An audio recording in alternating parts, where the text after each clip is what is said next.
The dawn's light will shine again. So long as we have these specious accusations hanging over us, we will struggle to achieve anything. You must go to Ishgard, as Tataru proposed. I will return to Uldar and set things right.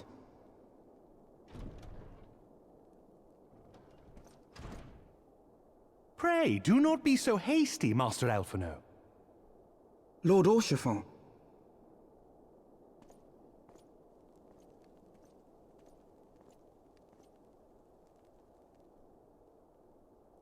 Full well do I understand your desire to clear your names. But now is not the time for drastic action. You yet have allies upon whom you can rely. There is no need to act alone.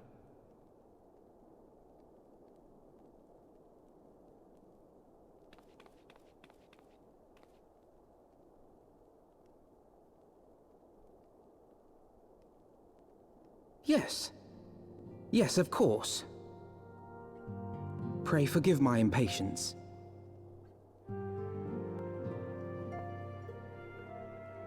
I bring tidings. Count Edmond has decreed that the three of you be taken in as wards of House Fortam. Under our patronage, you shall be granted access to the city proper. Pray, consider our manor your new headquarters, from which you may gather information and plan how best to proceed.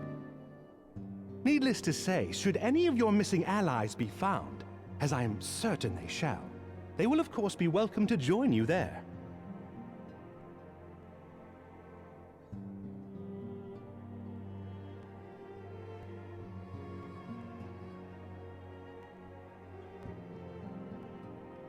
You are more than generous, my friend.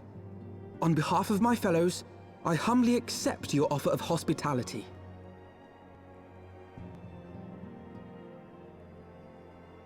The Count is a good man and just. He will treat you with the kindness and respect that a hero and dear friend deserves.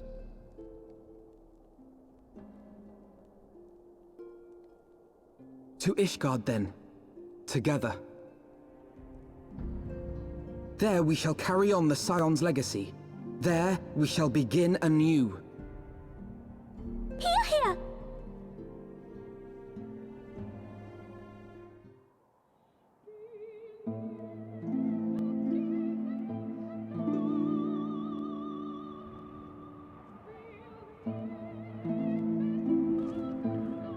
And so they came, at a friend's behest.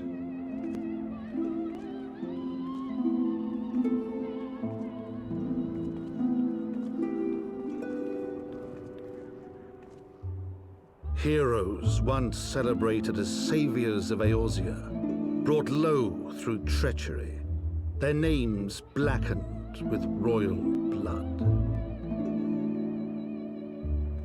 With memories of the lost and dreams of redemption, with hope yet in their hearts, they came.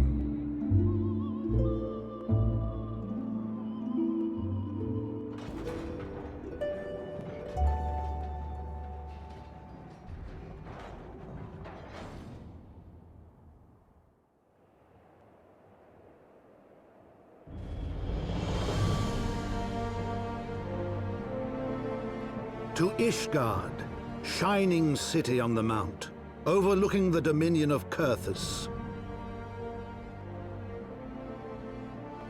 A great and proud nation, devoted to Halone, the Fury, ruled by Thordan VII, Archbishop of the Ishgardian Orthodox Church. The last bastion of the faith, her walls ever bristling with the sworn swords and spears of her 4 high houses. A land that after 1,000 years of war had forgotten what it was to be at peace.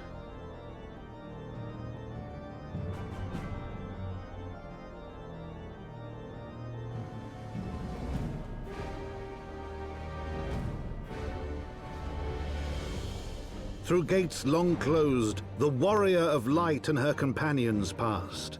entering at last a city whose history was written in blood.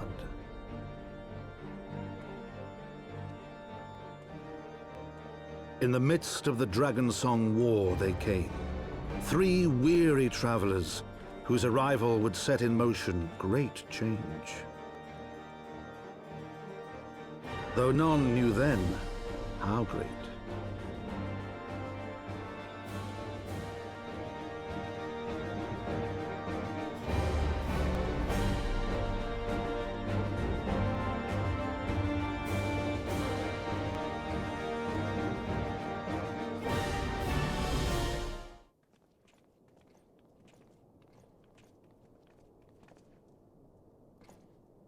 My lord, I have returned with the Scions.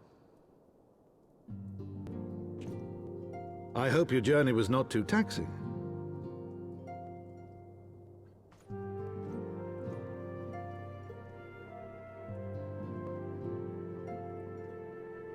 I, Count Edmond de Fortomp, do bid you welcome.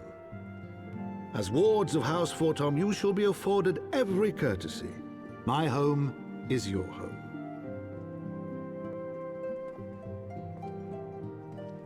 My companions and I are deeply honored, Count Forton. The honor is mine, Master Alphino. Consider it an expression of our gratitude for your service to Ishgard.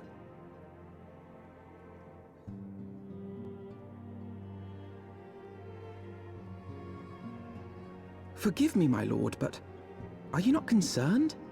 To accept foreign guests at such a juncture, especially ones with our reputation. Do not worry yourself on my account. 'Tis true that Ishgard's first thought has ever been the war effort, hence the closing of our borders. Yet it is in troubled times most of all that men should seek allies, don't you think? Granted, my decision will have raised eyebrows in the vault and in the halls of the other high houses. But so long as you continue with your altruistic endeavors, I doubt my honored peers will feel moved to voice their concerns. Then there is naught to fear. Though our numbers are much reduced, we are no less determined to carry on our work. Full glad am I to hear it. But before you return to your labors, why not take a tour of the city? You would do well, I think, to acquaint yourselves with your new surroundings. After all, you may be here for some time.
to the frozen wastes of the Western Highlands, once verdant tracts made pallid by the calamity.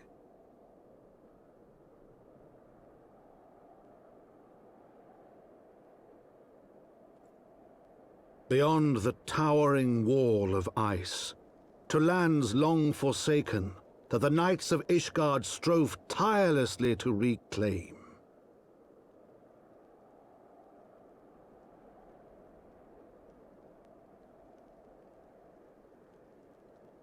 To the hamlet of Falcon's Nest, once abandoned, now freed of its pall of snow and ash, she came.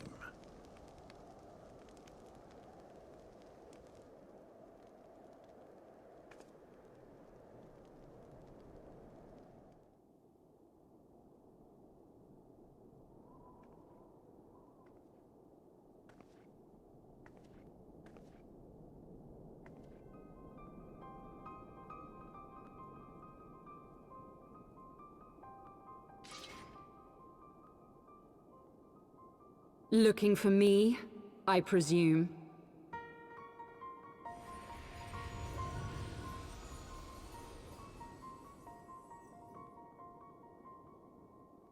Ah, the child who glimpsed the truth.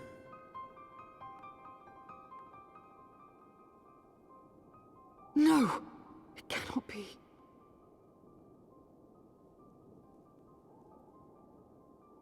She cameth unto me, as didst thou. Alike in gifts, yet set upon different paths.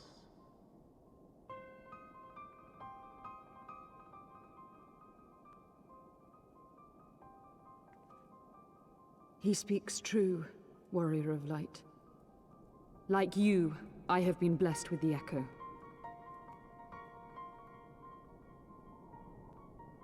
The visions terrified me at first. They came without warning. I wondered what I had done to deserve them. But I had no time to ponder such things, once the calamity came. The land turned against us, and in a matter of hours, Falcon's Nest was buried under 10 fulms of ice and snow. We had no choice but to flee for Ishgard.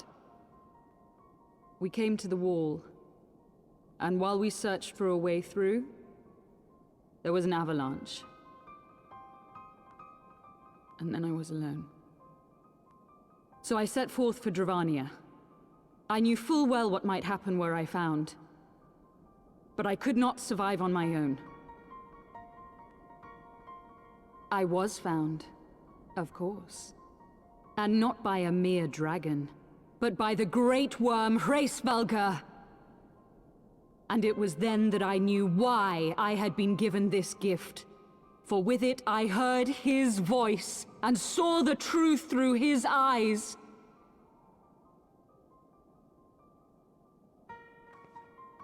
I was chosen to deliver this revelation to the people, to bring dragon and man together as they once were, and should ever be.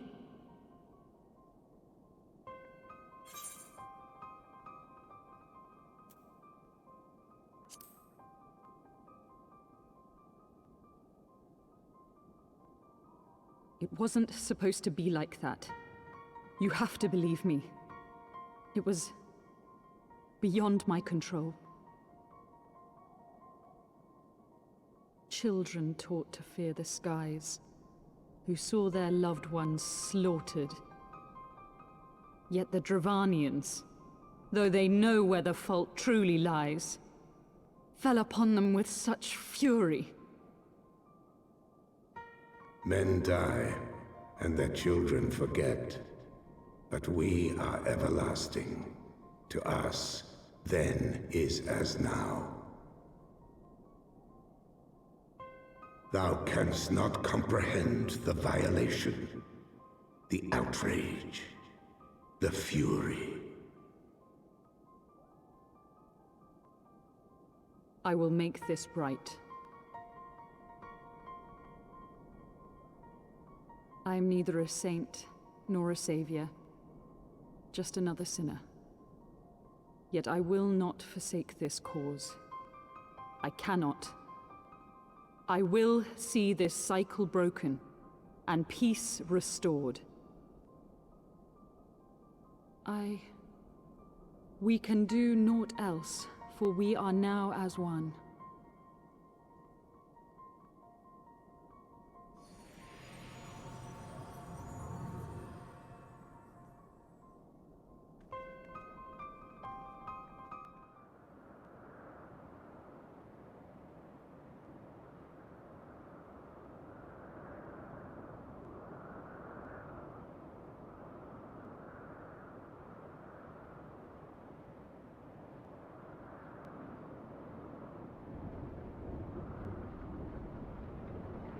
Upon an airship, conceived within the fecund mind of Cid Garland, renegade prodigy of Garlemald, who had come to call Eorzea home.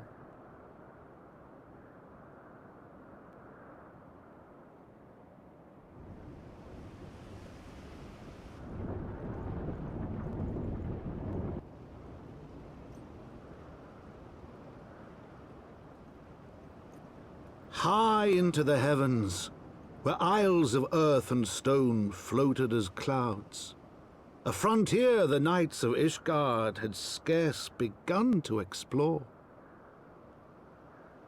To a fledgling outpost, within the sea of clouds, where careworn scouts ever scanned the skies for winged shadows, she came.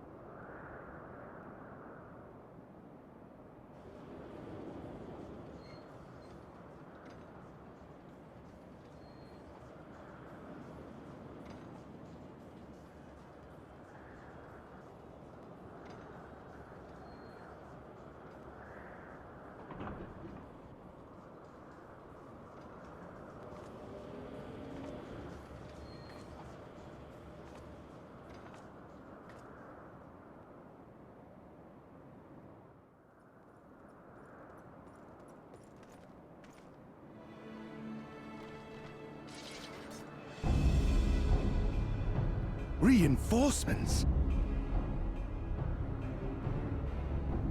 Anger of Honu, chief of mighty Vundo, roils like blackest storm clouds. Offer netherlings to the white. Cloud sea swells, and he comes.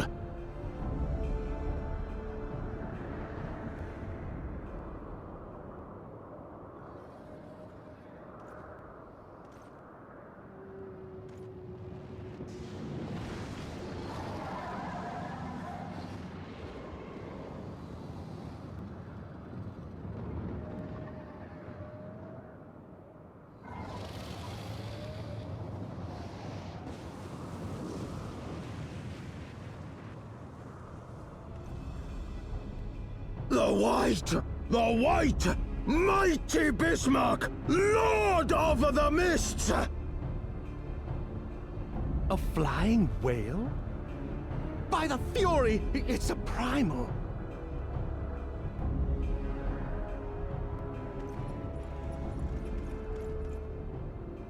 We must away!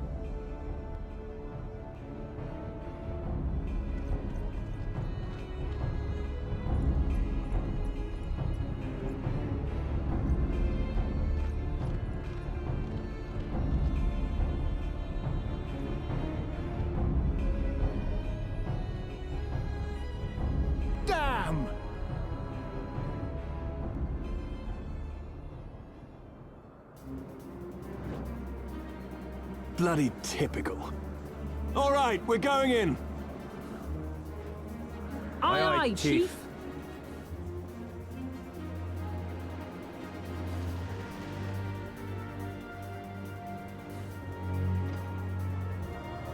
All aboard!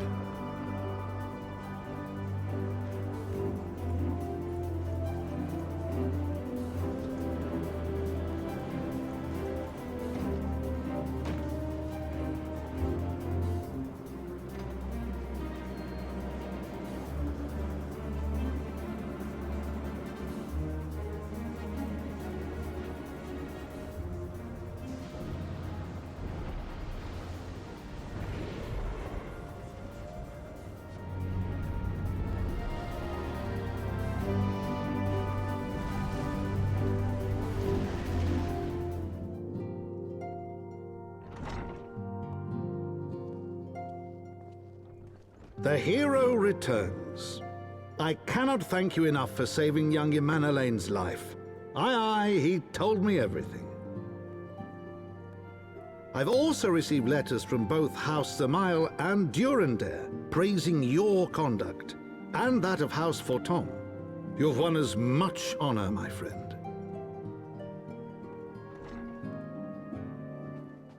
My lord!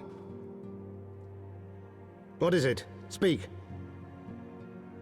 Pray forgive the intrusion, my lord, but I bring grave tidings. Master Alphino and Mistress Tataru have been detained on suspicion of fomenting heresy. What? Explain.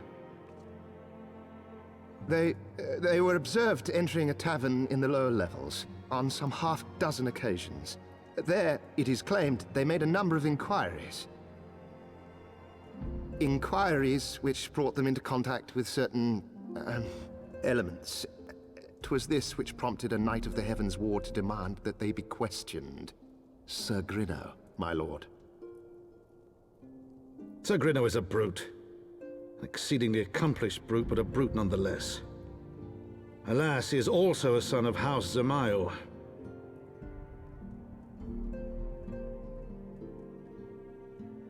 How quickly we forget the petty nature of men.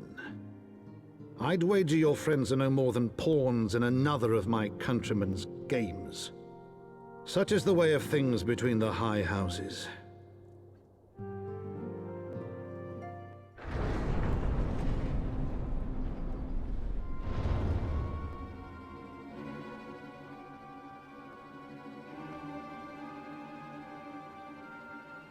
We are gathered here today under the watchful gaze of the Fury to ascertain the guilt of 2 souls in a trial by combat. Petitioners, step forward.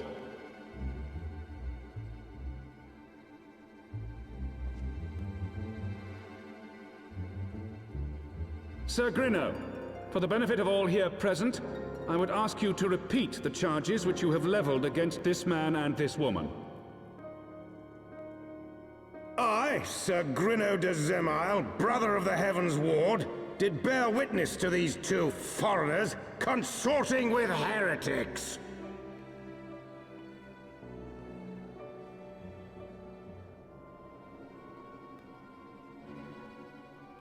Let the accused step forward.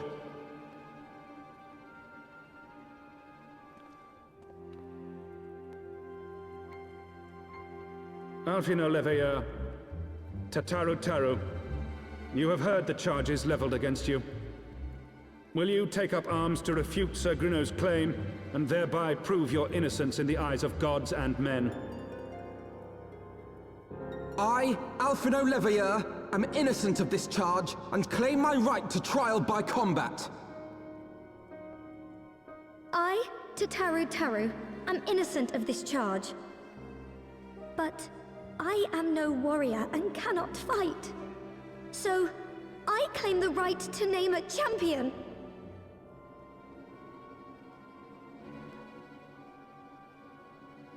To the old and the infirm, the young and the weak, this right we allow. Very well. Who will stand for this woman?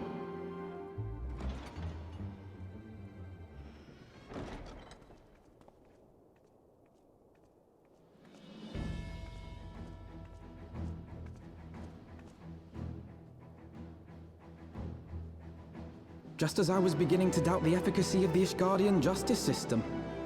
Come, my friend. Let us put an end to this mummer's farce.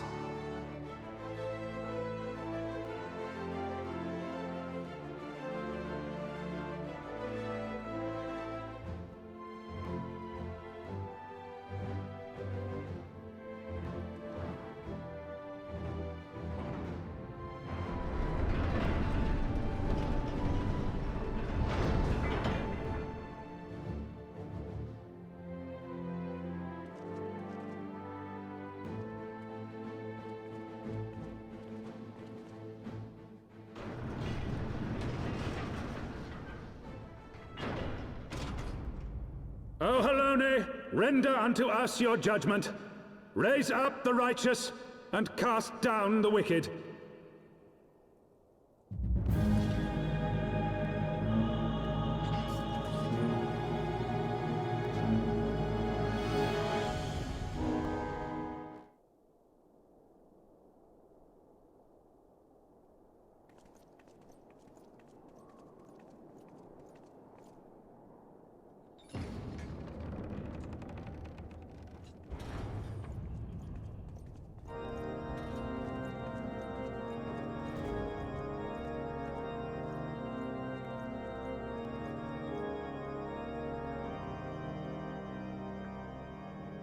Your Eminence, it is my honor to present to you the Warrior of Light.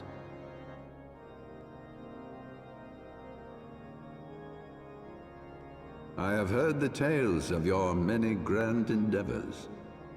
The Lord Commander has also been most effusive in his praise. I am Thordan VII, Archbishop of the Ishgardian Orthodox Church, and I bade you come here that I might offer my personal apologies. You will forgive me for not calling upon you as courtesy would dictate, but as you can see, my more sprightly days are long behind me. But I digress. Your companions were wrongly accused of heresy and subjected to gross indignities. This, I am sorry to say, was the result of negligence on the part of our nation's protectors. Negligence born of an excess of zeal. Is that not so, Sir Zephyrin? Yes, Your Eminence.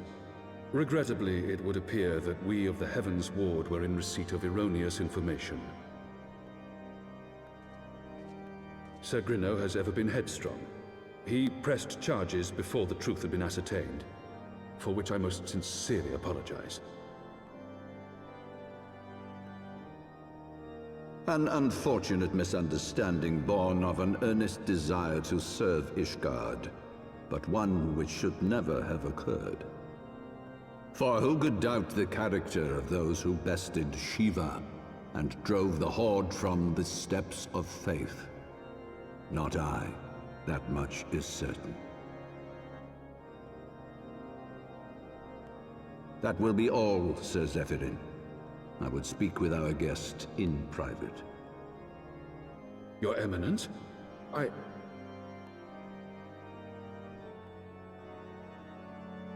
As you wish, Your Eminence.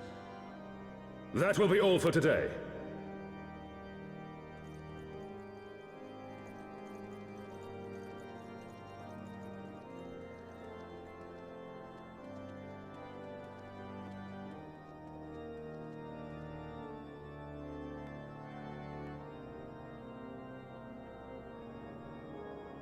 Privacy is a luxury rarely afforded one in my position.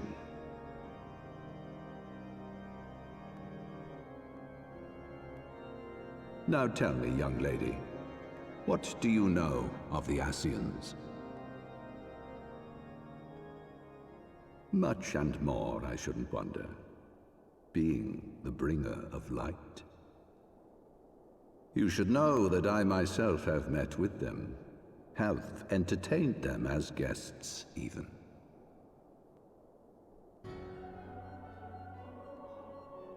Those harbingers of chaos and strife offered us power that we might continue our war against the dragons.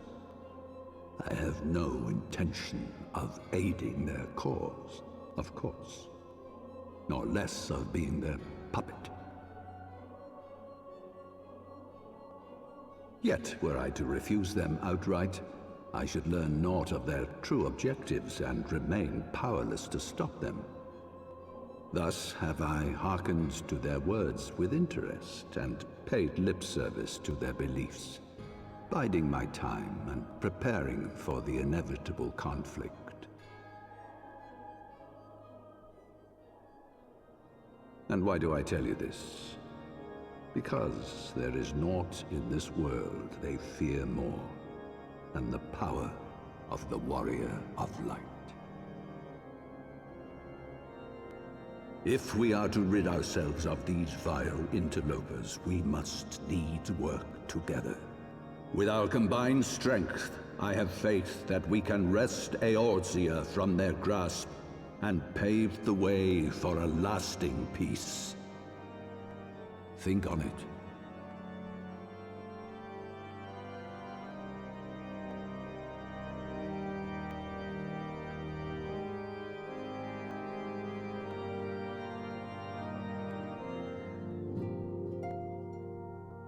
There you are. I confess, I was more than a little concerned when I learned that you had been summoned to the vault. What did they want with you?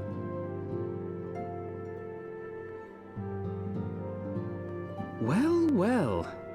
A formal apology and an admonishment of those responsible. I see my fears were wholly misplaced. By the gods! The Archbishop freely admits to consorting with Ascians. So, their ambitions extend to Ishgard as well. We will have new primals to contend with ere long, of that you may be certain. 'Tis but a matter of time. Yet shorn of the support of our missing allies, what can we realistically hope to achieve? In the midst of all the excitement, I completely forgot to tell you. When I was asking around about the Scions, I heard the most awful rumor. General Rauburn is to be executed for crimes against the Sultanate! If the Flame General dies, we will lose a staunch ally, and the one man capable of holding the Sultana's assassins to account.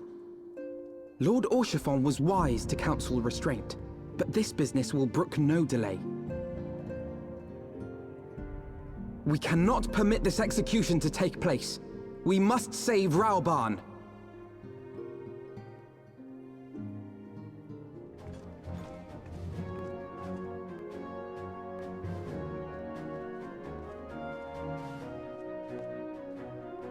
Friends, 'tis good to see you safe and well.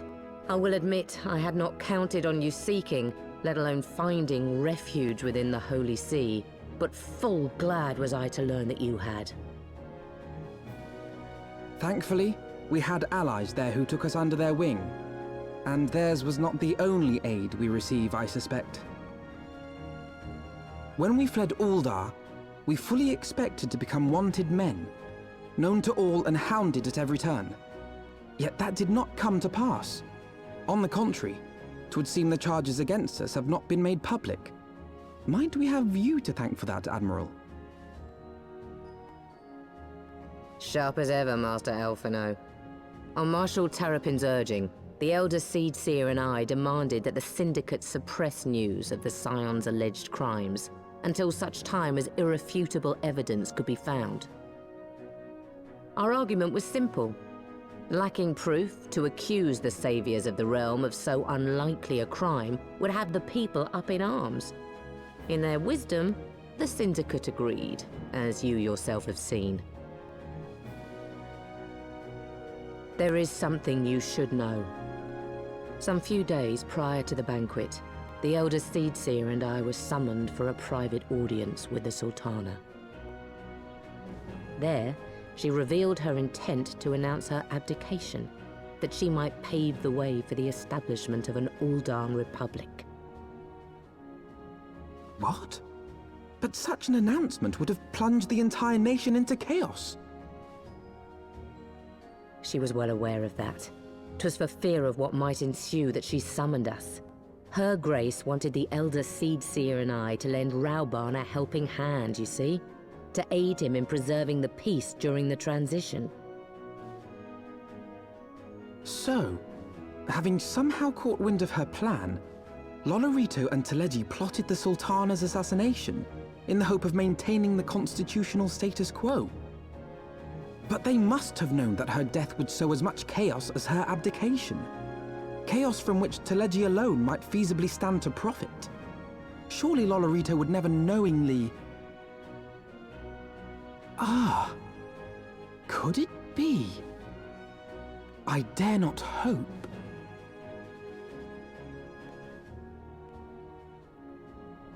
The Uldan authorities have yet to announce the Sultana's passing. To allay any suspicion that may arise from Her Grace's absence, they have issued a statement to the effect that she is presently convalescing from illness.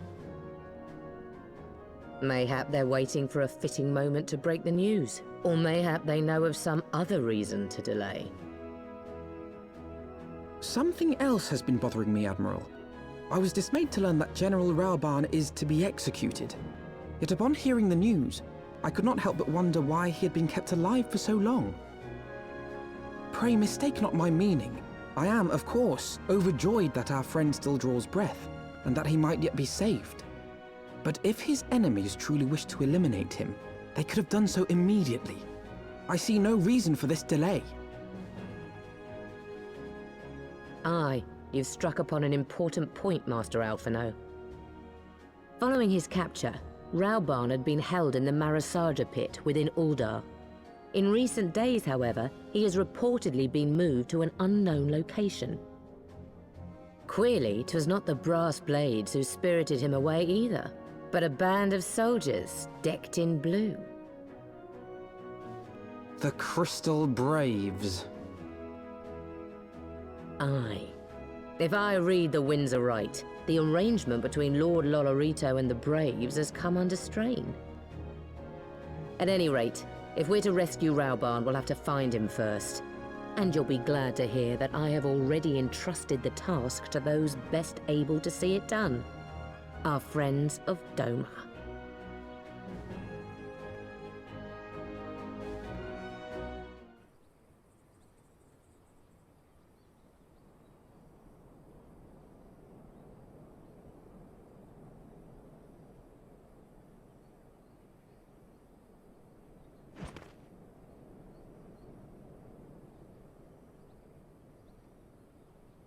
Pray, forgive me my lateness. Lady Ugiri! Master Alphino, I am pleased to see that the light of resolve shines in your eyes once more. Ah, yes. How pathetic I must have seemed to you when we last met. I am ashamed to recall it. For a time I was well and truly lost. But with the aid of my comrades, I have since refound my purpose, and I shall take care not to misplace it again. Since your escape from Uldar, my fellow shinobi and I have shadowed the Crystal Braves every step, in hopes of learning the Scion's whereabouts. Regrettably, our investigation has yet to yield any useful information. Pray, forgive us. You need not apologize, my lady. We are grateful for all that you have done on our behalf. Besides, Raobarn is no less a friend, and we cannot well abandon him to his fate. Hozan, the three of us shall attend to the Flame General's rescue. Pray, draw away the guards by the entrance. Take Dowade and Higiri with you.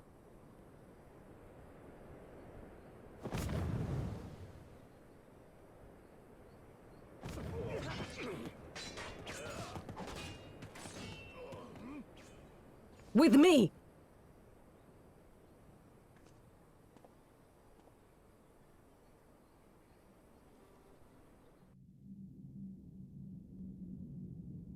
This changes nothing. It is over, Ilberd. Lay down your arms and surrender yourself to justice. Justice? Justice for what exactly? 'Twas not I who assassinated the Sultana, boy. Ere we debate who is responsible for the assassination, I would ask whether an assassination took place at all. Oh, clever little shite. If you think you fight for justice, lass, you best wake up. The truth is, you fight for whoever bloody well tells you to.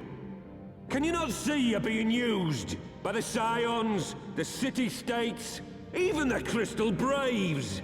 They none of them care a whit what you want, only what you can do for them. And how do I know this? Because I'm the same. A pawn to be used as my masters see fit. All I ever wanted was to liberate my homeland, and I ate dirt to make it happen. But what have I achieved after all these years in servitude? Nothing. Not a bloody thing. If we ourselves are not free to think and to act, how are we ever to reclaim our homeland? Know this. There is nothing I would not give to take back Alamigo. Nothing!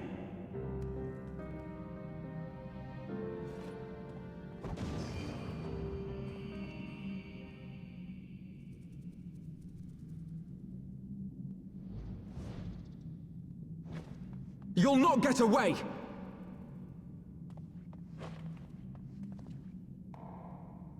No, Master Alphino. Now is not the time.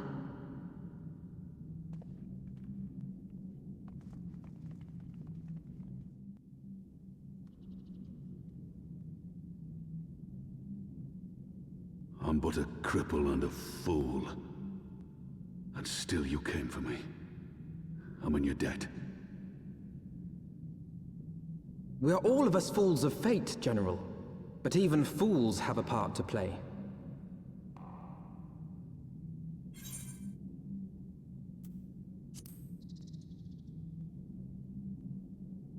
Rest assured, I was not planning to die till I'd avenged the Sultana. Still, your words are welcome, lass.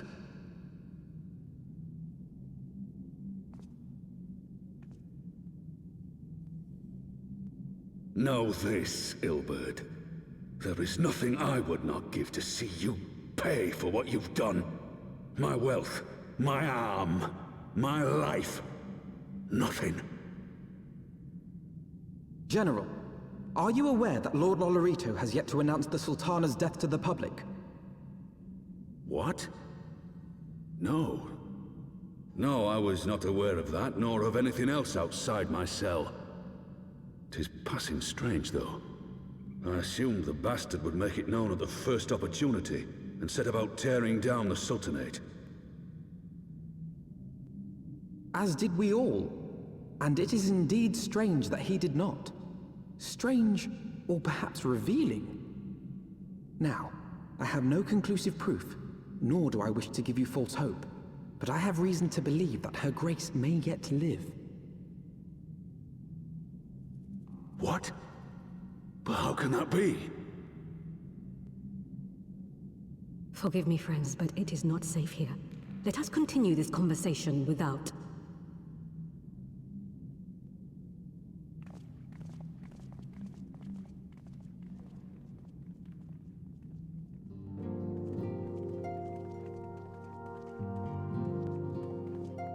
My dearest friends, praise be unto the 12 for delivering you from the clutches of treachery. Father! Pippin! My son! And Master Papashan besides! Forgive me, Father. I should have been at Her Grace's side. Save your tears. The Sultana yet lives. You? It was I who arranged this gathering. And judging by your perplexed expressions, it would seem introductions are in order. I am Dulala, head of the Order of Noldthor, and member of the Syndicate. What you said about the Sultana, is it true? Is she alive?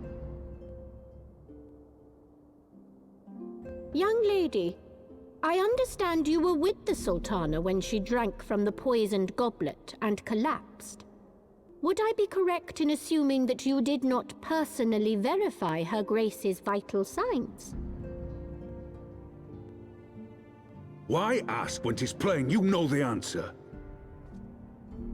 Calm yourself, General, and let me finish. The truth is not as you imagine it. You are all victims of a most ingenious ruse. A ruse conceived to eliminate the threat posed by Teleji Adeleji. 'Tis my belief that Teleji plotted the Sultana's assassination alone, but that Lolorito caught wind of his plot and exploited it to his own ends. He sought to manipulate you into eliminating Teleji for him, and you duly obliged. At one fell swoop, he removed his two foremost rivals, all the while remaining above suspicion. God strike me down for a fool. But the Sultana, how can it be that she lives? She lives because Lolorito willed it. Her own lady-in-waiting is but one of his many little birds. By her sleight of hand, the poison was switched for a less deadly draught before it could reach her mistress's lips. Some manner of sedative, perchance, of a potency sufficient to induce a slumber like unto death. Were I to guess, I would say her grace is being held somewhere, dreaming dreams of a brighter Uldar, even as we speak. Oh, Nanamo. I will never forgive Lolorito for his part in this. Though Lolorito's hands are far from clean, they did pluck her grace from the jaws of death. That must count for something. And though one may call the man's methods into question, it cannot be denied that he knows the value of stability, to the very gill, like as not. He craves power, 'tis true, but he has no desire to depose the Sultana. I had never taken sides in your feud with the monetarists, but it was not for want of concern for our nation's welfare. Indeed, 'twas out of the desire to see order restored that I furnished your Far Eastern friends with information, and arranged this gathering.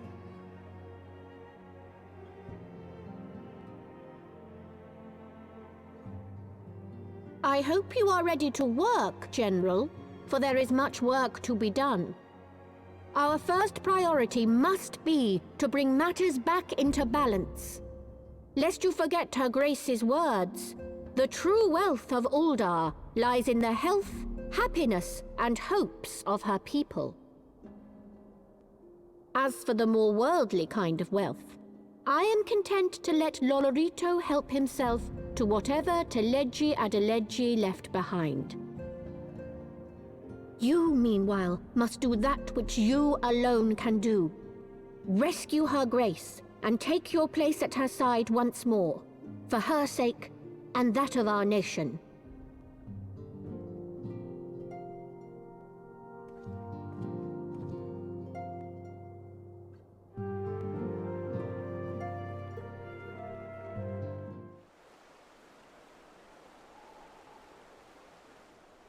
Ishgard cannot well endure another assault. Even should her knights succeed in turning back the Horde, the casualties will be catastrophic. But what other choice do we have?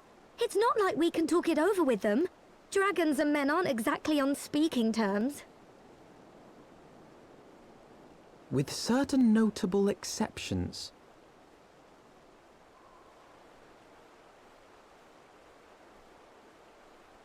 You don't mean Iceheart? When last you spoke with her, she lamented her crimes, did she not? Then there remains a sliver of hope. If we can persuade Iceheart to act as our intermediary, we may yet be able to convince Nidhogg to abandon his bloody course. If there is to be a meeting, I would accompany you. Estinian.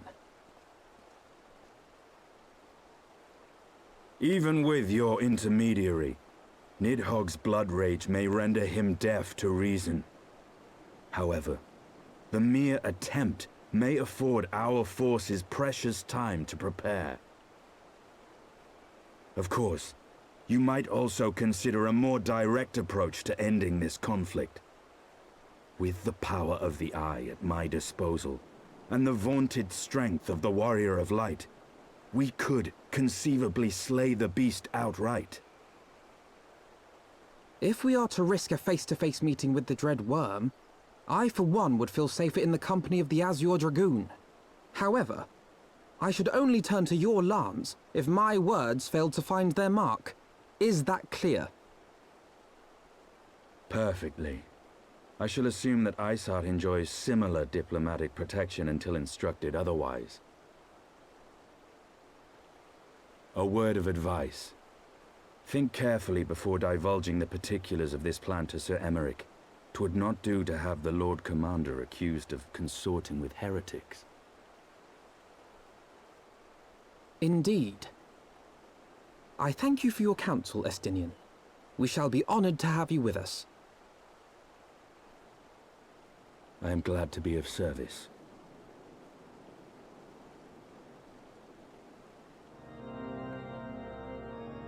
I want the defenses of the Outer Ward rechecked. See to it that the ballistas are in good repair and supplied with enough ammunition for a prolonged siege.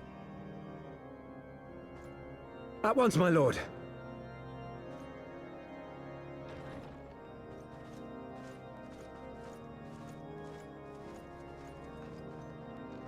Ah, 'twould seem I have visitors, and unlike those massing beyond our walls, these ones are welcome.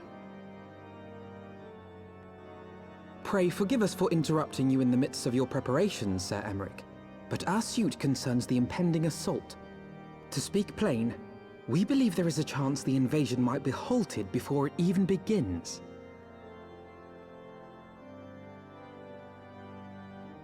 I can divulge little more at this time, but I must nevertheless request that you advise the Holy See to refrain from launching any preemptive sorties whilst we seek to put our plans in motion. I will gladly lend my support to any endeavor that could spare the blood of my countrymen, but I would know more of the cause you would have me champion. Will you not share aught of this mysterious undertaking? Know that I have offered my lance to aid in this endeavor. I cannot claim that its success is assured, but our actions should serve to delay Nidhogg's advance at the very least. Which is more than can be said for the ill-conceived counterattack advocated by the sea's more vocal crusaders. They offer glorious death, but little hope of victory. Aye, their proposal does not inspire confidence. Our resources should rightly be spent shoring up the city's defenses. The Azure Dragoon and the Warrior of Light sallying forth together to face the dread worm Nidhogg.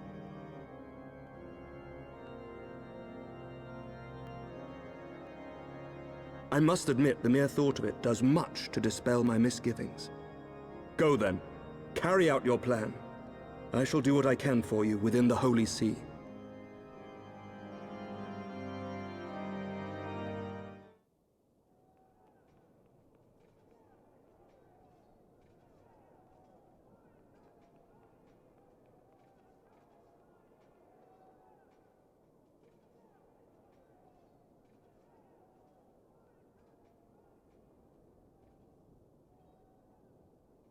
Such commotion.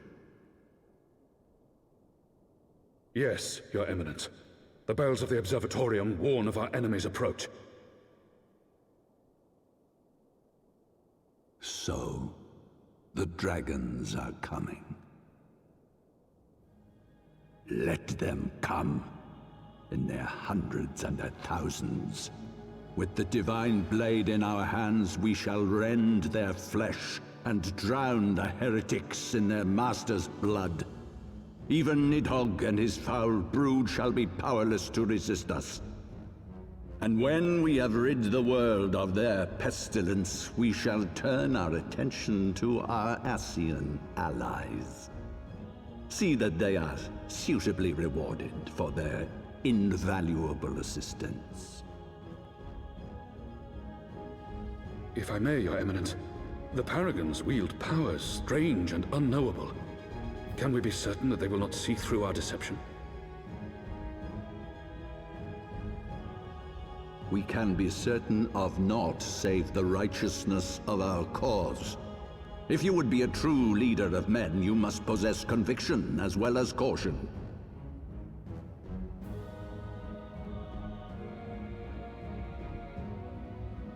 We seek to excise the root of an evil that has blighted us for 1,000 years. The risk is worth the reward. And what of Estinian and this Warrior of Light? They have plans of their own. Leave them to their purpose. We must each play the role we have been given. You and your chosen brothers most of all.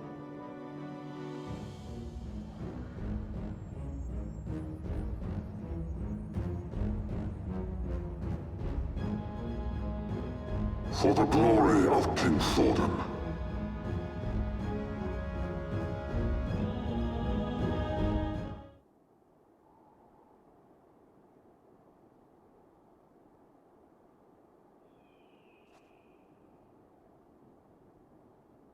Ah, I should have known it would be you.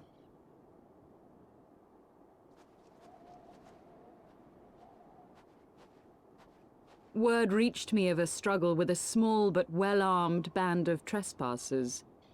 Forgive my comrades their hostility. Few come here uninvited, and fewer still with good intent. Now, tell me why you are here.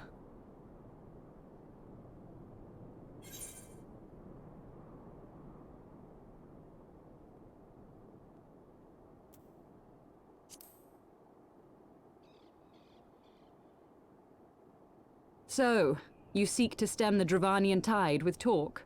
A romantic notion.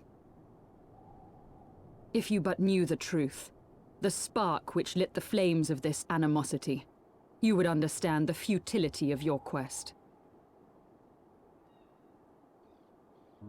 Shall I relate it to you?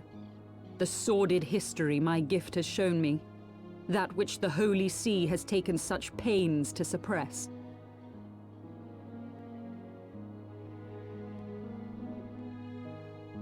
'Twas more than a millennium past when an Elezen tribe first sought to claim the lands of Kurthas as its home.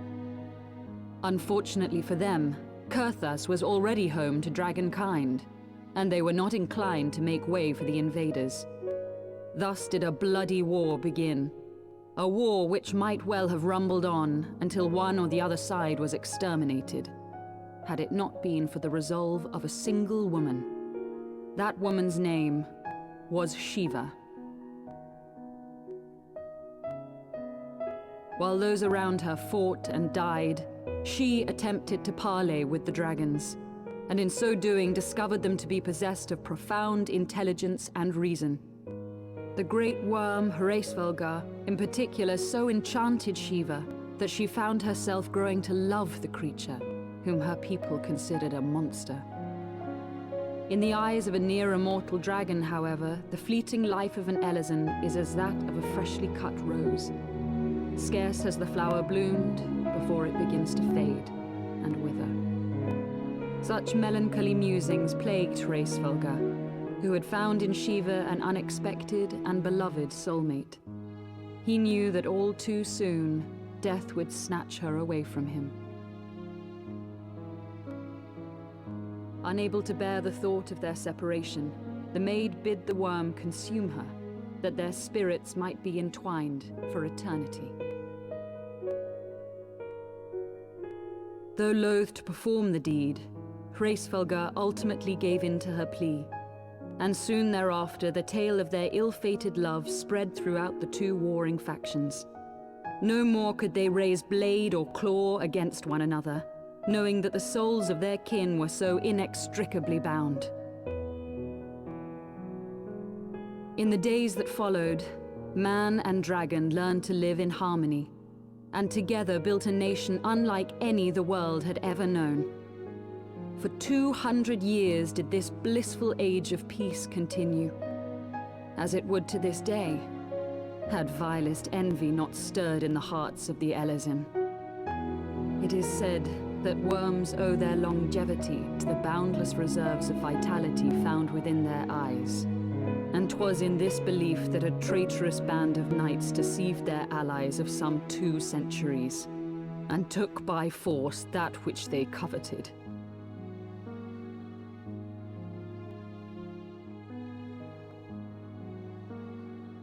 Nidhogg, he who now stands poised to unleash his wormlings upon Ishgard, was the great dragon who lost an eye to Elezen treachery. And until he prizes it from the hands of the traitor's progeny, no amount of conciliatory words will stay his fury. You are wrong, Lady Iceheart. Lest you misunderstand, I do not doubt your vision of the past. 'Tis true that Nidhogg greatly desired to reclaim the Eye. Indeed, it was for that very reason that I kept it with me as I roamed the land, attempting to draw him away from the city.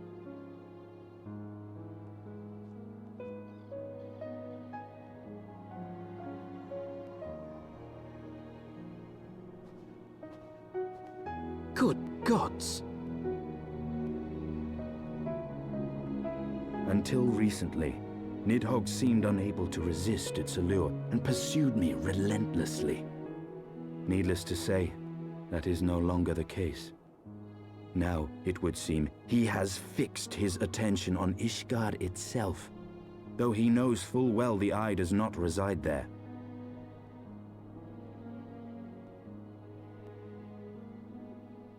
You believe he targets the capital for another reason?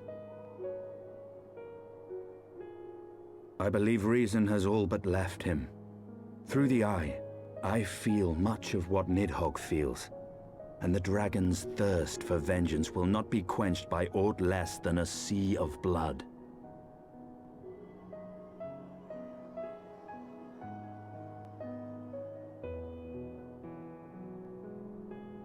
If Nidhogg is indeed lost to reason, might we not seek an audience with Hraesvelgr instead? He has thus far shown no inclination to aid in the invasion of Ishgard, and may yet welcome our efforts to broker a peace. You still believe that a peaceable solution can be found? Very well. I will take you to him.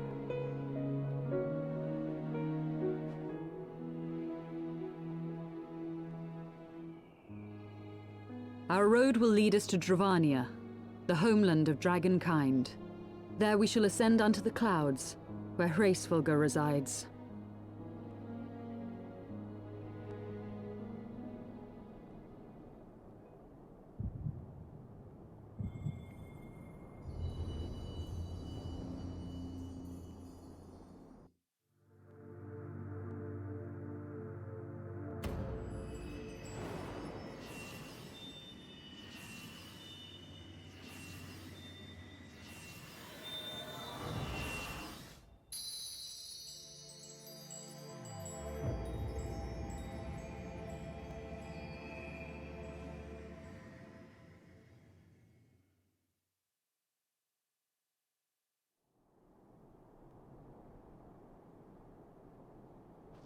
Is aught amiss, my friend?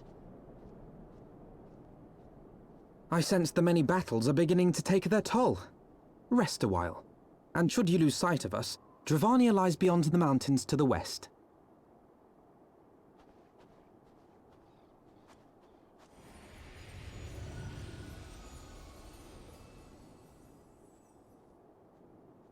Curious.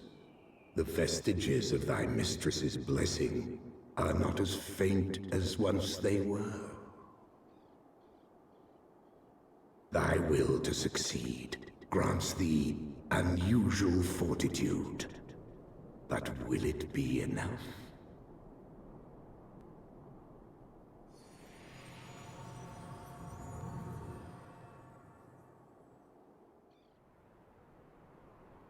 Beyond Abalathia's spine, the great mountain range that spans the continent of Aldenard from east to west. Into the deepening shadows of Som-Al, where lies the ancient home of dragonkind.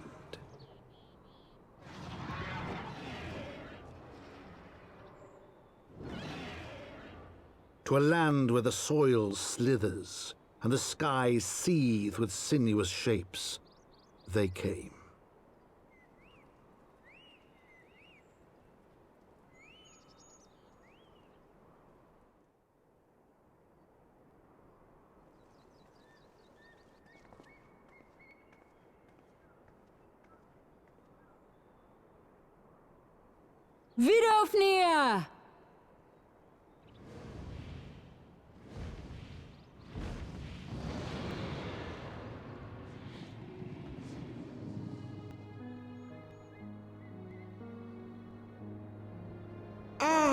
'Tis thee, little one. From above I did mistake thee for a nath. 'Tis well I chanced to look again, or thou wouldst now be ash. Dear Vidofnir, how I have missed you. Would that I had come sooner, and not out of dire necessity. Thou art troubled. Speak that I might know thy plight.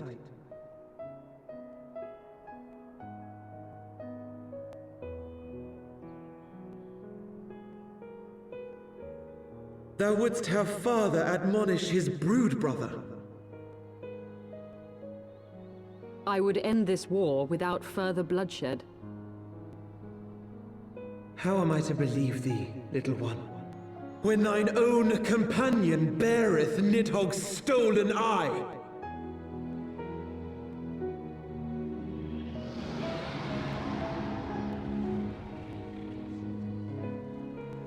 Have care, dragon, or I shall gouge out one of yours. You forget yourself, sir. We are here on a mission of peace.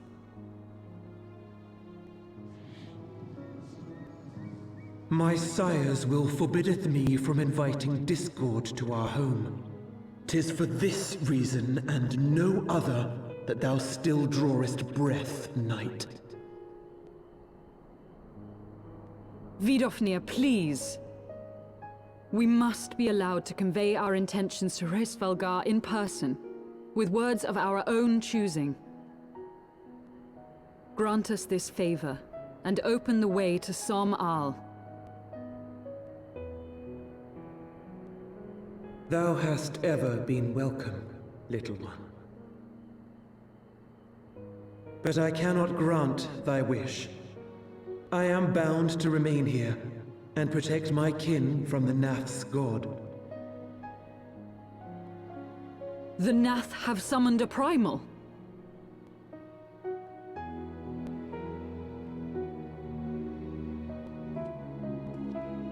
Pray excuse my forwardness, but if we were to eliminate the threat to your territory, would you consent to Lady Izel's request? Ha! Dost thou imagine thyself equal to the task? To succeed where dragons have failed?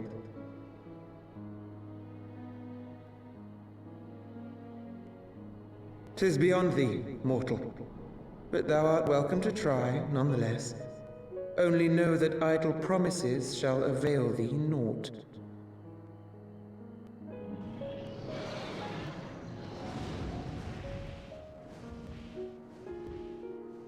It would seem we have no choice but to make good on Alphino's offer.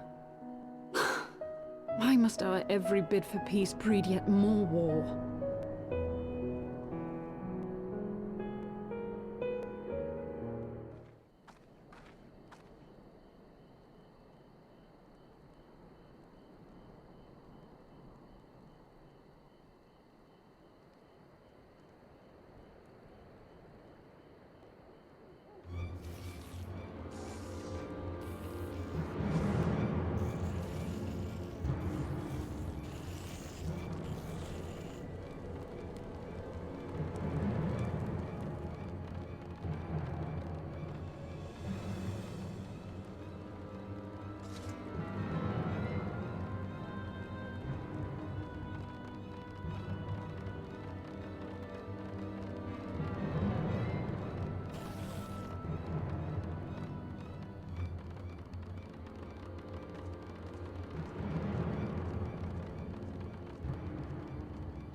Now we have but to wait.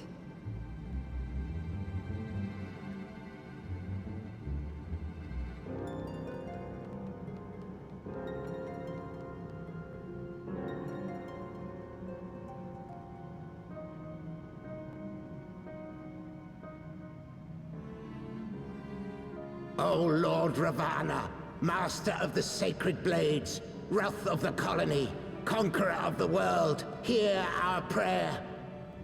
Pray grant unto your devoted children the gift of your divine presence.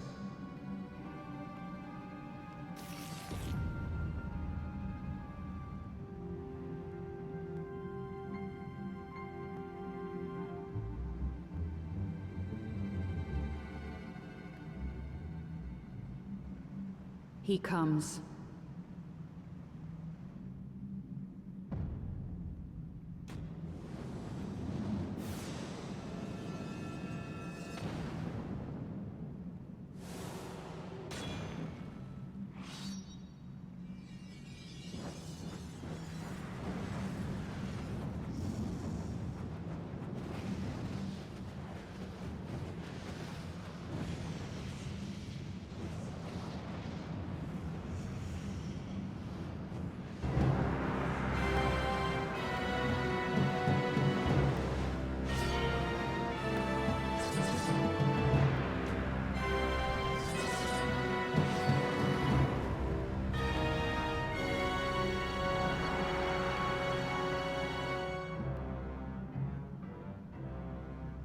All strength to the colony. Speak and I shall listen.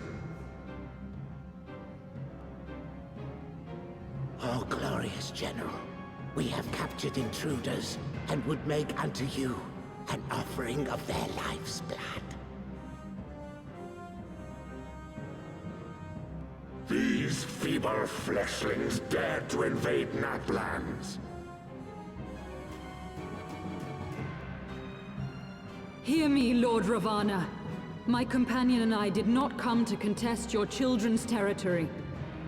We wished only to learn the reason you wage war against the dragons.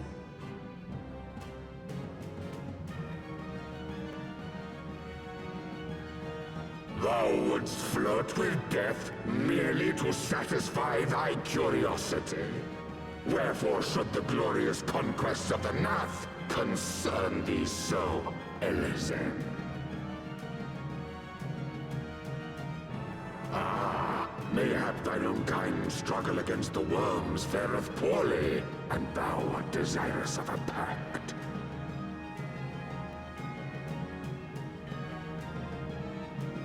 We crave no alliance, Lord Ravana. Only peace. We would bring an end to our war with the dragons. Yet so long as they remain embroiled in this conflict with your children, our goal shall remain out of reach. Never before have the Nath risen up in such numbers, and never yet with you at their head. Why do you lead them to war? Thy question hath no meaning. To live is but to fight.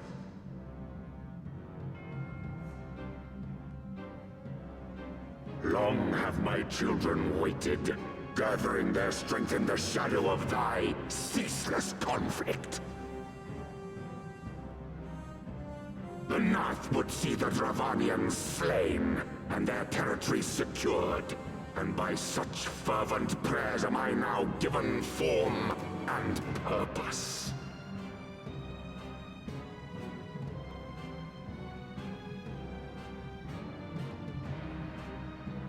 As I feared, your very existence is an obstacle to our goal. Since you are so fond of fighting, we challenge you, Lord of the Nath.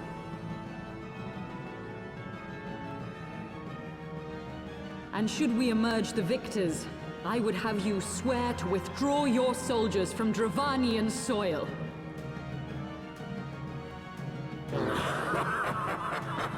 Thou art bold indeed to risk thy fleshy hide so readily. Very well. I, Ravana, fourfold master of the blade, do accept thy challenge. But should I emerge the victor, I would have thee swear to serve in mine army till thy last breath is spent. Do you accept?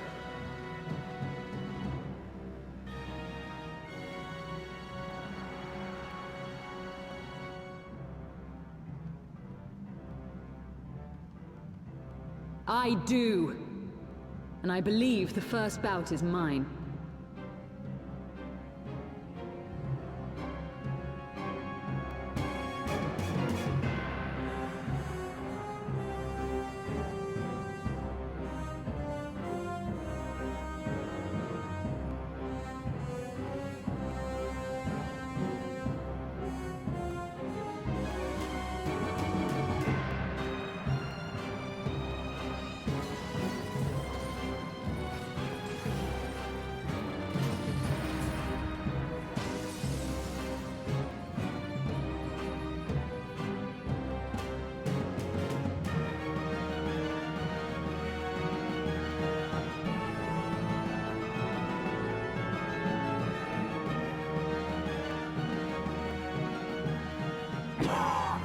What is this?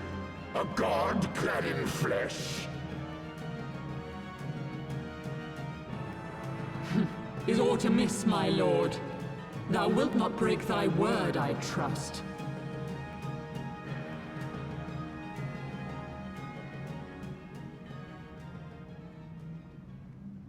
Mine oath is unbending as steel, little goddess. Thy ruse will but add to mine enjoyment.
I thought myself stronger.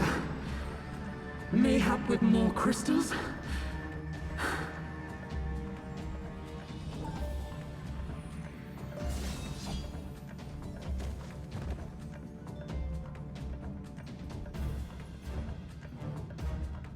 Be thou god or maid, thou art nothing to me. And what of thee, mortal? Art thou warrior or craven?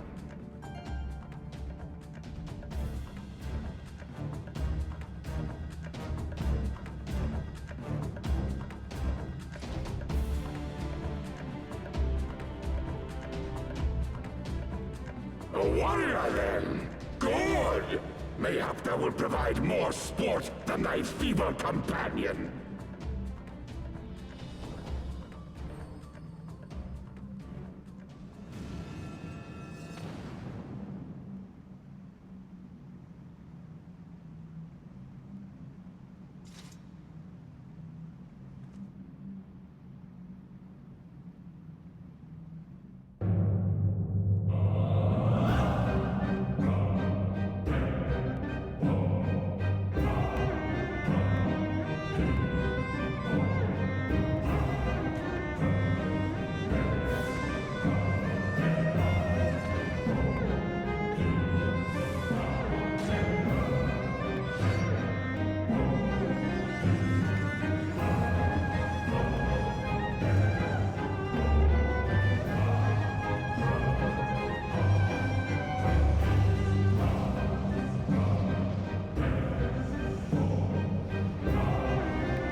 Thus does the sacred rite of combat proclaim the victor.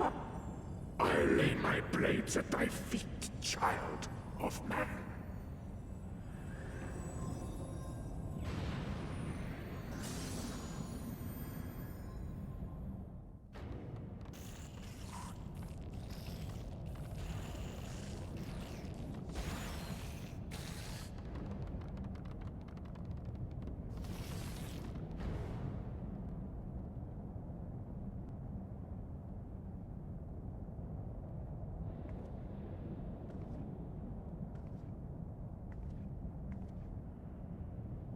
You do not disappoint, warrior of light. Would that I had your skill in battle. I do begin to see why so many place their faith in you.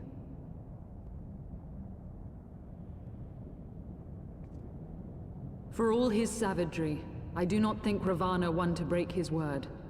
Provided the dragons do not trespass upon Nath lands, they should have little to fear of the Primal's biting blades. We have done well, have we not? Come, let us return to Vidofnir and share these glad tidings.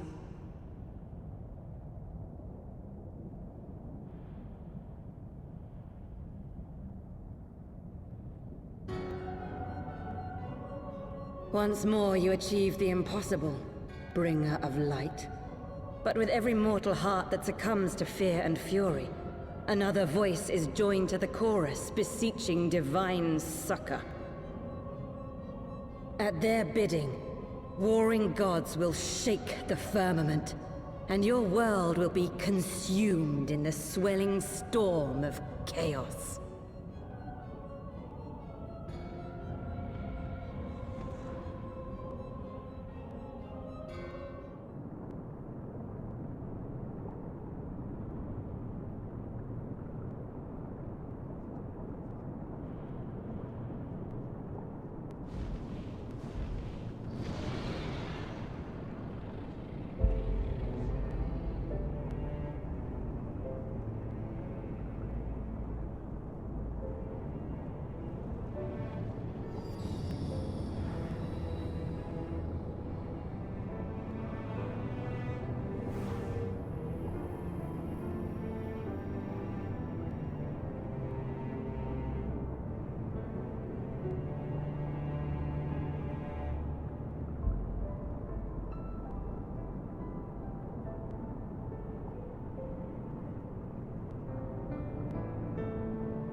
to the peak of Som Al, at the end of a perilous mountain path, whence could be seen a string of pearl-like islands floating impossibly atop a sea of clouds. To a domain where dragons and men had once lived in harmony, whose majesty no mortal eye had glimpsed for nigh on 1,000 years, they came.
Bis an Lucille Anwar.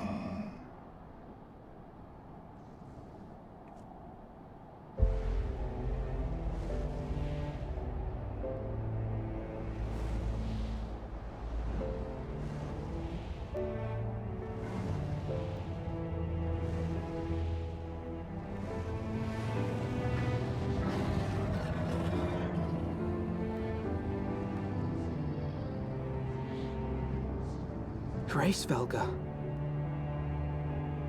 S in arm MR. Waymorn MER. Skola. By the 12. Mine ears hear the tongue of dragons, yet the meaning rings clear within my mind. How can that be?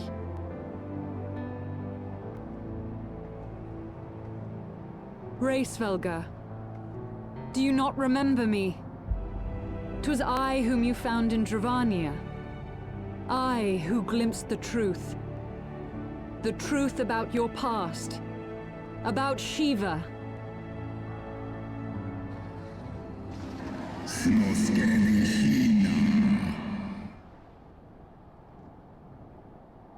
But speak it I must! I have summoned Shiva's soul from the beyond and offered myself as her vessel. She has made her heart known to me. Enya.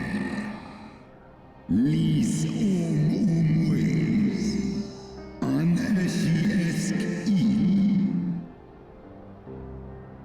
En eski anshis li esishin.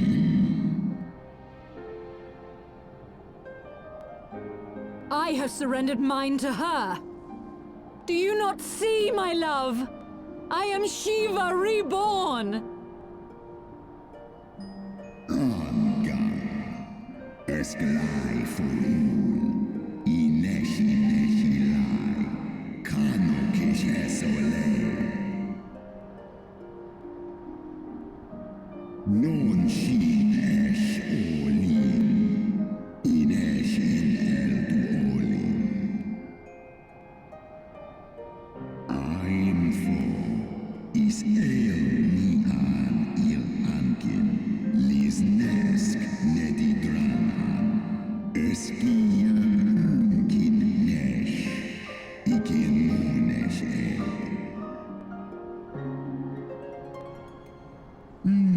Esk esh ed all. Esk esh easy lis nice. Then the spirit that answered me. Tene. Esh edi in eskin. Non esi somi shisi shin.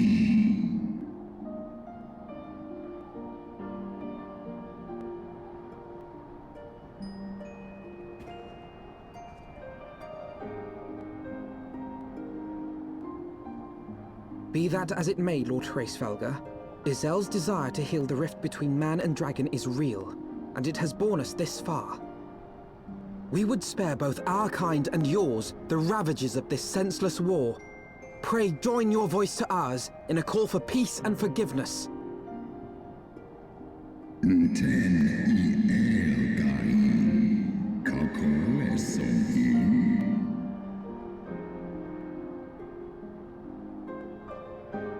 Slosk star ishiste. Stos in. N asai innosk.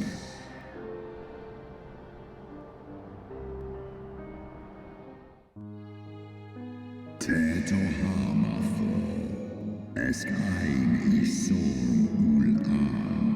Dran il ul esk apashi.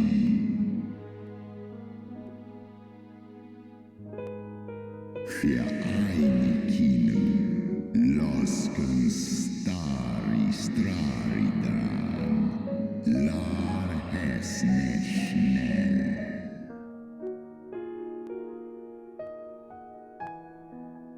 Tohamaftan, feskdu for one istrasi, on lis el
Sith Morn I Ratatoska Nis Heg Ed, for always in Dar.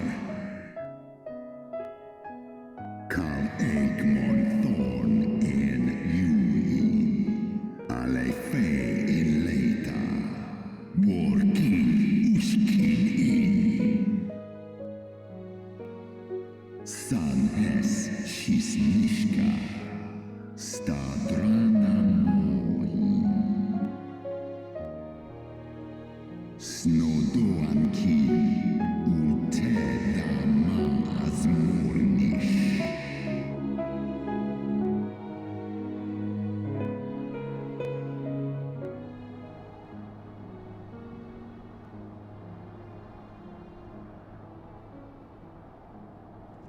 Your tale bears scant resemblance to the one I was taught.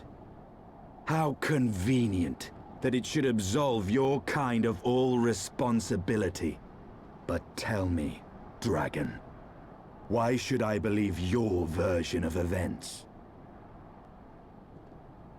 Mixai eski listain, non miki shisikin, kua ala aim el. Sai an ursina fa an thon nizeg. Non wo I alamon a.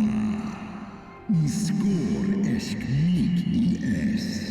Nes so I an on in, do in an, olodram. Ishgard's so-called heretics. Sale, born I nesh iratatoska kin for elna. Sith is nesh dokin an. Then, the seed lies within us. Is ros esh idran, oloson inizeg, non nish I esk diedran en, wa ulwa skola es alakin el andranken, mondo. Ye gods, I have borne witness to such a transformation. Looked on as a heretic assumed the shape of a dragon. I imagined it some manner of Dravanian enchantment. But if any Ishgardian, regardless of allegiance, has such potential within them, 12 forgive us. To think of all the dragons we've slain!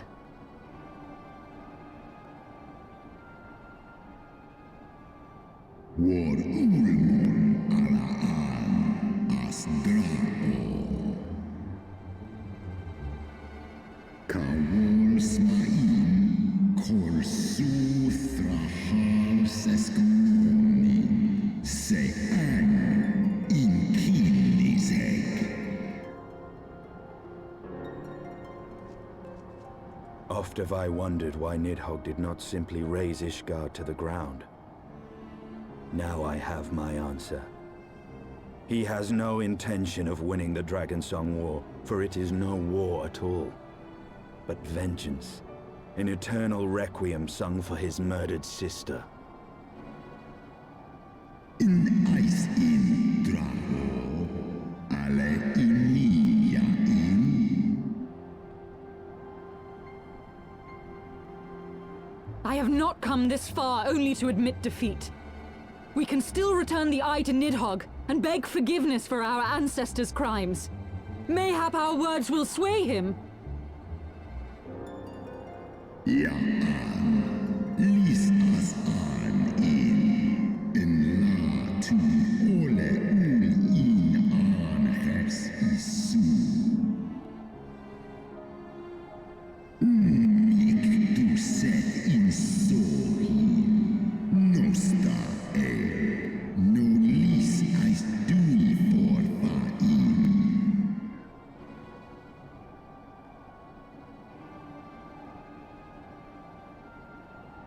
Ka een isi a ultran as nisek for in lai as nesh I an irata toska.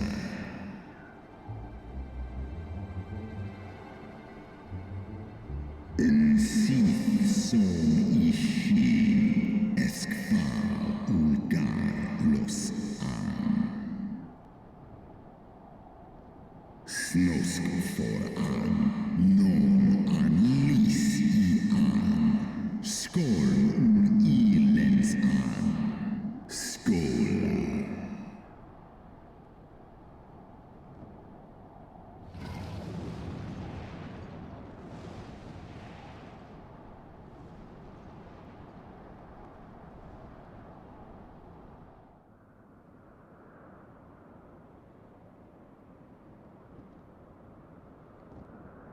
Well, what do you propose we do now? I, for one, am intent on continuing to the east. What is there to be found in the east? Nidhogg's lair, the Eyrie, is said to lie in that direction. And the eye tells me he is near. You cannot still mean to slay him.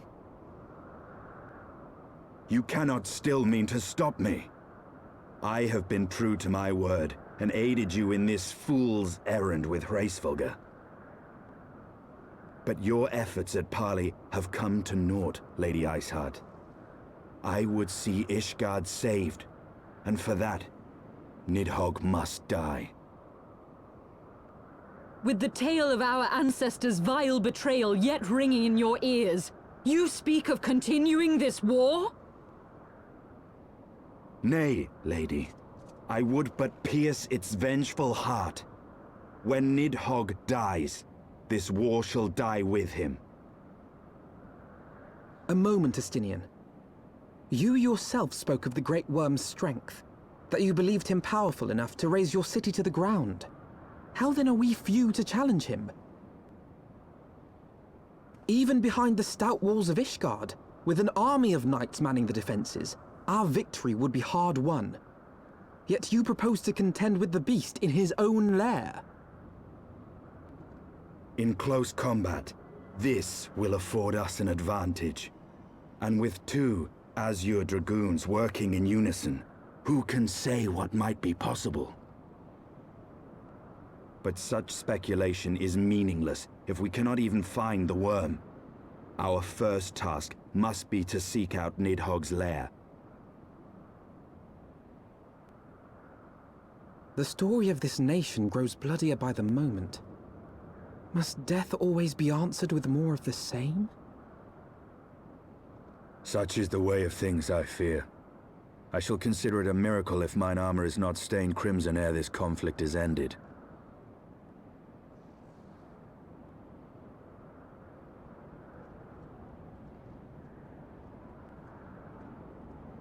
That I should be blinded by my own lies.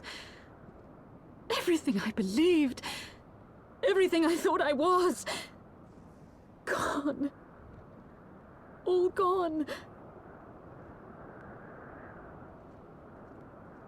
Leave her. Your words will not reach her now. And we have not the time to wait for her to gather up the pieces of her shattered faith.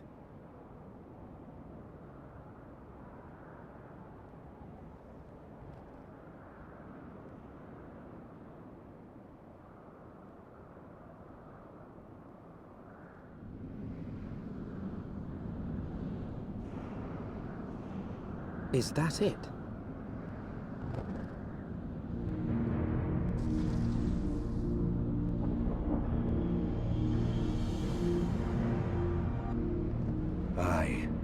That would be the Eyrie. I feel Nidhogg's presence through the eye, his caustic hatred gnawing at my soul. 'Twould seem the death of his consort has put him on guard. Mark how he wards his lair with tempestuous winds.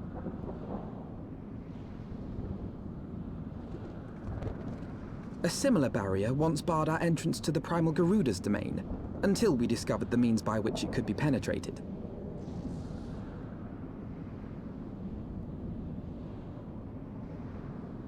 Mayhap it is time we called upon Master Garland.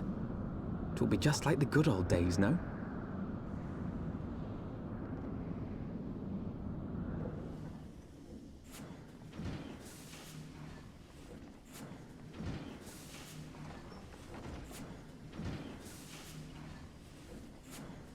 Feast your eyes upon our latest and greatest feat of engineering. We call it a mana cutter.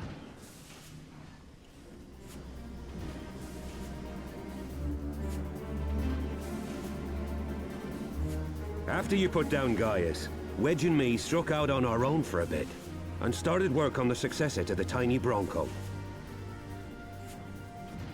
Impressive little thing, isn't she? My talent for ship design has plainly rubbed off on them.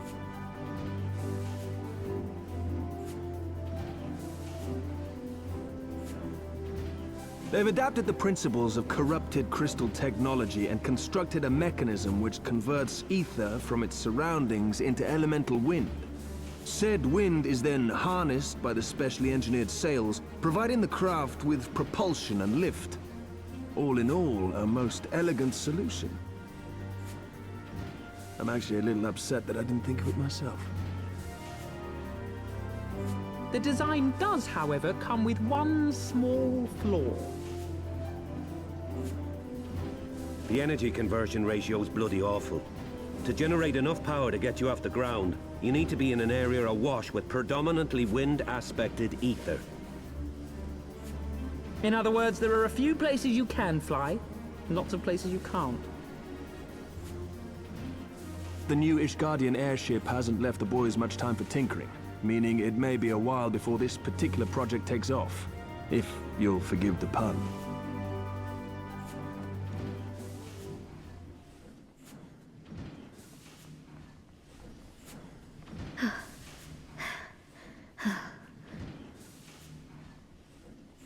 Tataru, what's happened?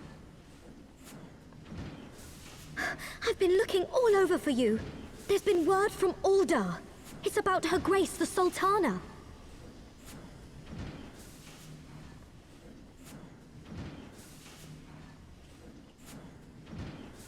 It seems you're required elsewhere. Leave the mana cutter with us. We'll see that she's airworthy and suitably equipped to slice through those winds.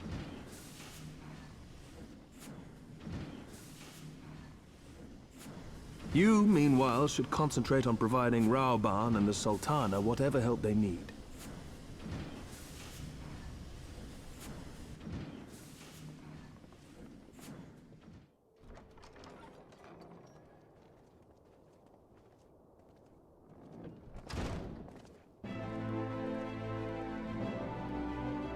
Thank you for coming.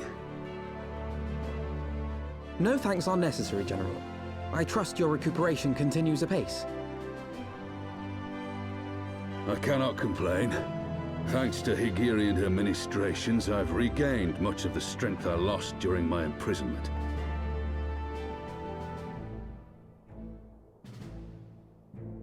I gather you have made progress in the search for Her Grace.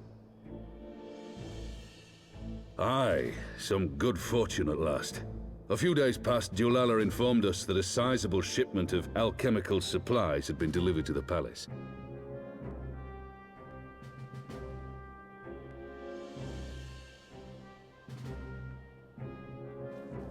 With Papa Shan's assistance, I set out to ascertain the source and nature of the shipment.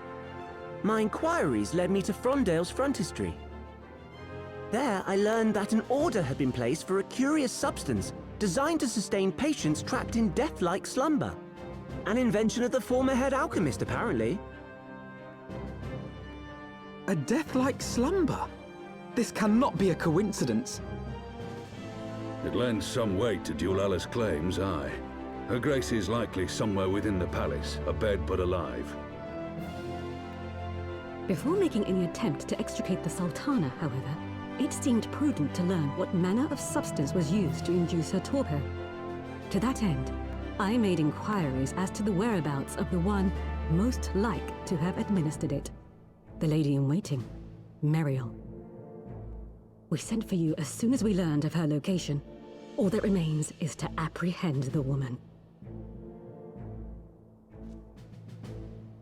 We shall find our cat's paw in the Silver Bazaar. But we must tread carefully. The market is not the bustling place it once was, and someone is sure to mark our coming. Should they inform the monetarists, we'll have a fight on our hands. We must be prepared for the worst, and being short an arm, I thought it wise to take another in its stead. What say you, Warrior of Light? Will you lend me yours? Then I pity the bastard that stands in our way. Come, my friends, for Nanamo and for Ul'dah!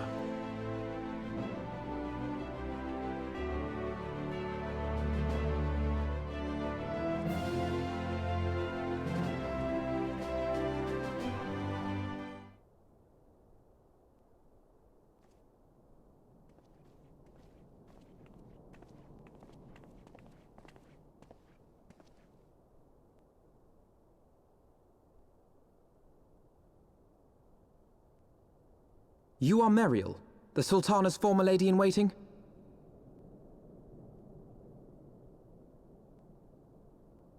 I know no one of that name.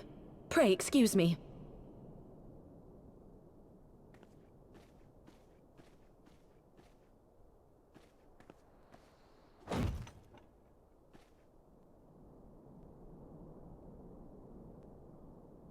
General Alden!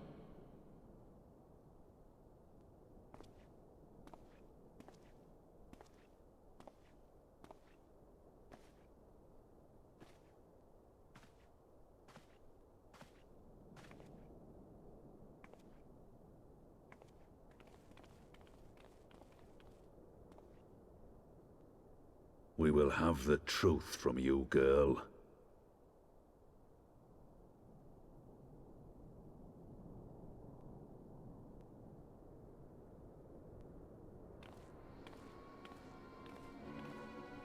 Mayhap it would be better coming from me.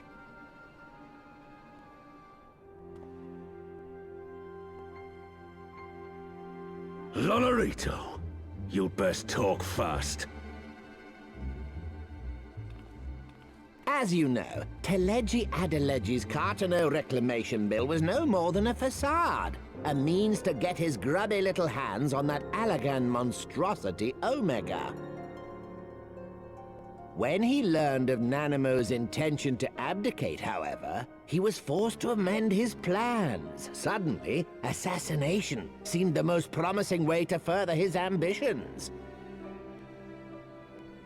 I am told Teleji had discovered a maid in whose veins ran the blood of House Thorn, a new, more pliable puppet to sit the throne. 'Twould have caused an uproar, of course, but few could have contested her claim.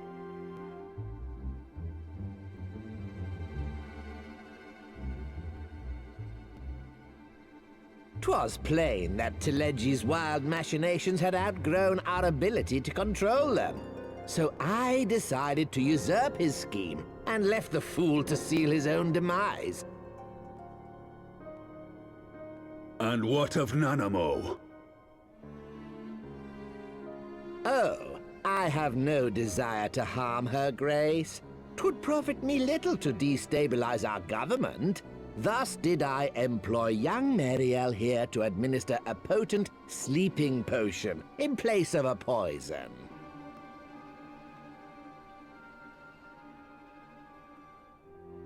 You should know, General, that your dear friend Ilberd was fully aware of my plan.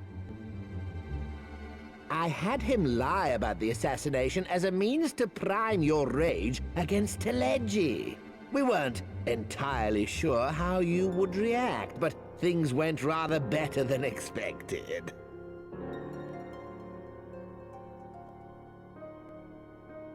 You conniving little worm! You had your claws in the Crystal Braves before their first recruit had sworn to serve! But of course, when a new game begins, 'tis only prudent to have a piece on the board. Ilberd was mine. Truth be told, a significant proportion of the Braves' initial endowment was also mine. With such large sums moving about, 'twas a rather trifling matter to disguise my own contribution.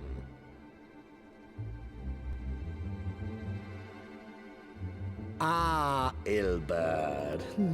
I secured his services with a promise to support his cause once my authority had been solidified. I swear, the man thinks of naught but prizing Alamigo from the grasp of the Empire.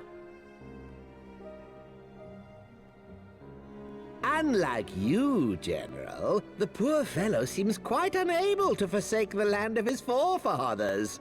Mayhap that's why he called you a traitor to your people and a disgrace to your homeland, amongst other things. What was it he always compared you to? Oh, yes, an overgrown lapdog begging for scraps at the Sultana's table. Oh, how we laughed.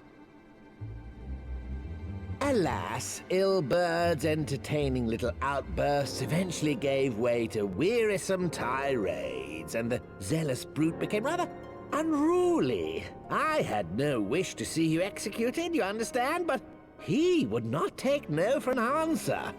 Rest assured, his employment with me has long since ended. Which brings us neatly to the present. What say you, General?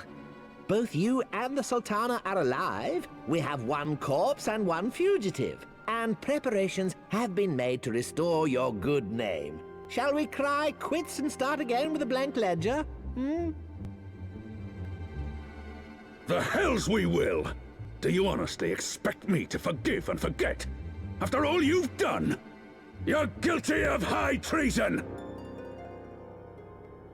Stay your blade, Master Alden. You yourself are not innocent. Or have you forgotten your own crime in executing Teleji Adeleji without trial? Though you acted out of loyalty to the Sultana, such deeds are in violation of both the word and spirit of the law.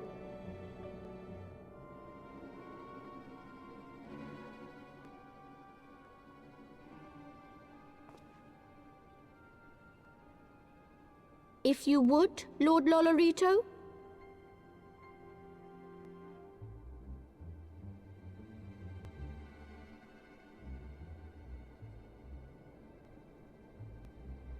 This potion will wake the Sultana from her slumber. Consider it a gesture of conciliation.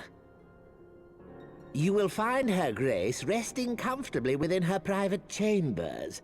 Should you doubt my word, I shall willingly accompany you to the palace as your hostage.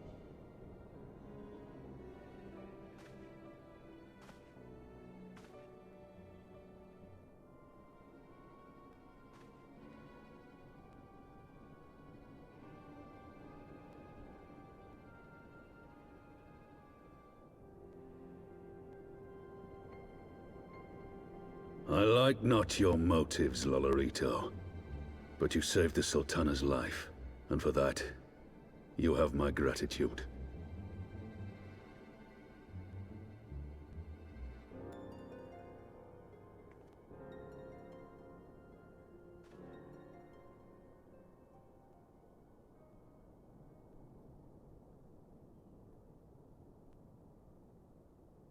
Rauban Aldin, you are hereby reinstated as General of the Immortal Flames. The citizens of Ul'dah shall once more be united under Nanamo Ul'Namo, and together we shall usher in a new age of prosperity.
having the longest dream.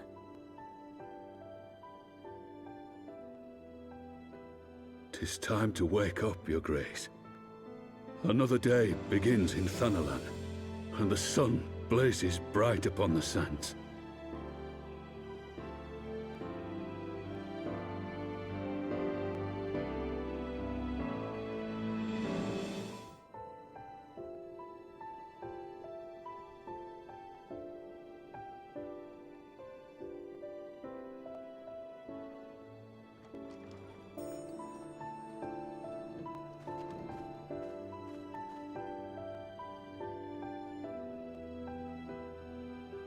Her Grace is awoken. The palace physician assures me she is none the worse for her slumber.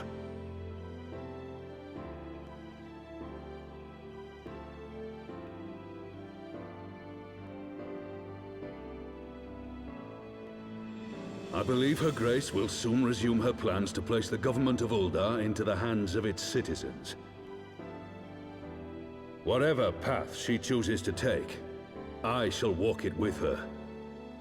And we shall tread slowly, lest the nation be unsettled in our wake.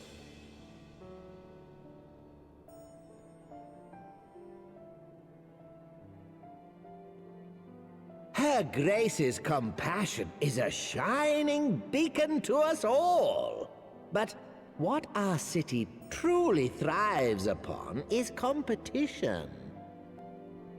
'Tis in the struggle against our rivals that opportunities are seized and fortunes made. And with the Empire on the offensive once more, now would hardly seem the time to turn our system of government upon its head. Are you privy to new intelligence, my lord?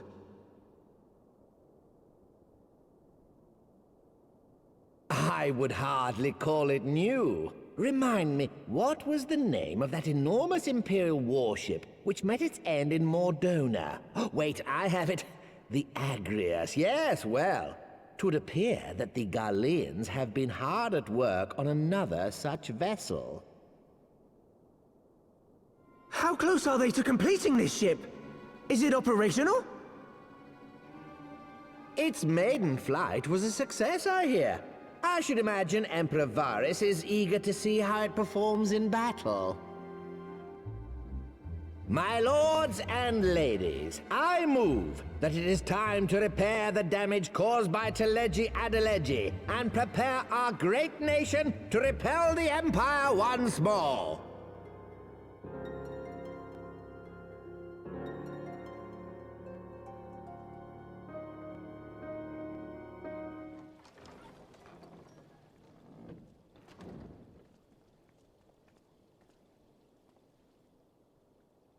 "'Tis well that the Sultana has awoken. The Syndicate yet needs to put its house in order, but 'twould seem the worst of the confusion has passed.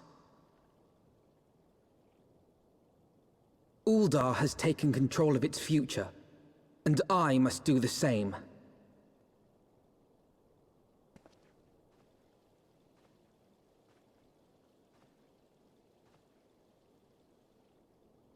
I have decided to disband the Crystal Braves. Among the recruits, there were those who supported our Order's goals and convictions with all sincerity. 'Tis my hope that these loyal men and women will choose to remain our allies in the battles to come. As for those who sided with the traitor, Ilberd, they shall be hunted down and held to account for their crimes. It is my earnest hope that they will surrender themselves peaceably when the time comes, though I think it unlikely. Ah, my all-conquering Crystal Braves. The model army meant to pave the way for a single unified Grand Company of Eorzea. That so high an ideal should be brought so low. I need not tell you how deeply the betrayal stung me.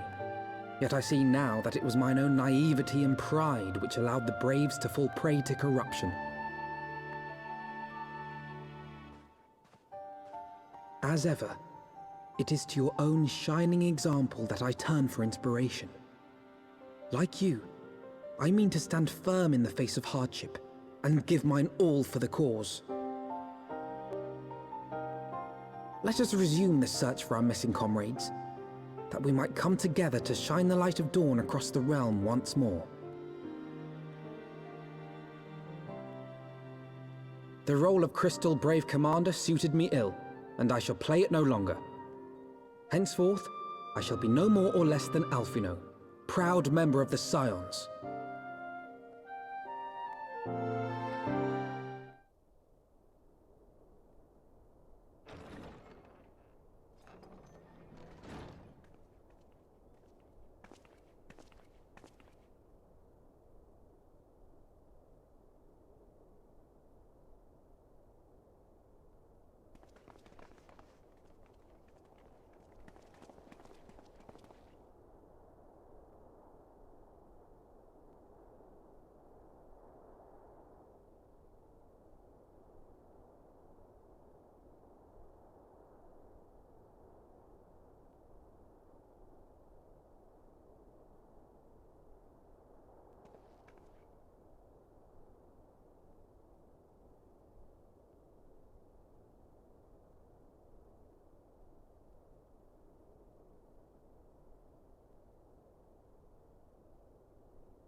All stands ready, Lord Commander. Ah, the moment has come then.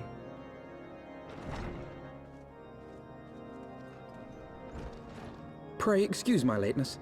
I paid a brief visit to the workshop to inquire about the mana cutters. The engineers assure me that they're ready.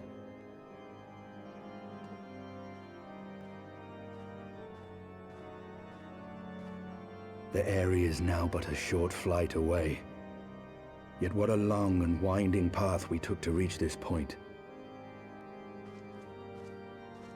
Were it not for Master Alphino's proposal, we never would have attempted to parley with the dragons. Though our negotiations yielded little, our expedition with Lady Ayda taught us much.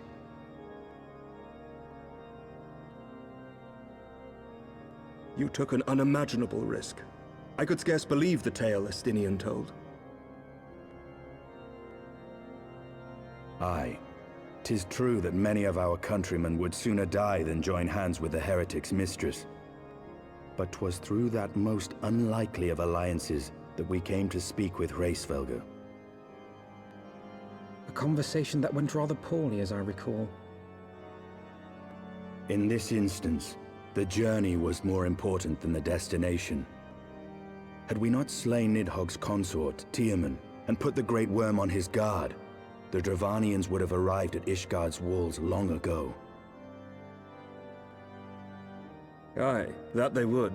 Full grateful am I for every hour of respite your actions have afforded us. Thanks to you, our defenses are much improved. 'Tis but a pity they won't be enough. Thus you believe an assault upon the area represents the city's best chance of survival. Is that not so, Estinian?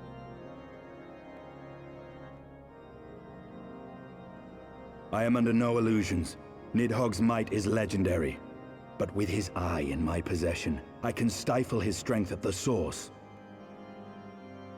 Victory will be hard won, even so. and I shall be glad indeed to have the Warrior of Light at my side. You shall have my blade as well. There are more of these mana cutters to be had, yes? Lord Commander, no! How can I, a proud knight of Ishgard, stand by and do naught while an outsider risks life and limb for our homeland? I swore an oath to protect this city. Pray leave the slaying of dragons to dragoons, Sir Knight. Your duty to command the city's defense is no less vital. Should we fail, and Nidhogg slip through our grasp, who then will hold the walls against him? Will you leave Ishgard in the hands of the Holy Sea's zealots? There are others. Who but you has the authority and the standing to orchestrate a city-wide defense? I do not, and neither does the Warrior of Light. That is why it is our place to fight, and yours to remain here, Lord Commander. What? You too, Master Alphino? By the Fury! You have shown some promise, but this adversary is far beyond your skills.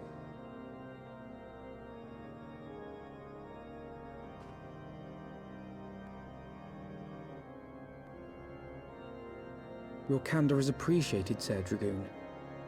I shall remain then and cheer you from afar. Well, my friend, it would seem I have discouraged the last of the volunteers, and claimed the task as ours alone. But if any alive can best this worm, 'tis surely we too.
This ends here!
You gifted my people 1,000 years of suffering. Now I gift you an eternity in darkness.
They are ours, Lord Eldrath.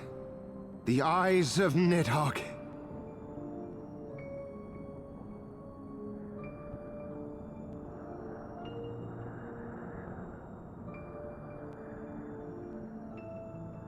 Aye.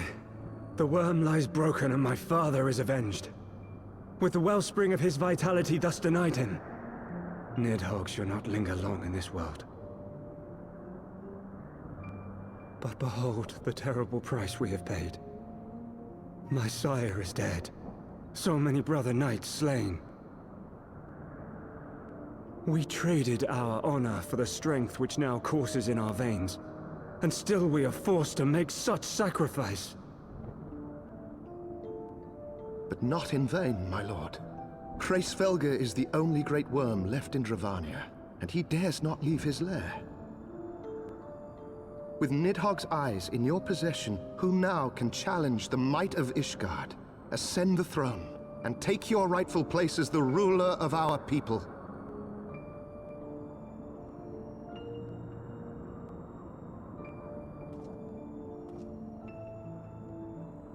Nay, my friend. I must forsake the mantle of king. Though Nidhogg be defeated, his wormling horde yet darkens the skies with wings beyond counting. As one who partook of Ratatoska's strength, it shall be my penance to bear a knight's arms until death grants me leave to retire. When that day comes, no prince shall perish, but a hell's-bound hunter of dragons. But Lord Haldreth, what then shall become of the royal line?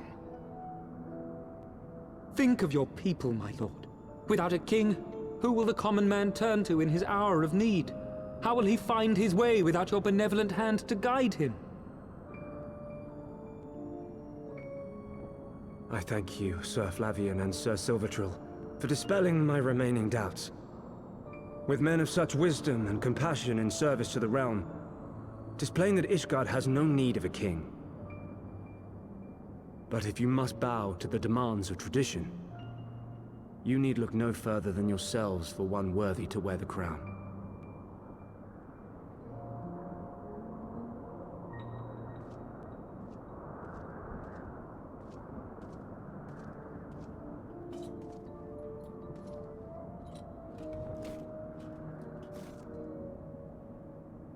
Fare thee well, my brother knights, my loyal friends. On these shoulders shall I bear the weight of my father's sins. With this lance shall I repay the debt accrued through our misdeeds.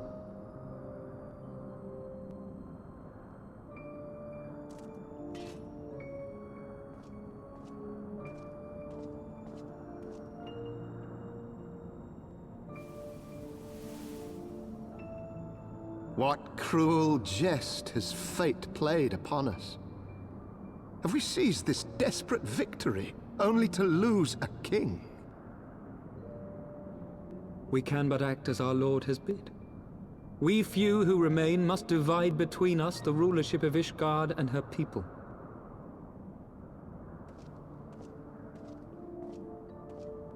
Not I.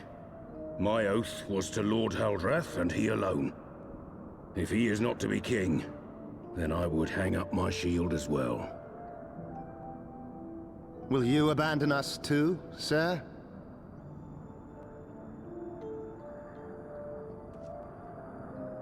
I would wash my hands of blood and betrayal, and take up an honest trade. Mayhap I shall serve ale instead of sharpened steel.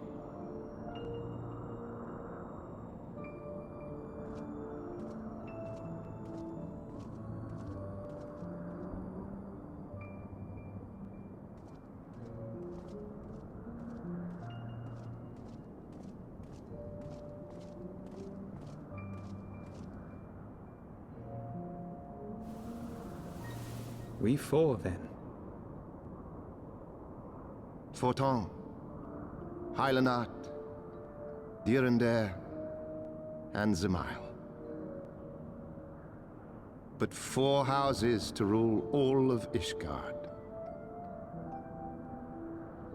And what of the throne? We keep it empty. Until the day a king rises once more. We must assume the role of stewards.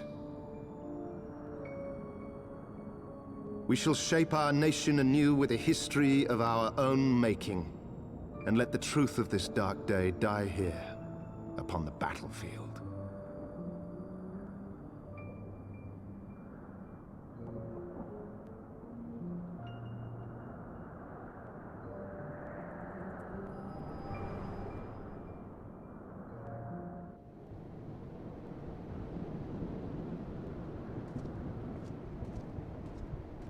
What ails you, friend? Are you wounded?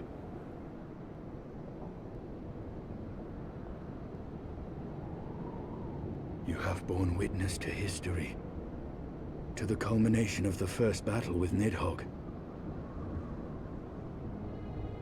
The legend of Ishgard's founding tells that our ancestors were led to the land of Kurthus by the valiant King Thordan. In the midst of their journey, they came to a wide chasm, where they were set upon by a great worm, Nidhogg. A furious battle then ensued, with Thordan leading the van. Though the brave king was slain defending his people, his son, Haldrath, the first Azure Dragoon, fought on undaunted.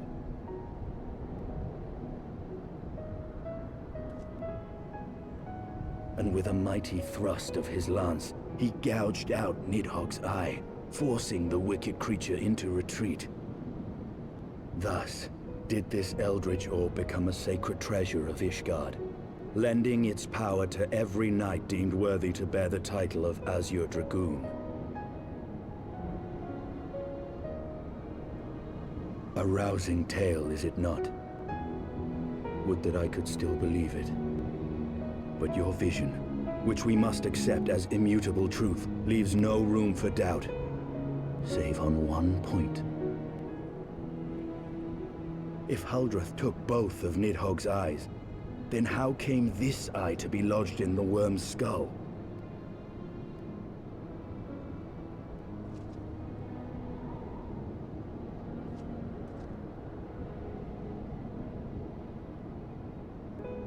Beneath every answer we unearth, another question lies buried.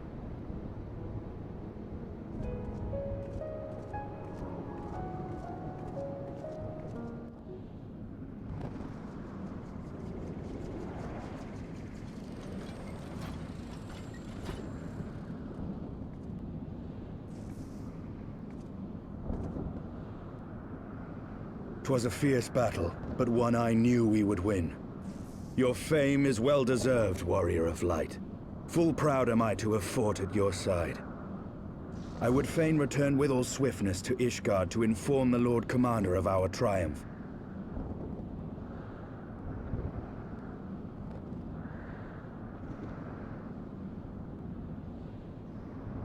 But we must first have words with Hraesvelgr. There are parts of this tale that the worm has kept from us, and I would know wherefore.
You mean the moment I prized your eye from his head?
Wafal Ka'an Smahes Wa Saith An Yikin An Ailen An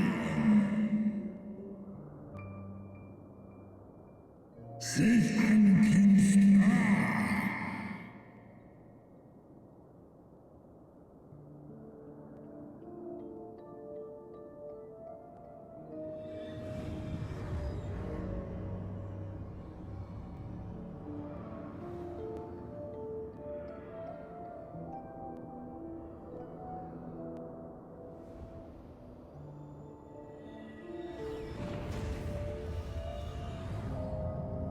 Star and Stars.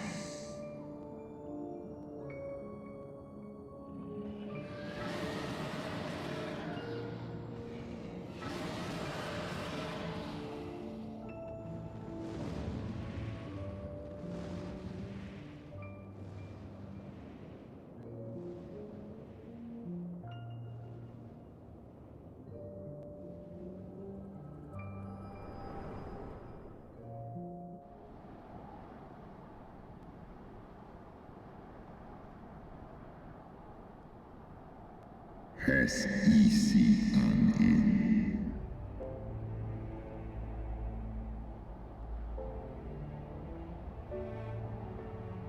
It was yours.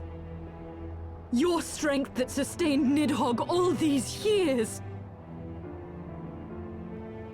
Would that Haldreth had dealt the worm a killing blow. Kom an I fåren kin luna hes mån in. Noskan strav an ustjas anan. And so you acquiesced. You surrendered your eye to Nidhogg, knowing full well the suffering he would inflict. This worm som an sin inkin in Ela. Ekmon ratan in El. Esklos nisek a. Lis esk an gaan.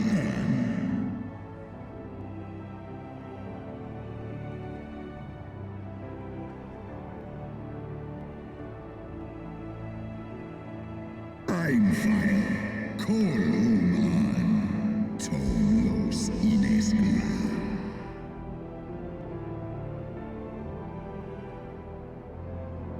Kas echi shinso, Sekmon ina an, Srei snowfall in Sith I an.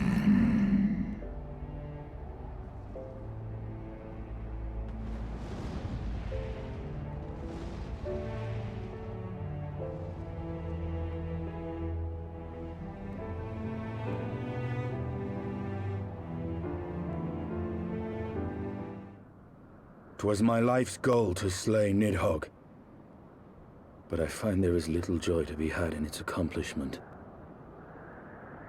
But you have rid the world of a hate-filled creature, and ended a bloody war in so doing.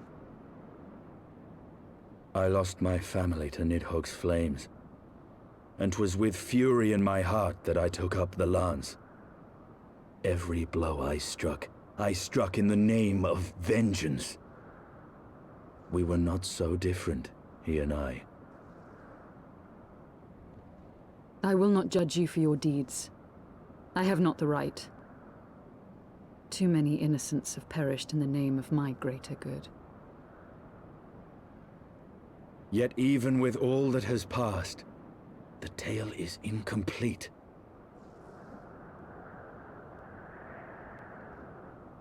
We are short a great worm's eye. Of the pair which Haldreth took from Nidhogg, only one is known to us, the one I bear. What then became of the other? Why did Nidhogg, who had taken such pains to prolong the Dragonsong War, suddenly decide to hurl his entire army against the walls of Ishgard? Lord Commander. Aye. The deed is done. Nidhogg is slain. What? In the city? A battle with whom? At once, Lord Commander. Hold firm till our return. Fighting has broken out in the city. Lord Emmerich was sparse with the particulars, but it seems some commoners threw open the gates to a force of heretics. I gave no order to attack. Are we to mark the end of the Dragonsong War by spilling the blood of our own? Mayhap Hraesvelgr was right about us. Let us away, Warrior of Light. The people must be saved from themselves. Wait! I would join you! There has been enough violence. I will appeal to my people in the city and make them see reason.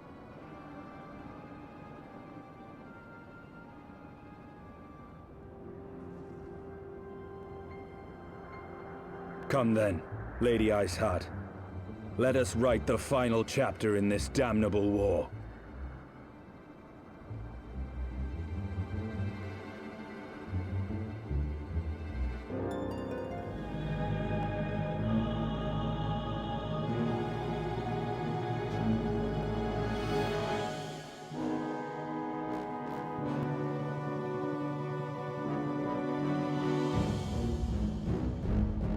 A small army of heretics has invaded the city, Your Eminence. But there is no cause for concern. A sizable contingent of our soldiers is already in place to repel the Dravanian assault, and the intruders will soon find themselves outnumbered and outmatched. Our plans proceed apace, then? Yes, Your Eminence. This unrest shall serve to feed the people's fear of the heretics and the dragons both. And lend renewed fervor to their prayers for deliverance. Very good.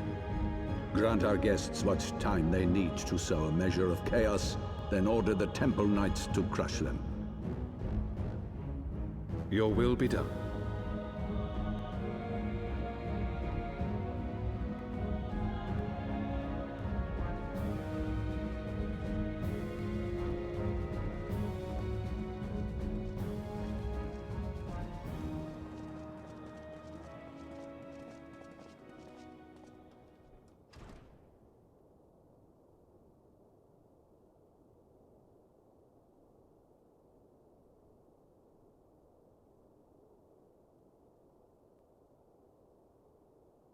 The moment is at hand.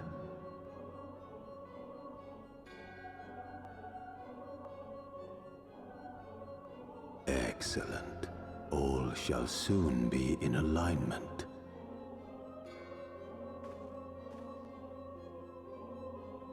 It is time for the Bringer of Light to die.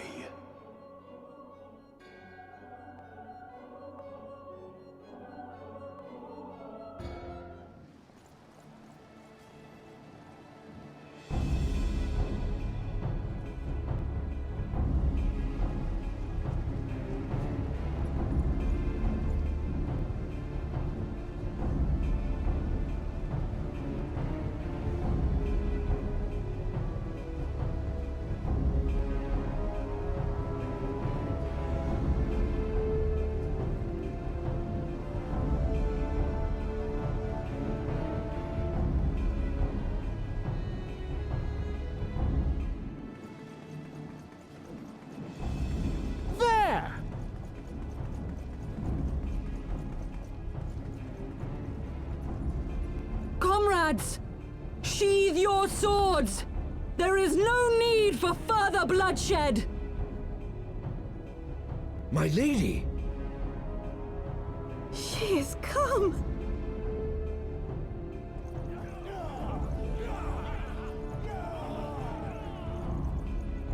Hear me, brothers and sisters!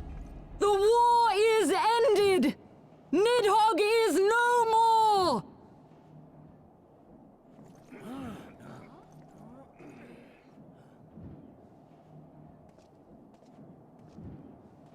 Aye, it is so! This adventurer and the Azure Dragoon laid the Great Worm low!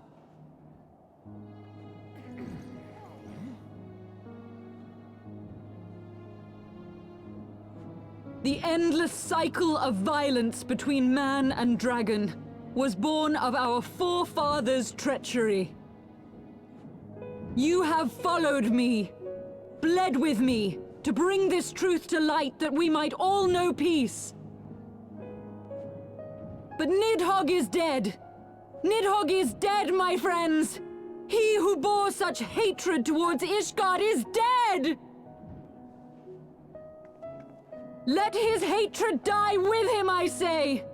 Let us sheathe our swords and go in peace! Have we lost? No, my friend! Far from it! At long last, the peace for which we have so desperately fought is within our grasp, and I, for one, would not forsake it!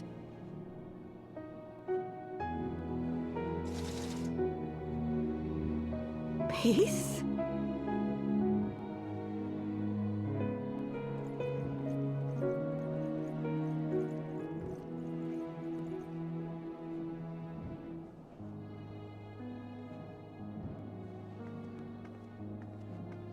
Seize the witch! Let none escape!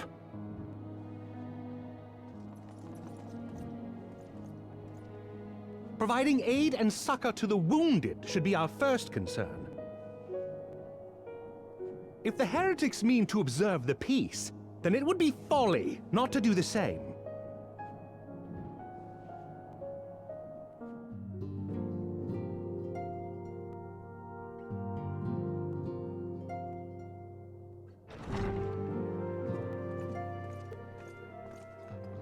Praise Halone, you are safe.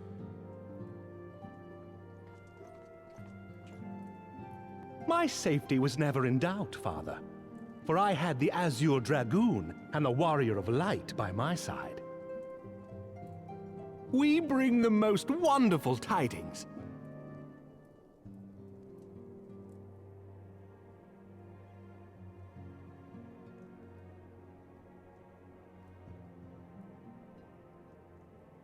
The infamous Lady Iceheart, here in Ishgard?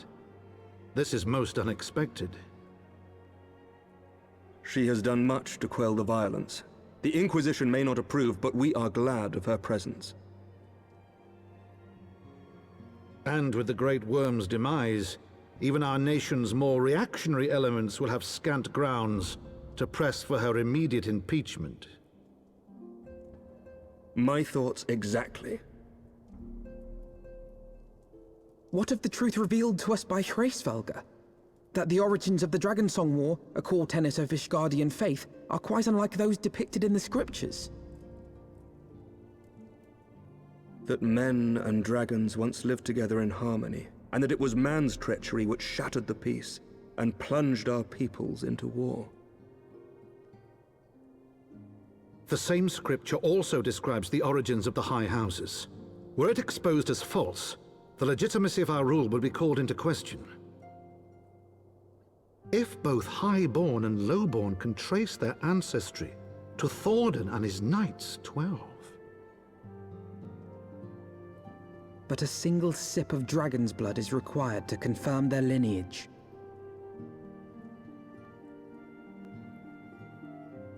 If the Holy See knew of this and chose to remain silent, their crimes are grievous indeed.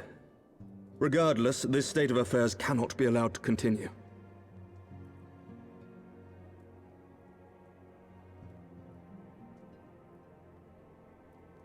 Sir Emmerich, you cannot mean to raise this matter with the Archbishop. Pray consider what you are proposing.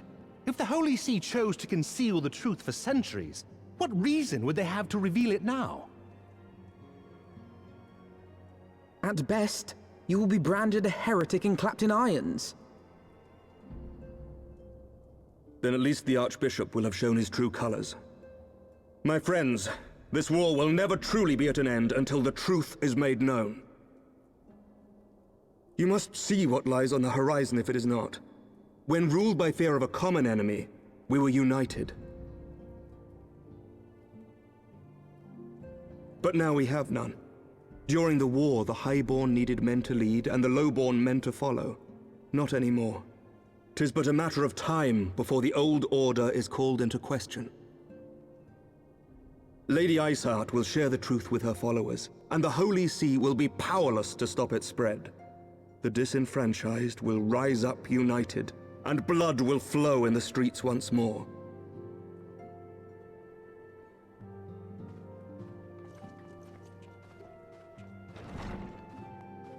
A divided Ishgard will not survive.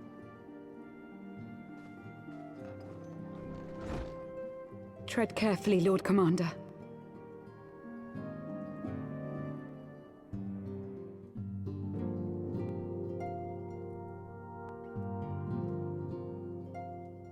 My lady, is it wise to let him go? I sympathize with the Lord Commander's desire for reform, but to approach the Archbishop in this manner bespeaks an idealism to which I did not think Sir Emeric prone. Though he comports himself as a realist, he has long dreamt of reform. 'Twas that idealism which first drew me to him, that which made me swear an oath to serve. We must not think of ways to hinder his cause, but rather ways to aid it, even should the Holy See cry heresy. You cannot mean... If the Lord Commander does not return from the vault at the appointed hour, I mean to go and fetch him. Have care, my lady. Your words border on treason. Should they reach the wrong ears, you will be declared an enemy of Ishgard. That is a risk I am willing to take. Lest you forget, my lord, I am not born of this land. My loyalty is to the Lord Commander alone. But I speak only of what may come to pass. If the rumors regarding his heritage are to be believed, we have naught to fear.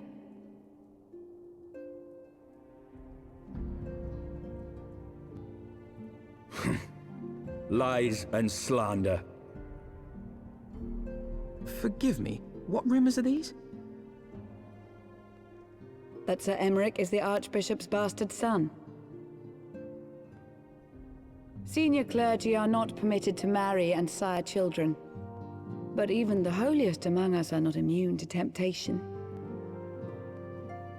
I labor to believe it. Sir Emeric is truly the Archbishop's son. He has never been publicly acknowledged as such, but the rumors have plagued him since childhood. That he rose to his current position, despite being despised as a bastard and accused of profiting from his father's influence, bespeaks the quality of his character. It is my hope that on this occasion, the burden of his birth will work in his favor. Should our worst fears be realized, the Archbishop will not be so quick to execute his own flesh and blood, affording us time to mount a rescue. Bastard or trueborn, he is our nation's best hope. If the Holy See dares to threaten him, I shall lead the charge against the Vault myself. Hear, hear! The future of Ishgard rests on Sir Emeric's shoulders. I too will do mine utmost to aid his cause. Orshafon, be reasonable.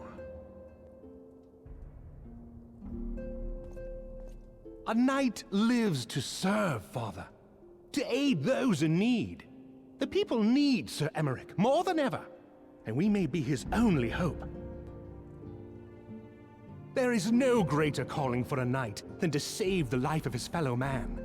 I swear to you, on the sigil of our house, that I shall do this and make you proud.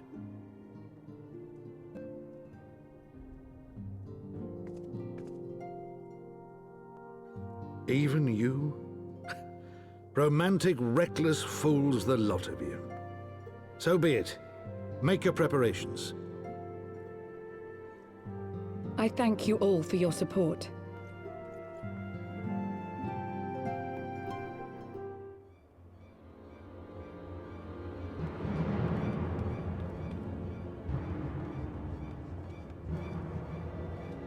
Where do you think you're going, Missy? I'm sorry, I didn't mean to offend. What's going on here? What's it to you, boy? Piss off. Hold on. I've seen them around. They're in and out of House Fortomp's manor all the time. Oh, I see. Skulking about at your highborn master's bidding, eh? Bloodhounds hoping to catch a whiff of heresy, is that it? You are quite mistaken, I assure you. We came here to help. And if you know what's good for you, you will let us pass. Haha! Listen to the pups yapping. Come here, boy. I'll give you cause to yelp.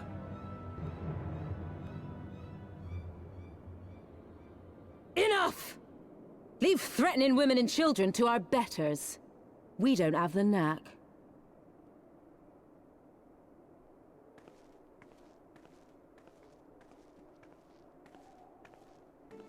Hilda!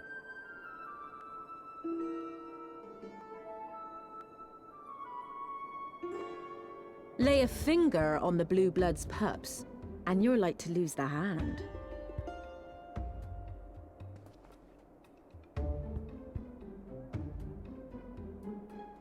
And often I get called on by glorious heroes like yourself. So tell me, what have I done to deserve you?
So, while you're on your way to kill Nidhogg, you stumbled on some dirty secrets that the Holy See has been hiding for centuries.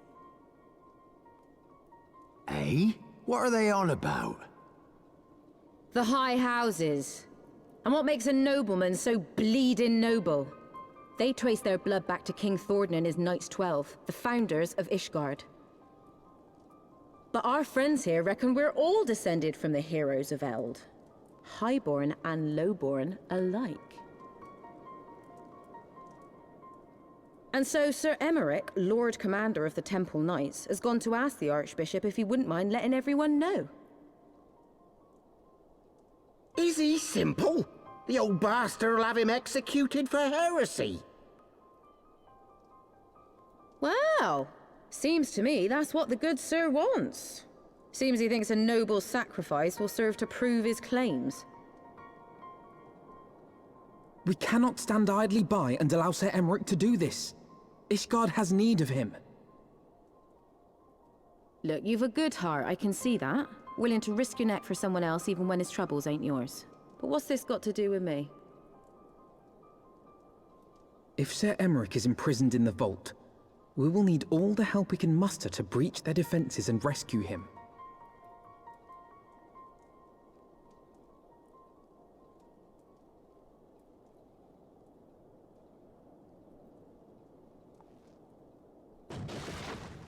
What in the hell's?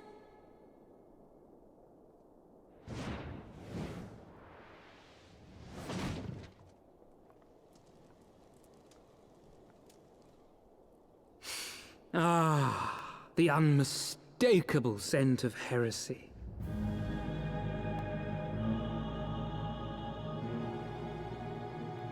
And what do we have here? The honored guests of House Fortom consorting with the Queen of Rats.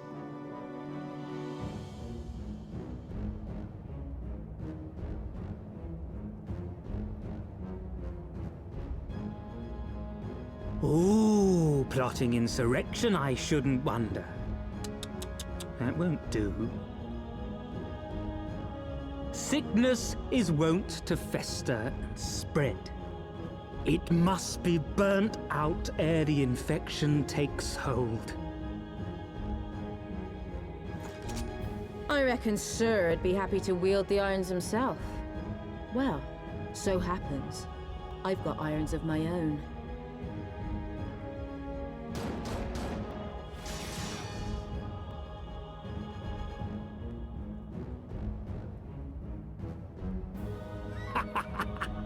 Such simple creatures, rats. Certain to attack when cornered. Let us step outside, milady. In here, your toys could hurt someone.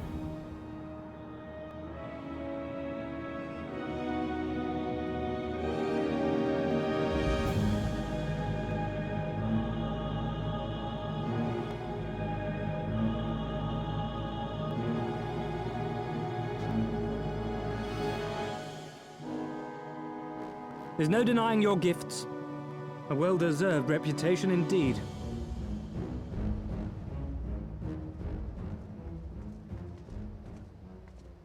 Enough!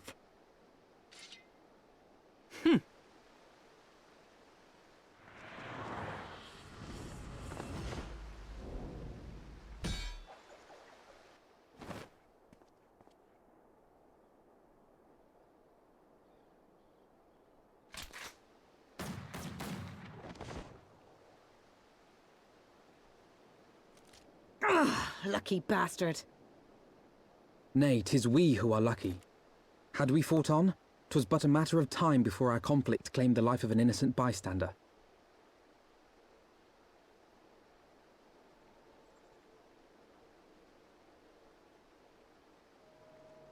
I thought the Heavensward might come here as well. They came to the Temple Knights' headquarters. Aye. Sir Grinno announced that the Lord Commander had been imprisoned under suspicion of heresy, and that the Heavensward had been granted full authority in his stead. Then the Heavensward now commands the Temple Knights. Those still loyal to Sir Emmerich answer to me. Alas, that amounts to but half our number.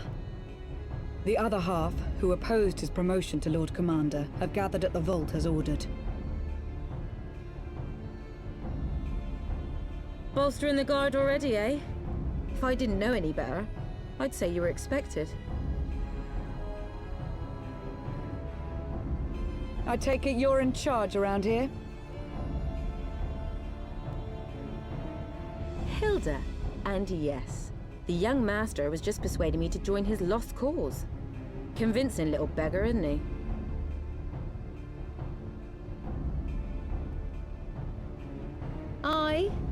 Your passion moved me. A bit. That, and the fact that we're sick of living off the leavings of our betters. If you've a mind to change things around here, then we've a mind to join you.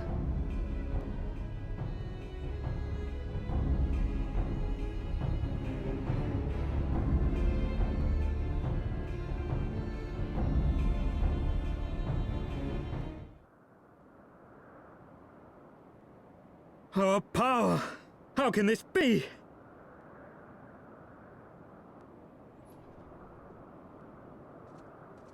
Fall back!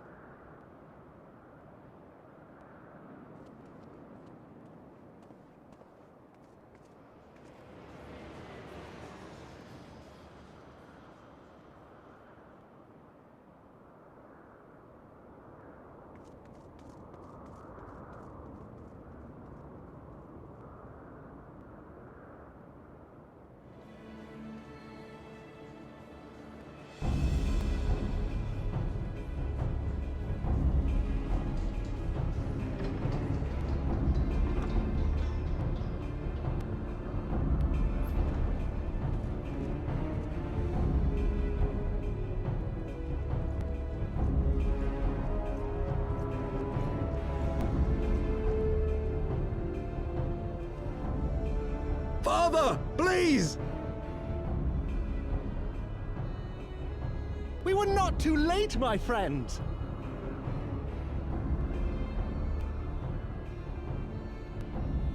Why must you do this, Father? Nidhogg is fallen. There is no need for further deception. Now is the time to renounce the lies which led us down this path. To start anew!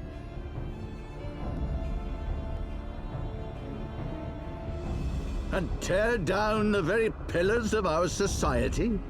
Our history, our values, everything we have built over 1,000 years? A fool to the last.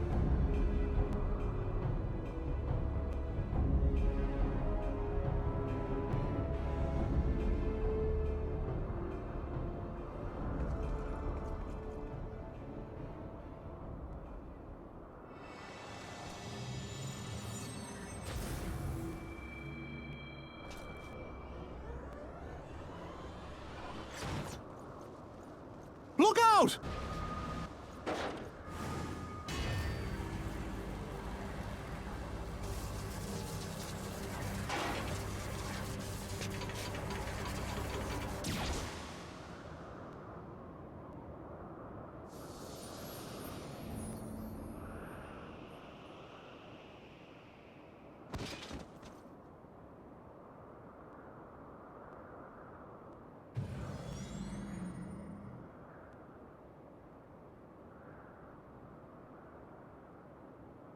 Go.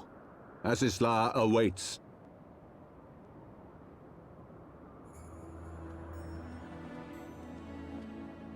Lord Orchefort!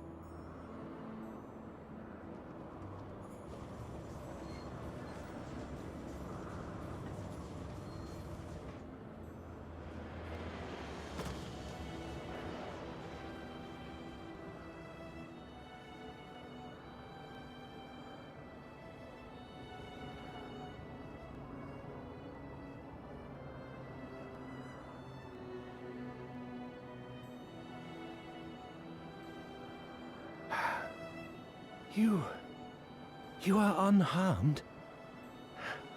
Forgive me. I could not bear the thought of...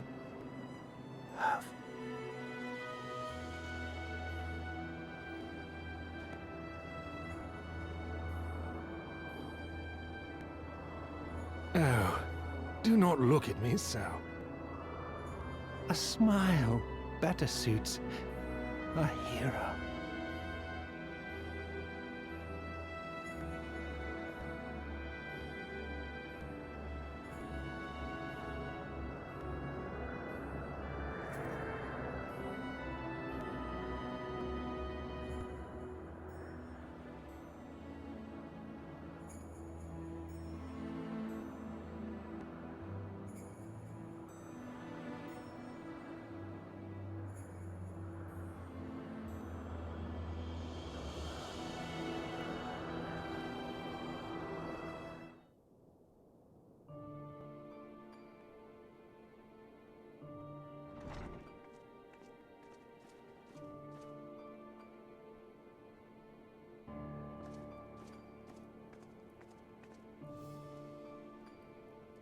Don't.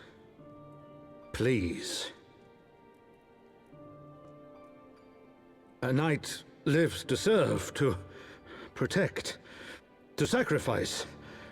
There is no greater calling.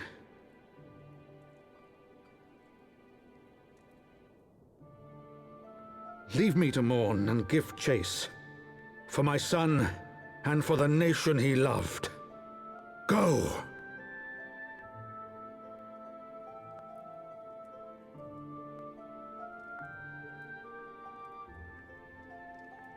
His sacrifice shall not be forgotten. My son.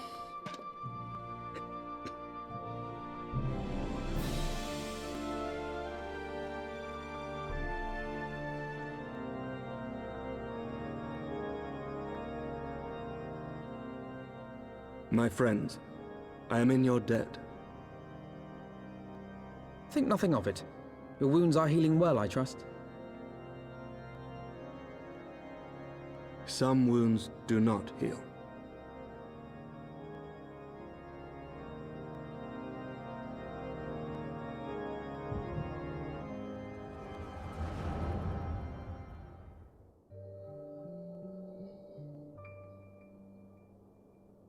The founding. The scriptures, 1,000 years of lies, all to deceive the common man. Nay, our own brothers and sisters. For the blood of the Knights 12 flows within all our veins. You knew this to be true. You knew, and you concealed it.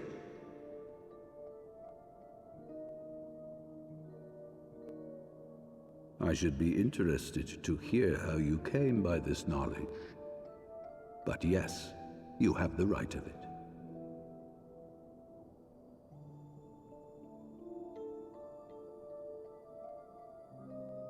The architects of Ishgard, King Thordan and his Knights 12, entrapped and butchered the great worm, Ratatoskr, that they might partake of her eyes and thereby transcend their mortal limits. Upon learning of their treachery, Nidhogg was consumed with a murderous and justified rage. I dare say you know what followed. The great worm slew the king and half of his knights. Aye, but Nidhogg was subdued, and his eyes plucked from their sockets by the knights that remained. Their one mistake was to show mercy, for from his brother Hreysvelgr did Nidhogg receive a new eye, thus rejuvenating his form and empowering him to embark upon an eternal quest for vengeance. Whilst Thordan's son Haldreth took one of Nidhogg's eyes and learned to wield its power in defense of his people. Thus was the first Azure Dragoon born, and ever since that time, his honored successors have risen to drive Nidhogg from our lands whenever the worm has returned to plague us.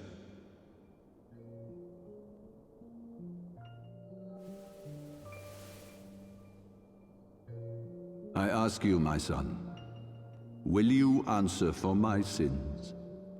Will your son and his son answer for me as well? What do you mean? If a man cannot atone for his sins in the course of his all-too-fleeting life, must his progeny then be held to account? Must every subsequent generation be judged as well? Thordan's betrayal of Ratatoskr was an unconscionable, unforgivable sin. Should we then, as his descendants, meekly surrender ourselves to an eternity of punishment? Nay, say I. I would not see our children sacrificed in a vain attempt to appease an implacable foe. Dragons are not like us, my son. To they who live forever, the wrongs of antiquity are as those of yesterday. No reparations shall ever suffice. This fact alone should serve as ample justification for our actions. Yet some refuse to see it as such. For men like you, who yearn to commit themselves to a nobler cause, a more compelling narrative is required. This is your solution. This is how you protect our people. You have given us a lost cause, a death sentence. With your compelling narrative, you but doom our countrymen to give their lives for a lie. And they do so gladly. Highborn and lowborn alike are proud to serve, to fight and die for their country.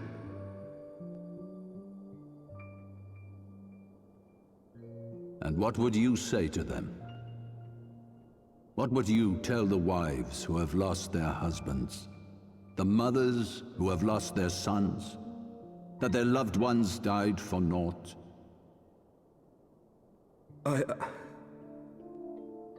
Over the course of 1,000 years, countless men have donned these robes, and every one of them came to accept the necessity of this solution.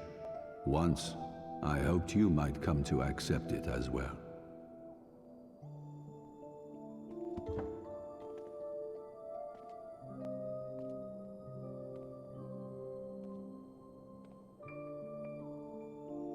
Do not despair, my son. Soon I shall free us from the sins of antiquity. and bring about the change you so fervently desire.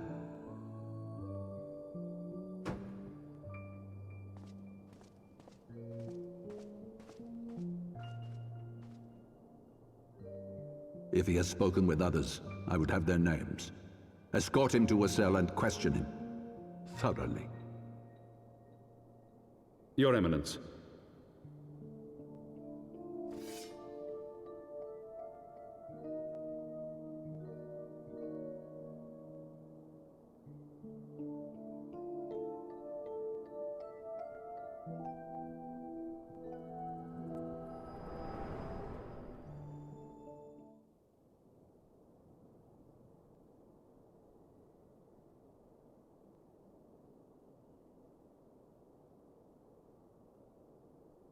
You saw something, did you not? A vision of the past?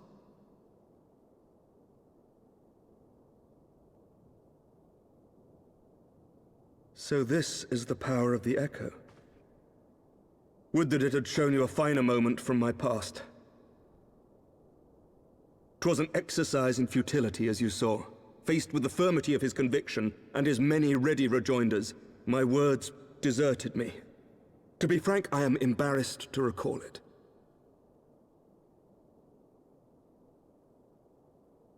A friend once impressed upon me the importance of differentiating between words, deeds, and beliefs. Were he here, I suspect he would judge your father's conviction to be no more than rank, self-serving delusion. Even so, I cannot help but wonder what manner of change he intends to bring about. I have given some thought to that as well. During the battle within the vault, the Heavensward demonstrated strange and unnatural abilities. Aye, the manner in which Ser Zephyrin struck down Lord Haurchefant was unlike anything I've ever seen before.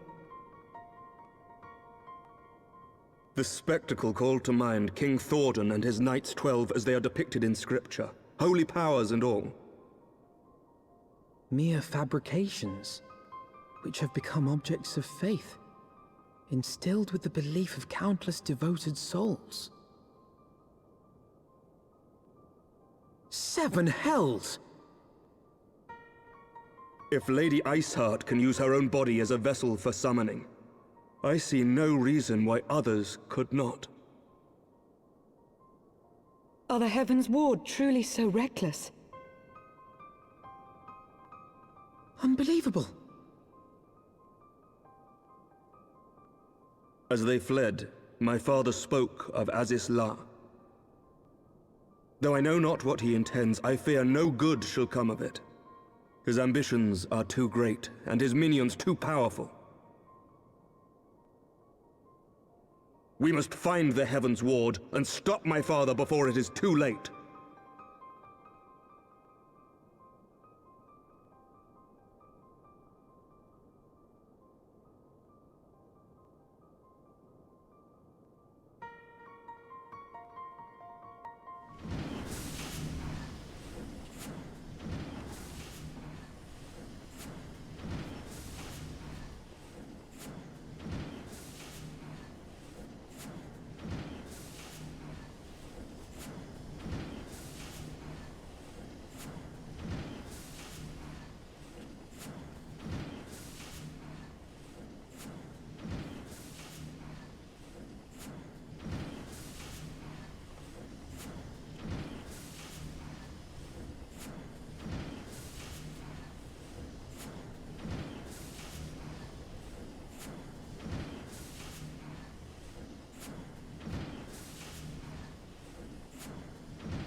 To the northern reaches of the Sea of Clouds, where countless isles yet remained uncharted.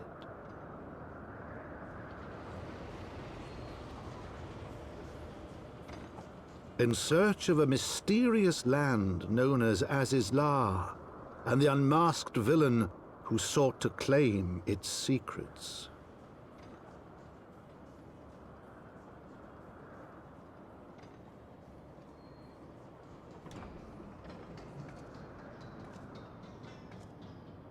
Oblivious to the new threat which followed in their wake, they came.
Warrior light, beloved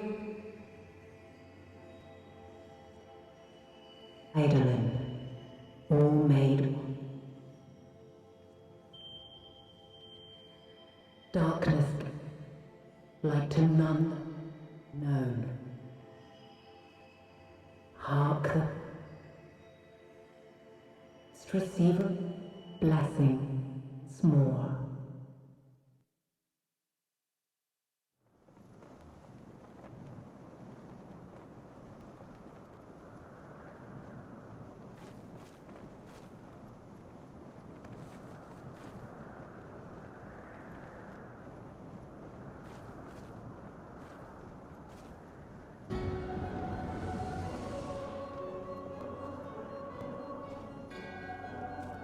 So falls the Lord of Mists, as did all others before him.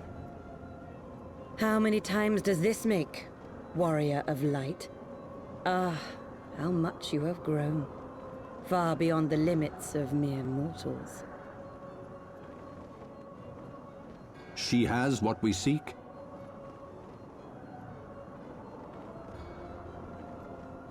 That she does. The key to Azizla, and the secrets of Alag.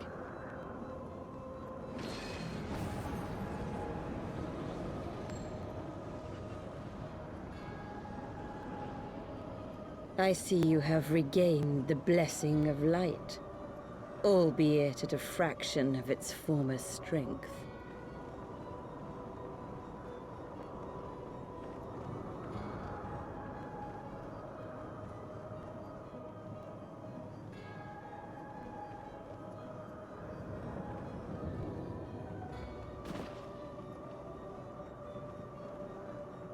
My thanks to you, Asian. And to you as well, Warrior of Light, for saving us the effort of slaying Bismarck.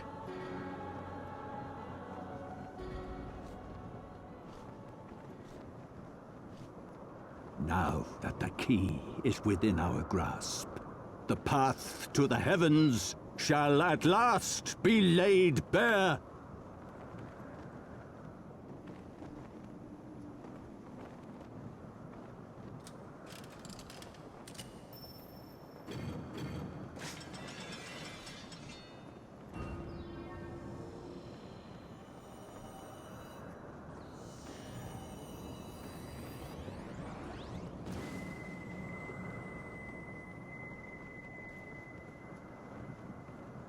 Ha ha ha ha ha ha ha ha!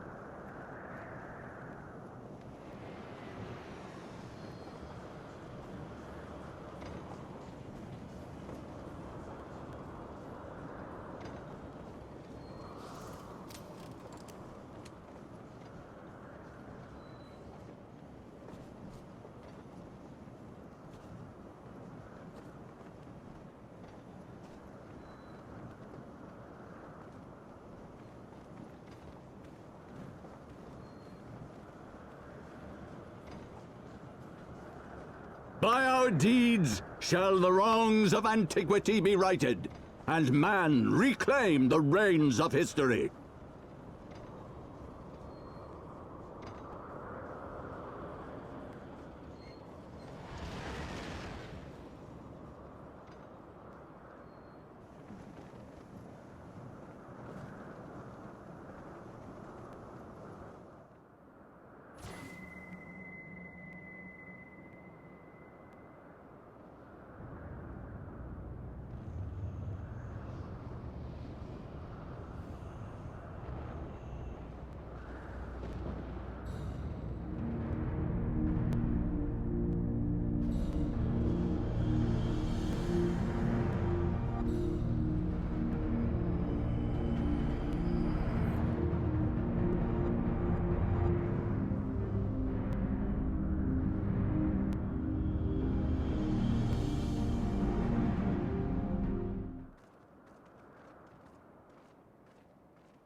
Wait, something is amiss.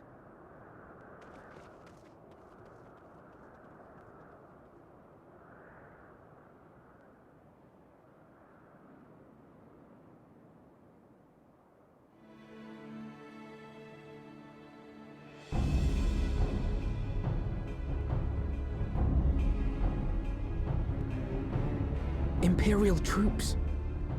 And they have already secured the area.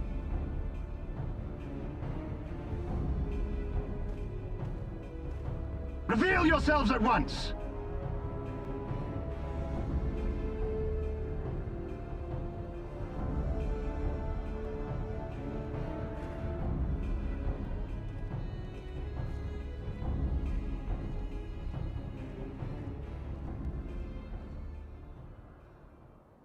And there I was, expecting more beastmen. Who are you?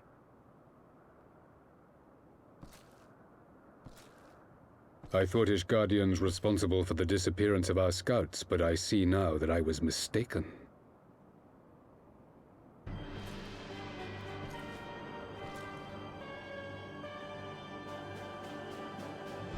Just as Wire observed, the Warrior of Light is wont to appear at the most inopportune times. The Warrior of Light? She who bested Van Baelsar? It would seem that the famous hero of Eorzea seeks Azizlar as well. Hardly unexpected. The secrets of the Allagan's power to bind icons to their will could scarcely fail to interest the scions of the Seventh Dawn. You know as well as we what will ensue should these insatiable creatures be allowed to roam free. That their very existence threatens the life of this star. We but disagree on the solution to the problem. Genocide has ever been the Empire's favored recourse.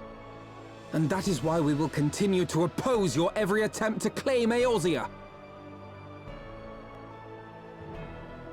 You do not hesitate to speak your mind, even when your every word could be your last. Alas, your sentiments betray the narrowness of your view. The fate of Eorzea and its inhabitants is of little concern next to the fate of the world.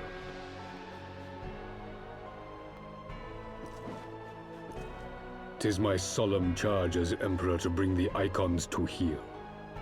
If this requires the extermination of certain elements, then so be it.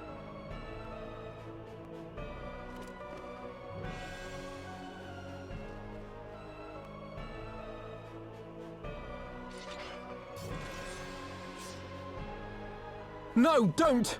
They are not his thralls!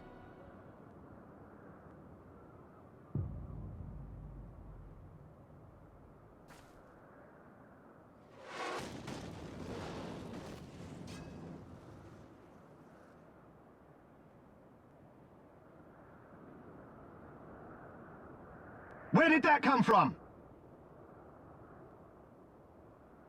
Take cover!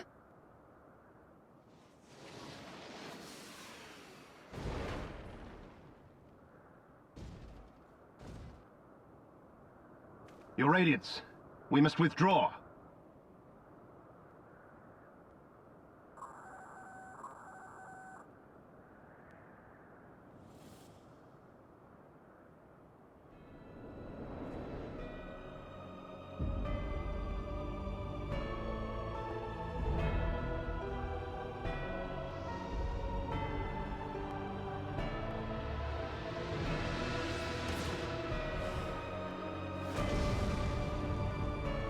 We shall meet again, Warrior of Light.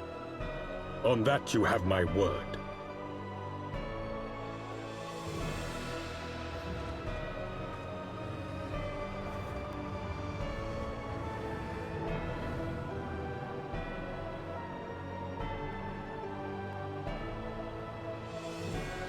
So Garlemald too has designs on Azizlar.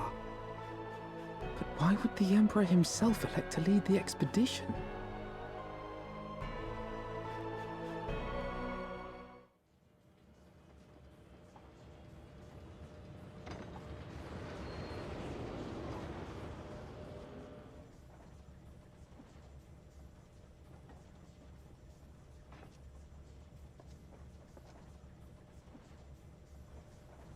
I did not think that I would ever have occasion to pilot a suit of Magitech armor again. Least of all under these circumstances.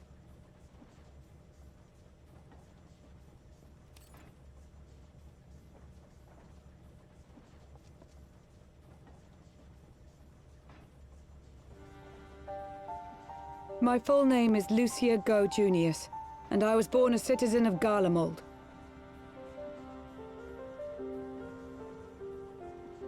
Ah, that explains it. When we first met in Ishgard, I very nearly called you Livia. Livia?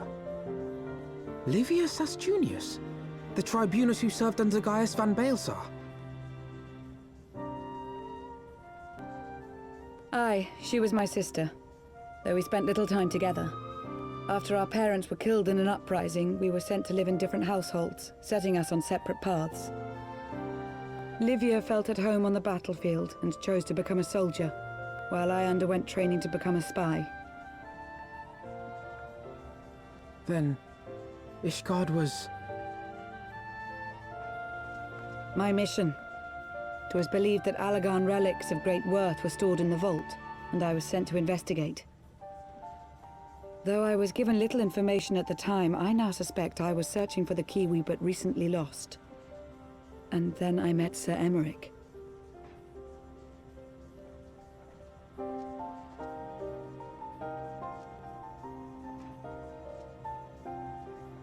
'Twas his usefulness to my mission which prompted me to approach him, but I soon found myself drawn to him for other reasons. He too was a prisoner of his past, judged for his heritage as a bastard son of the Archbishop.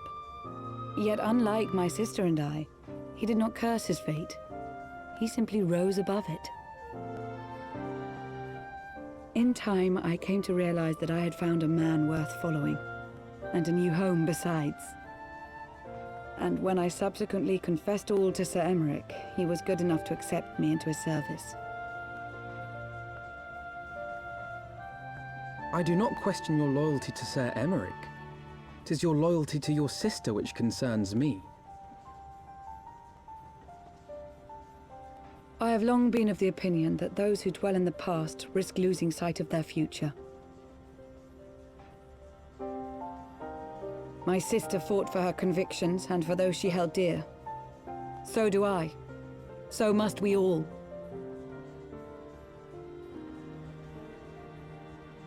Well, I, for one, am happy to welcome a fellow Garlean to our merry band.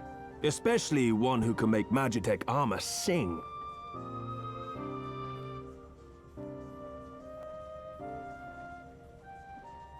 Chief, we should be getting close. Once we break through those clouds, we'll be right where the light was pointing. Right where Azizlar should be.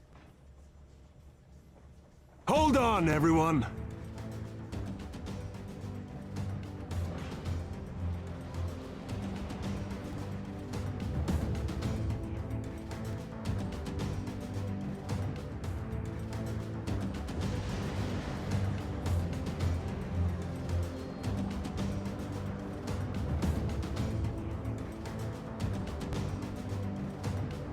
Look! I think that's it!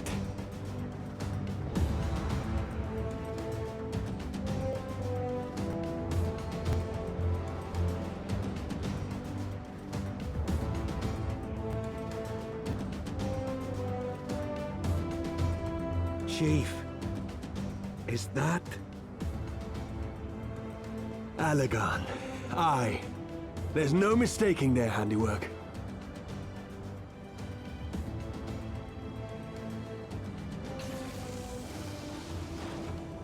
What was that?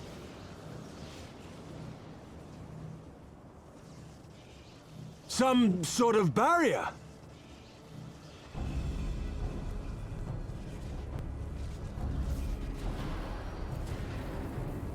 She won't hold, Chief! She's breaking up! I've lost the auxiliary propeller! Sid, it's no use! We must return to Ishgard and find another way! God damn it all! Why do the Allagans always have to make everything so bloody complicated?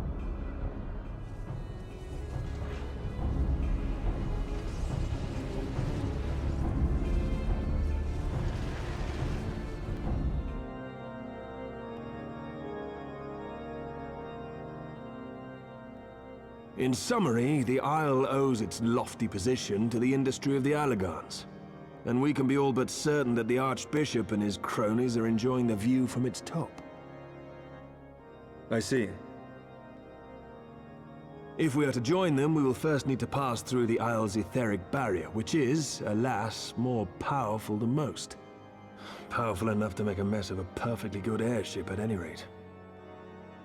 As far as I can gather, the barrier mechanism draws ether from the surrounding environment and polarizes its elemental aspect to produce what is, in effect, a wall of lightning. It seems plain that without the Vanu's key, any attempt to reach the Isle will end in failure.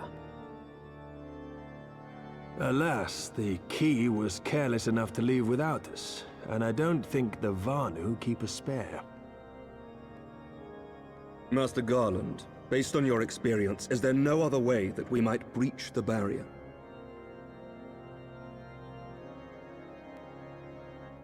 Well, in the past, we've beaten similar barriers by nullifying them with elemental converters. But the one we're up against this time dwarfs aught we've encountered before. The Enterprise simply isn't large enough to bear the requisite amount of crystals.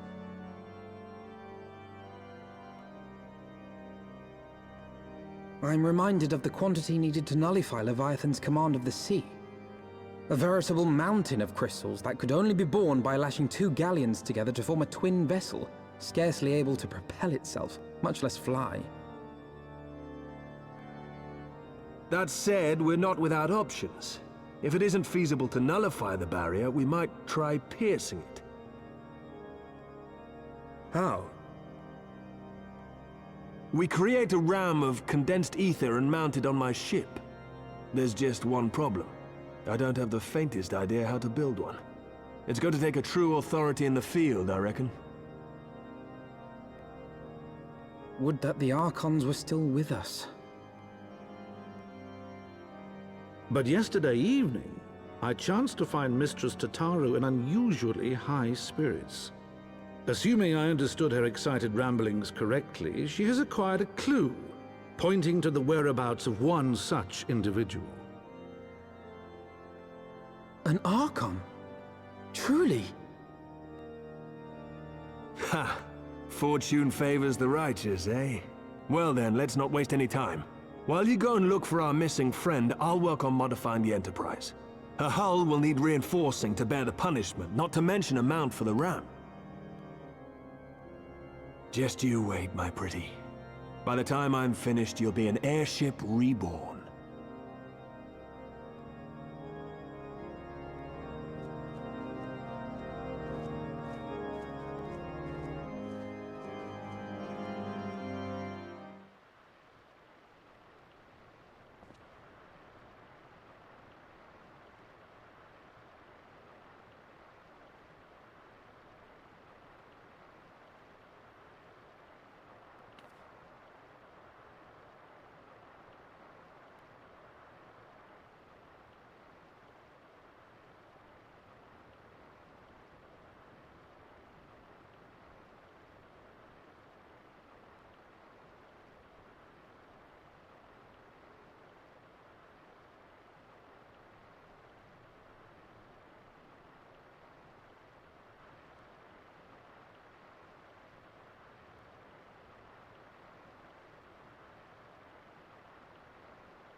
In requesting the Elemental's assistance to find Y'shtola, you must needs be aware of one difficulty. A difficulty born of the fundamental difference between man and Elemental. That being? In perceiving the world around him, man relies upon senses such as sight and sound. For the sake of convenience, he gives names to such things as are near or dear to him. Being formed of pure ether, however, such concepts are foreign to the Elementals. Instead, they perceive by observing the ebb and flow of the energies of life. So profound a division cannot be bridged with simple discourse. The Elementals' voices stir not the air, and thus reach not our ears, while our words are but wind to them.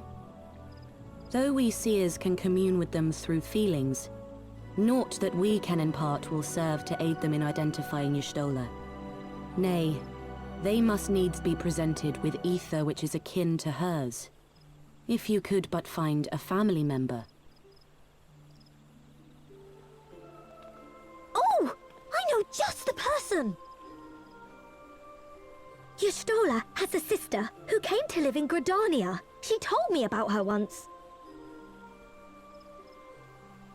Oh, that is most fortunate indeed. Pray, seek this sister out then, and bring her to Evershade. There, we shall petition the Great One's aid in finding your lost companion.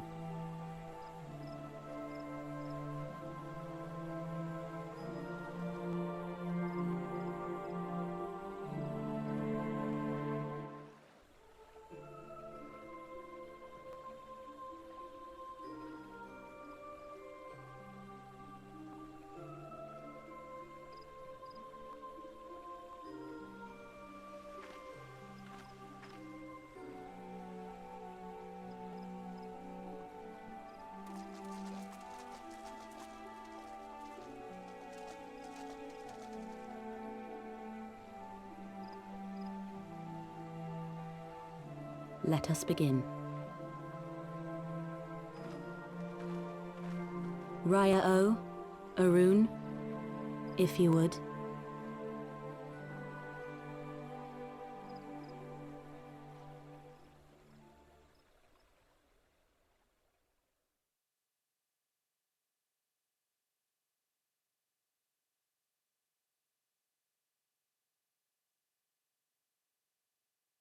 Hearken to me, O Great Ones.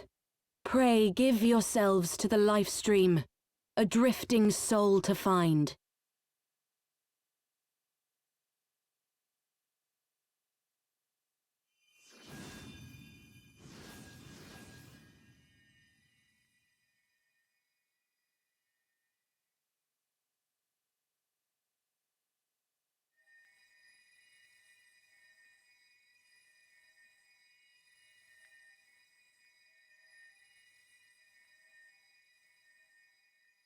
Please, Y'shtola.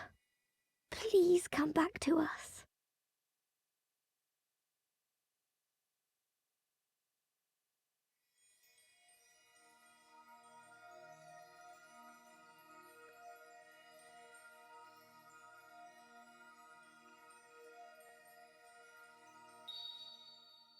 There. Now!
A room has been readied at the Roost.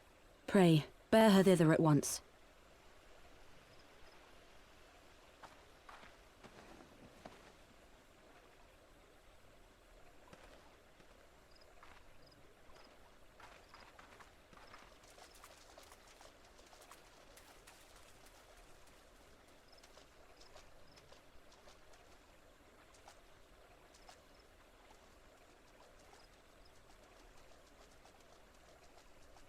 All that remains is to pray, my friends.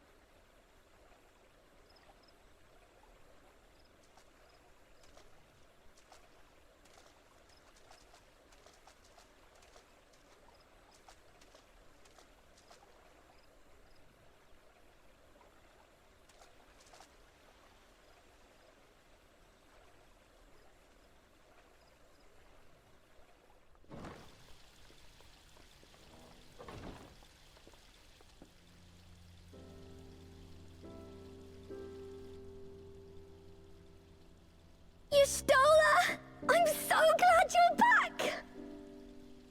Tataru.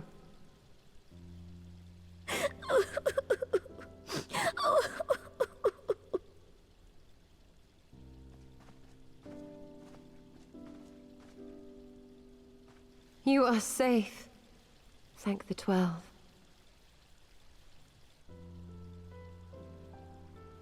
Something has changed about you, Alphino.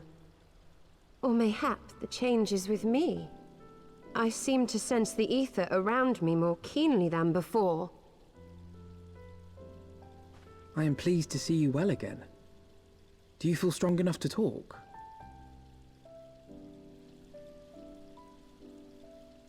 Worry not. I am well enough.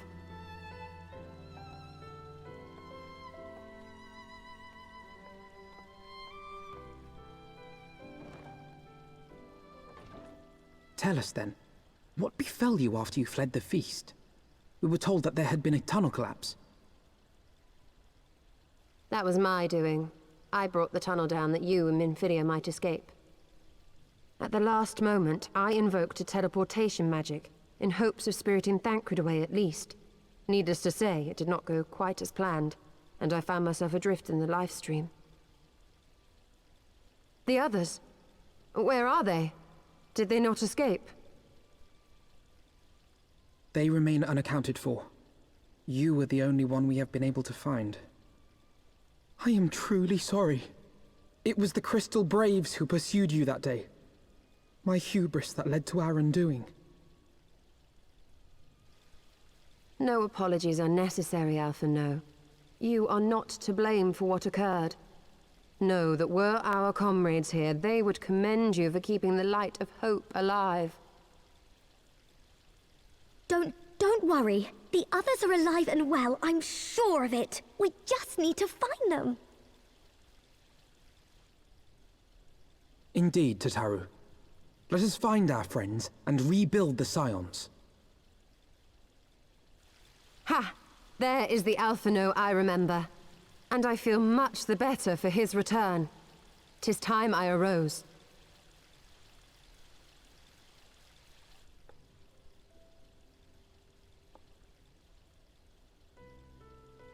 That reminds me! I have a change of clothes for you! I don't like to boast, but I made them myself. I learned how to weave while we were in Ishgard, you see?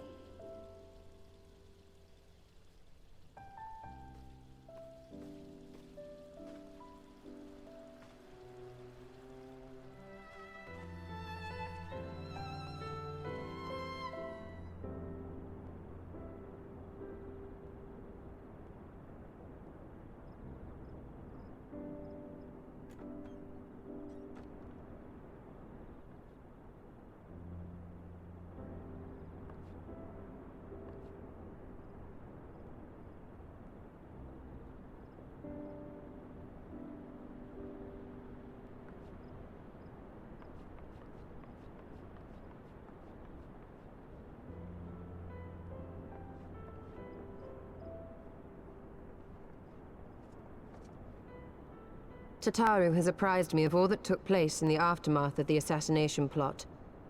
It would seem I have been away for some while.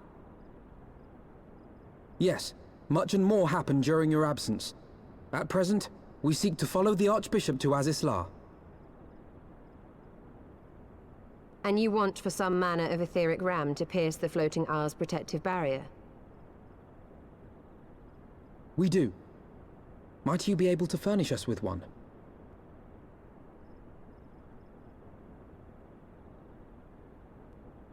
A means to prise open a hole in an Allagan barrier.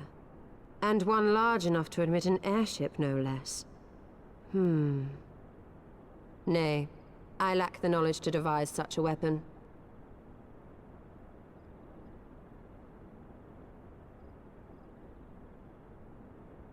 But I know of one who could.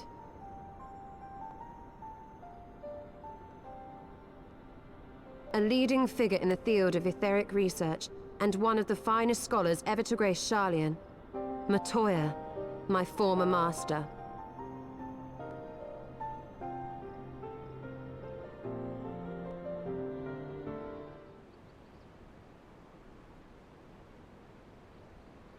To the Thalaic River, where to the melted snows of Abelathia's spine eventually find their way by means of 1,000 silver streams.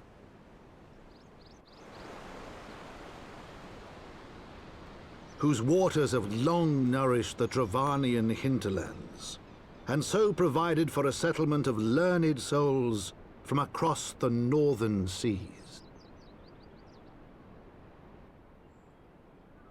To the city of Sharlayan, that great seat of knowledge now abandoned by her keepers, they came.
Don't you know it's rude to enter without knocking?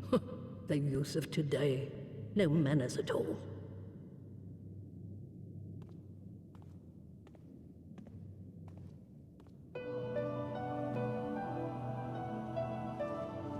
Though we neglected to knock, we did create something of a commotion. I had hoped that would suffice. Heavy-handed as ever, I see. And still not a hint of grace. Some things never change. To give credit where credit is due, I learned from the best. It has been too long, Master Matoya.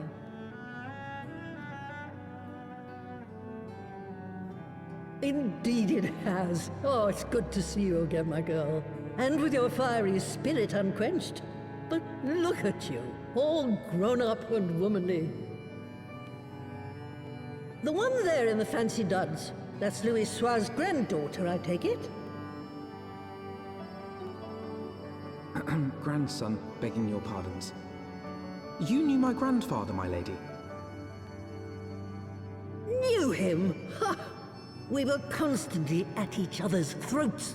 Like rabid dogs we were. Oh, he was a stubborn bugger, was your grandfather. Never a dull moment when he was around, though, I'll give him that. As for you, boy, I've known you since you were a rosy-cheeked babe at the teat. And my sister too, I gather. May I say what an honor it is to meet you again, my lady? Spare me the hollow pleasantries, boy. I'll wager my remaining good teeth you didn't come to a forgotten corner of Eorzea to flirt with a wrinkly old woman. Now out with it. What is it you need of me?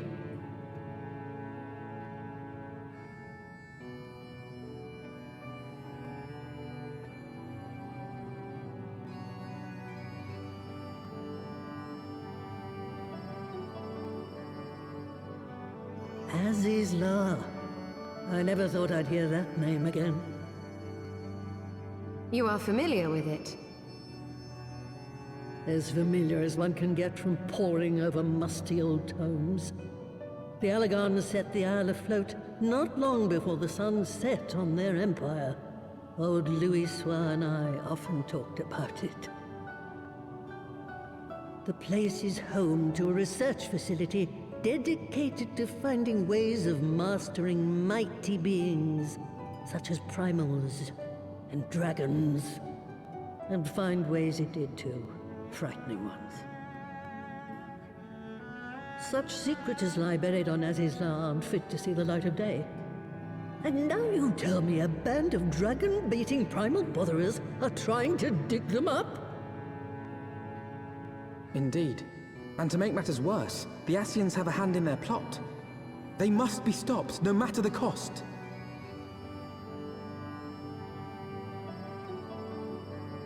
I see.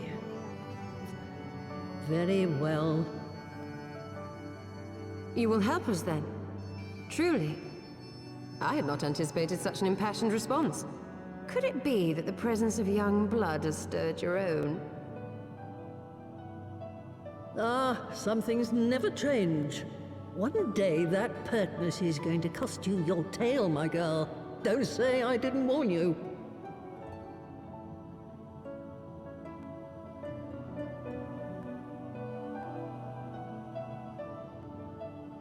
"'Twas some 50 years ago, shortly after Garlemald had brought all of Ilsabard under its rule.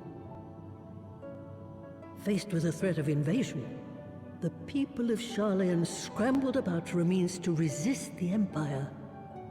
For my part, I was tasked with developing an etheric converger. Ah, yes, a device which draws in ether and concentrates it to produce a destructive force. But as my research neared its end, it was denounced by the Forum, who claimed that my device was more likely to destroy us than our enemies. After that, they and I had a little falling out, and I decided to seal away all the fruits of my research lest the dunder-headed ingrates reap any benefit. Ha! Petty, I know, but gods, it was satisfying. Do mine ears deceive? 'Twas you, was it not, who was so fond of saying that all knowledge exists to advance mankind, that how it is used depends on us? I don't remember. Perhaps. All right, yes. It was a pet phrase of mine. And that should give you a notion of how sick and tired I was of those spineless wretches of the Forum. All talk and no trousers, that lot. That's why I decided to remain behind, rather than join the Exodus. You may have had your disagreements with my grandfather, but upon that point, your minds were as one. With respect, Master, the fruits of your research should not be left to spoil. Will you share with us the secrets of the etheric converger? Aye, I will. All the information you need is contained in a tome I wrote on the subject. But you'll have to fetch it from the forbidden section of the Great Library. You were not exaggerating when you said that you had sealed it away. Though the city is abandoned, the library's guardians are all but certain to remain. We must needs cut a path through them. Come, let us away.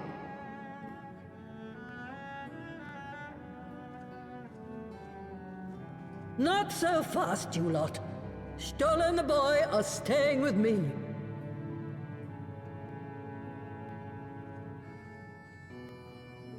I need help to make new sentinels to replace the old ones you walloped. They'll be board and lodging, don't you worry. But know that you'll have to work for them. Hard. I'll have no sluggards in my house.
I had not thought to behold this tome again.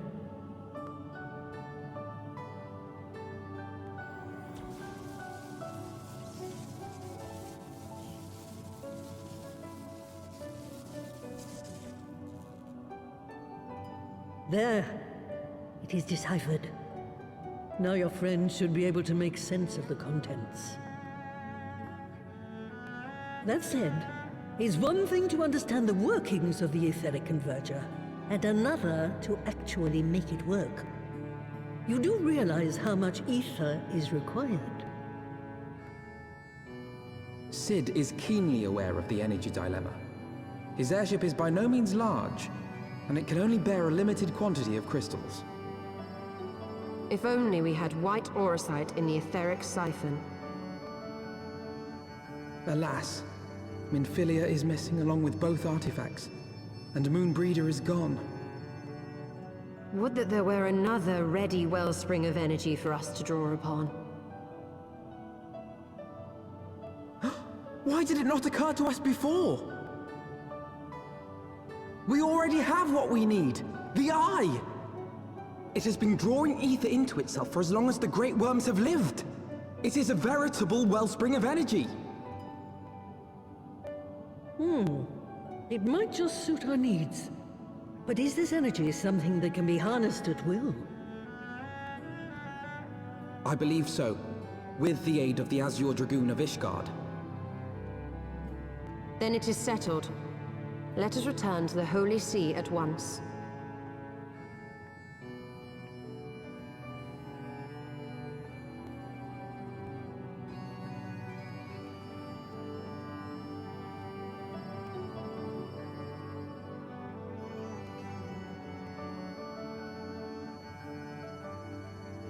Stola, wait.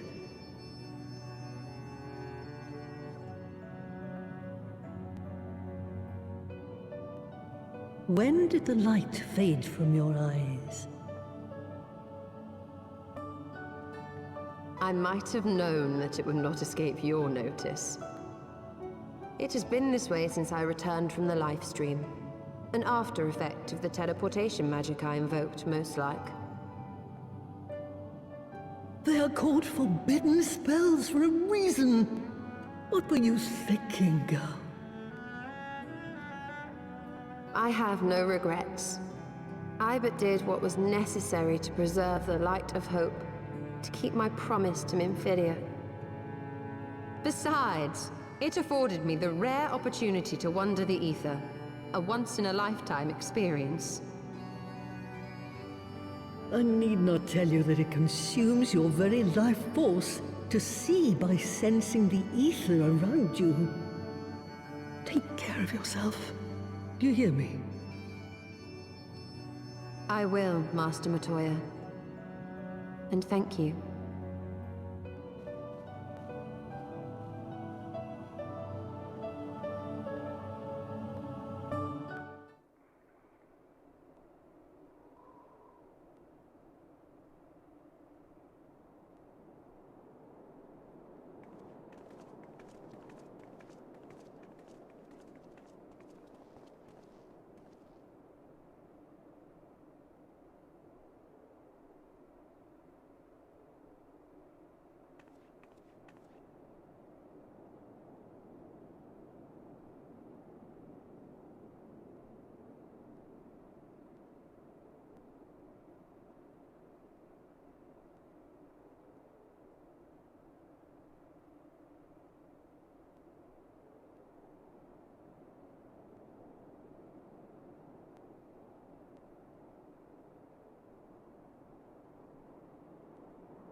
Until but recently, the Ishgardians have kept their doors firmly shut to outsiders.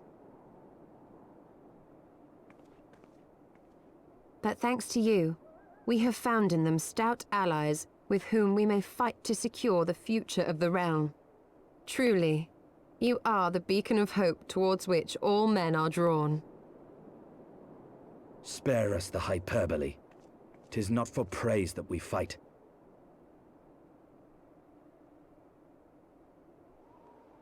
Oh? In light of all we have achieved, I felt it only meet to express my gratitude.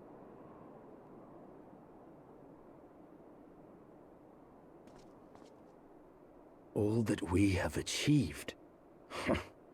Spoken like a true outsider. Until the war is over, we have achieved nothing. The coming battle is a chance to excise the root of this conflict, and by my hand it shall be done. Then you may speak of achievement. 'Twas not mine intent to make light of your struggle. If I have given offense, then I apologize. But if I may speak freely, you would do well to be wary of the eye. Even now, it burns with insatiable hatred, watching unblinking for a sign of weakness. Should you falter for so much as a moment, it will surely consume you.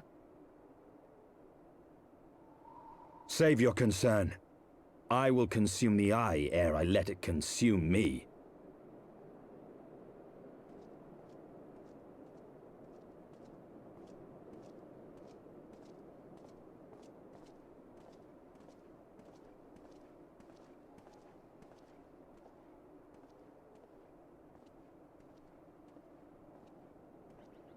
"12 be praised, thou hast not yet set forth.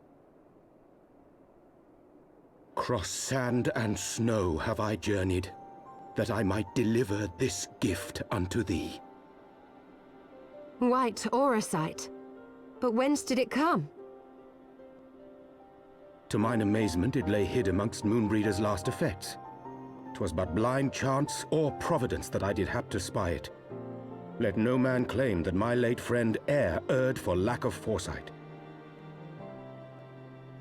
In the place whither thou goest, servants of darkness do lie in wait. Pray, give unto me thy pledge that thou wilt strike them down and avenge our fallen comrade.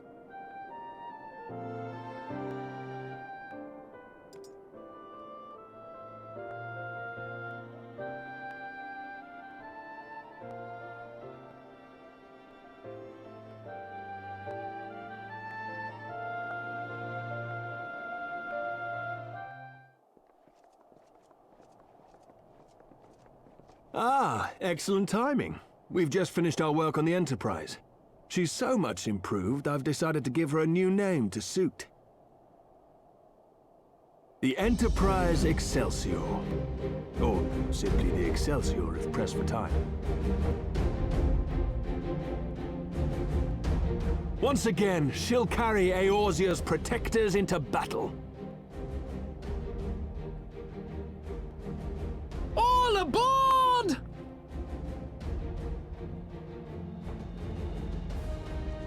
I can do no more than see you off with prayers for your safety and success. Yet know that wheresoever you may go, my son's spirit goes with you. May the Fury grant you strength.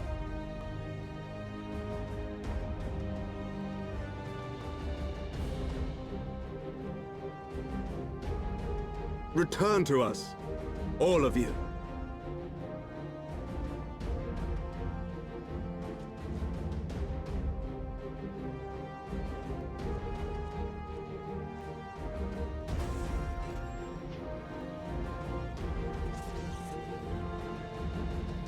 Enterprise Excelsior, engage.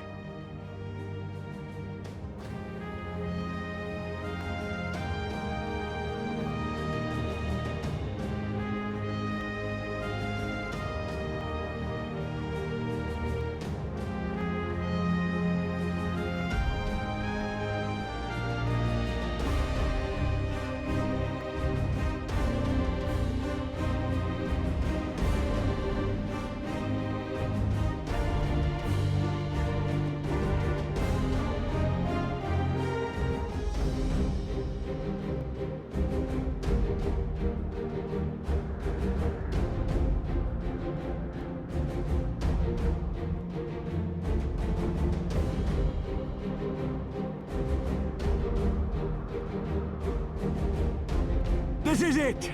Get ready!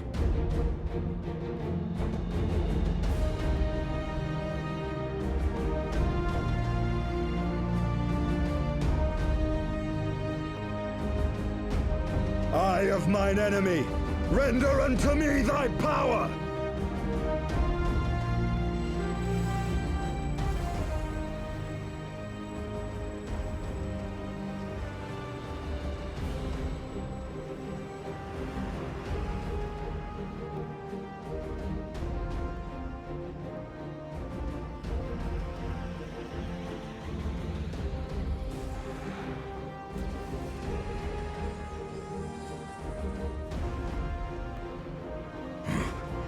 No, you will not claim me. I am the master.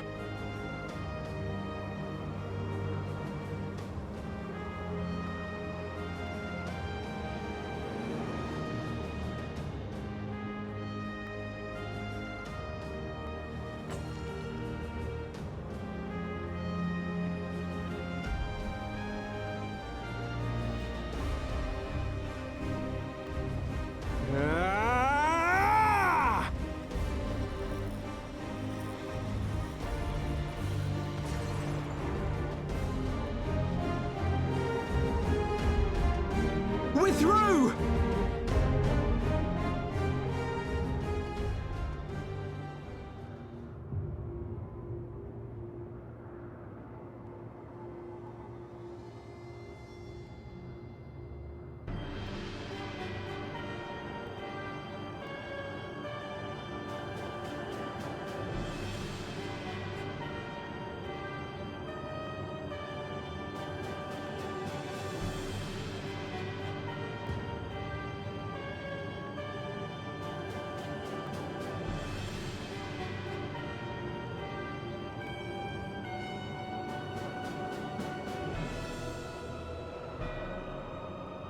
Chief, we've got an Imperial battleship on our tail. And it's bleeding massive.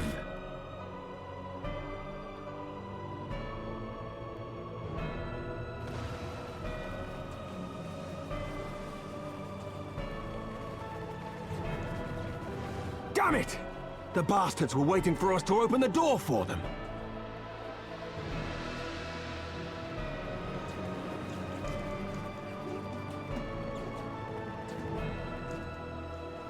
I'm gonna try to shake them. Hang on to something.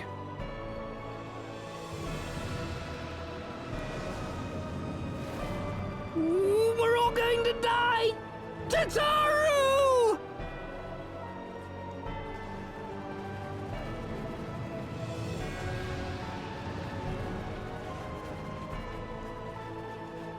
She won't take much more of this!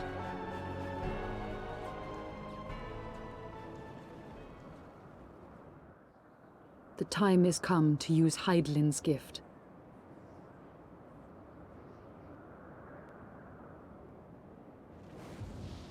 Much blood has been spilled in my name. And for what? For a false cause that I created for want of the warmth of companionship. Saint Shiva, pray Svelga, pray forgive this fool. But even now, I cannot let go of my dream. My dream of a tomorrow in which no child need freeze alone in the snow.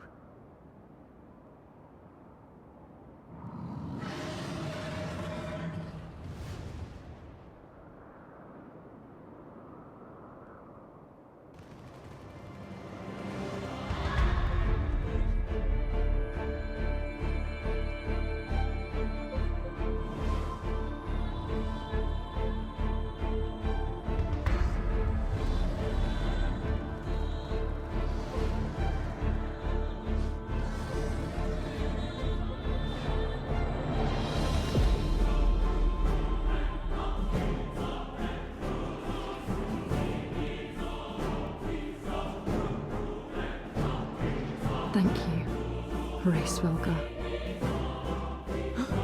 Is that Azel? What does she mean to do? O goddess, born of mine own hopes and dreams, for the last time,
Farewell, warrior of light. And thank you for showing me the way. No!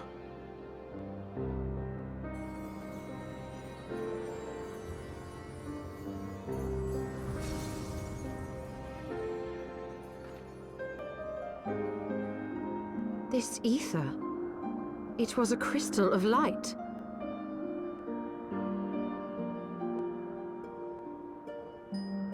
She, too, was one of Hydaelyn's chosen.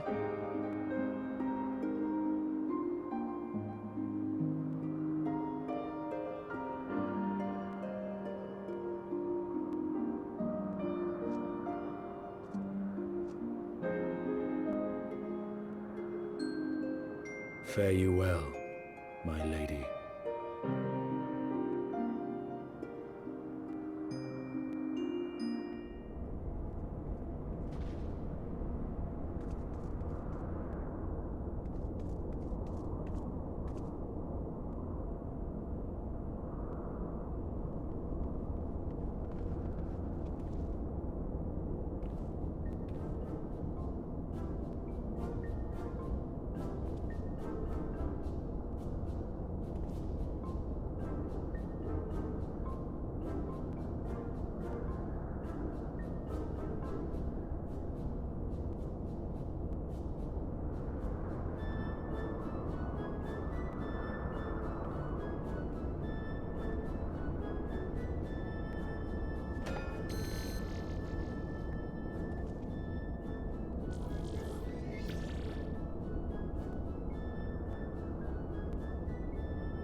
Our objective lies at the heart of the Isle. The third will remain to guard the ship, while the second patrols the perimeter and eliminates any threats. The first will come with me to secure the research facility.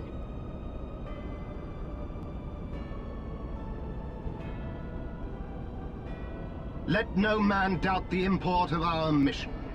The Allagans found a means to capture icons alive, and their knowledge lies hid upon this isle. If we can but acquire it, we would be able to prevent the beings from returning to plague us, thus ending the cycle of rebirth. I need not remind you that success will raise our Legion high in the Emperor's regard. Yet, by the same token, his Radiance does not tolerate failure. That is all. All troops, prepare for deployment!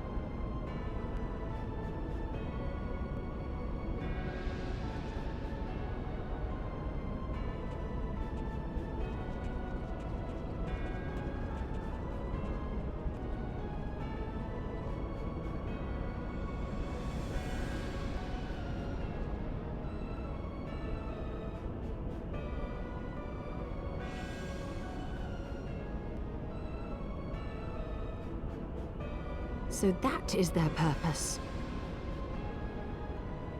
To think that the knowledge used to bind no less a being than Bahamut sleeps here.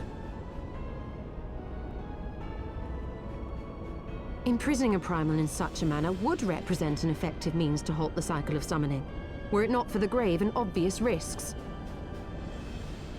Indeed. We need but refer to past experience, that of Bahamut's calamitous return, to see why this is not the solution we seek. Held in duress, a primal will continue to nurse its hatred for mankind. And when it inevitably breaks free, its rage will be beyond quelling.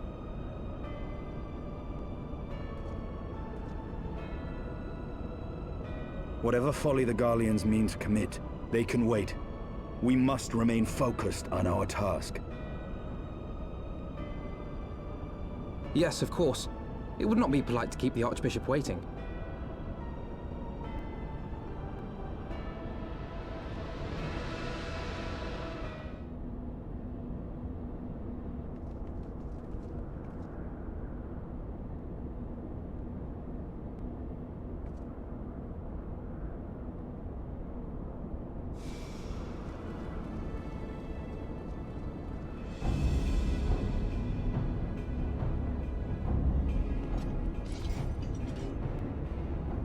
That would explain my men's silence.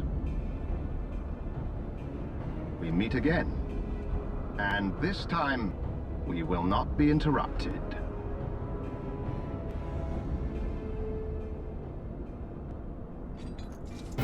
Come! Show me your power, champions of Eorzea!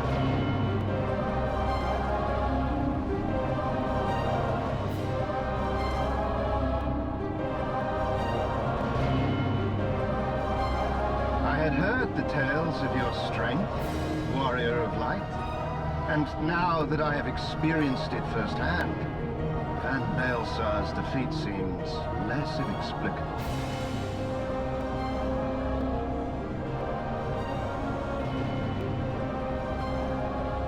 You are a formidable foe, and I have thoroughly enjoyed our time together. Alas, all good things must come to an end. Allagan's secrets await, and there is no profit to be had in remaining here.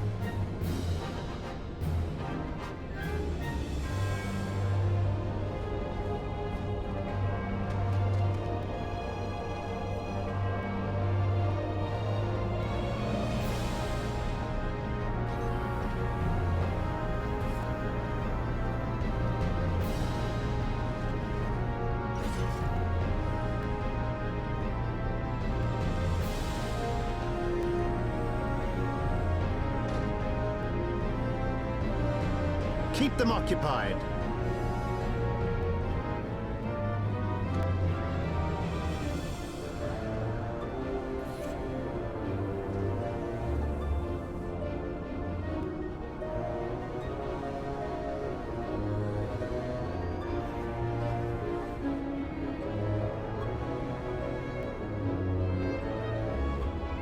forward. It would seem we have no choice. You must continue on. We will hold them here. Take the eye. It should still hold enough energy to be of use to you.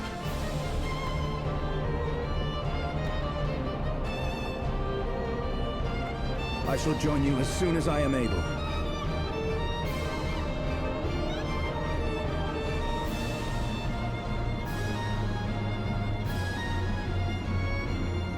Enough talk! Make haste and stop the Archbishop!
Comor non dis an solta.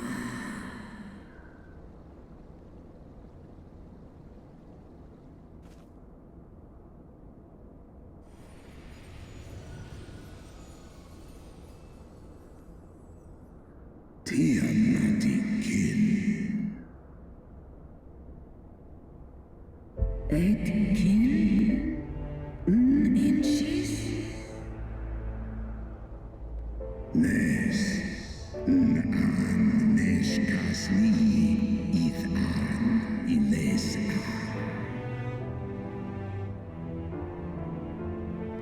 One en or an ithran an.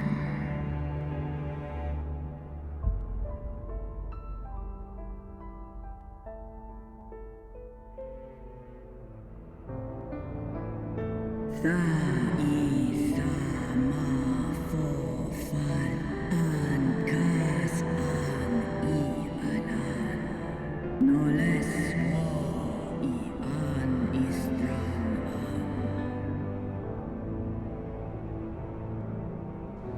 Sloesk an Tiamat I lon I Midgard an.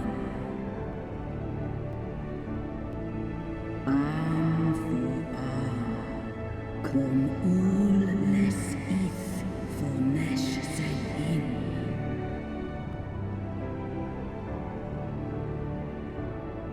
From these eggs did my children hatch, and once they were full grown, they took wing and spread across all the lands of Hydaelyn. Ni ul mera ith an kin Bahamut an. On la ul las an. Way som an. I them afo kum an I anan. Ek mon kin in. Ek mon Bahamut esk in.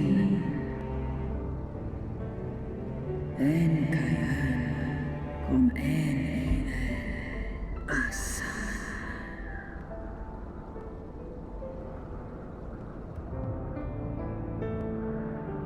Osk nesk Bahamut Israel. Almais an kai, skash sai ulafa an.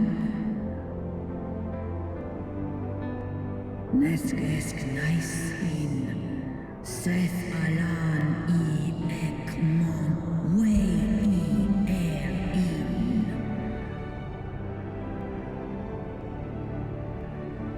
Saleh Anya Esh I In Esh O Esh Ed In. Angles In. Sunis Lanen. Tai Analan. Snoma El Ules In. Send War In. Ekmon Asanin. Santai Mikum El.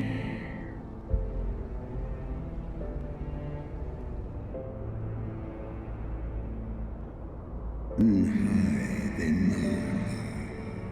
Sniduma.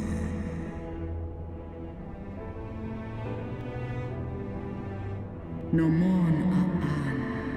No one Il An. No Edkin. Is Kashul and Iles An. An Ska Us El. Tai Esk Is Ach I Mon El.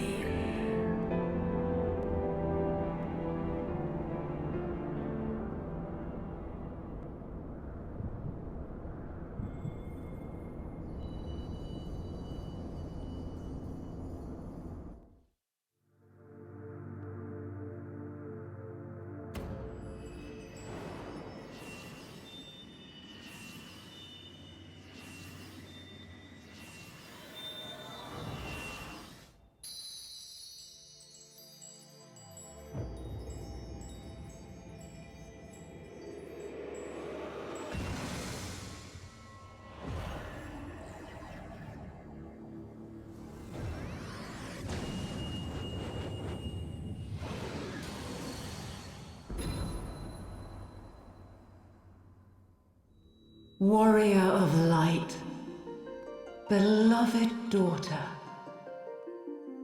the light abideth within thy heart again. Full valiantly didst thou overcome thy many trials, but glory not in thy success. For the servants of darkness are ever close at hand. Receive of me my blessing once more, and go forth to shine thy light on all creation.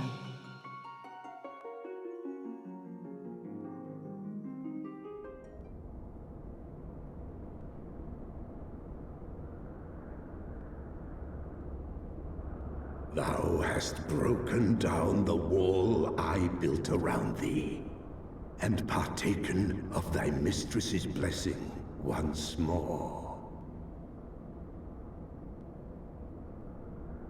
Strong art thou, mortal, stronger than any other of thy kind.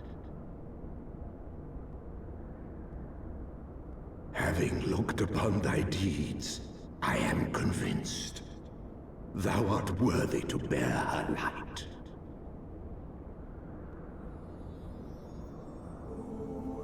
The Covenant bound me to thee, but 'twould seem our fates were mingled from the first. Though I will not fight thy battles, I will yet lend thee my wings.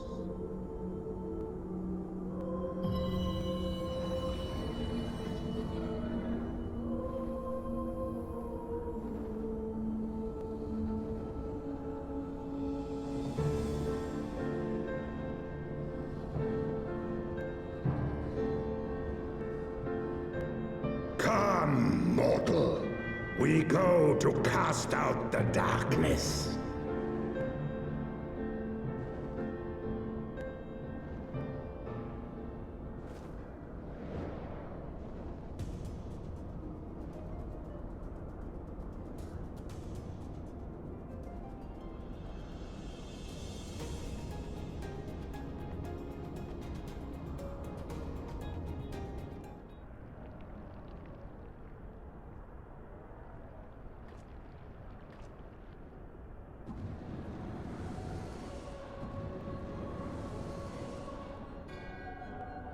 the champion of Hydaelyn. Tell me, why do you despise the primals so? They are the embodiment of mortal will, of mortal desire.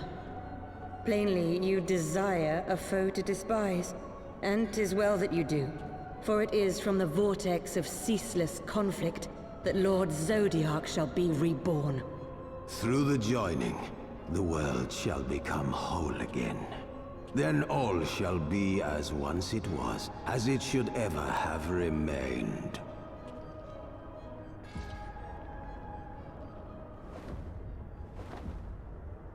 For the glory of Lord Zodiac. Your meddling ends here and now, warrior of light.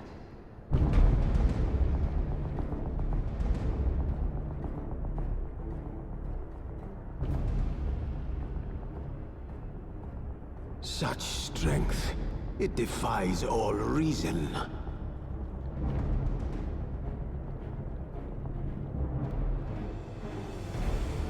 No, I will not be bested by the likes of them. La Habrea, it is time.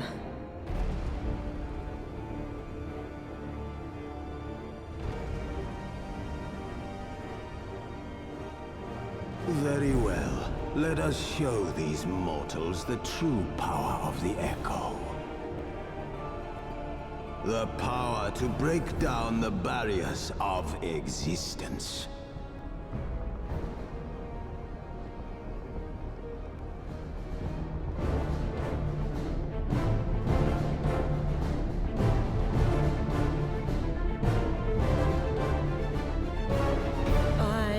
Become you. And we are become one.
That she might regain the blessing of light I had foreseen.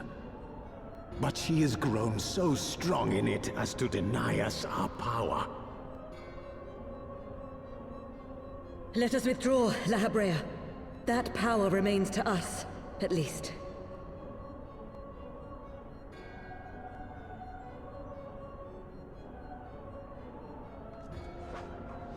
Impossible!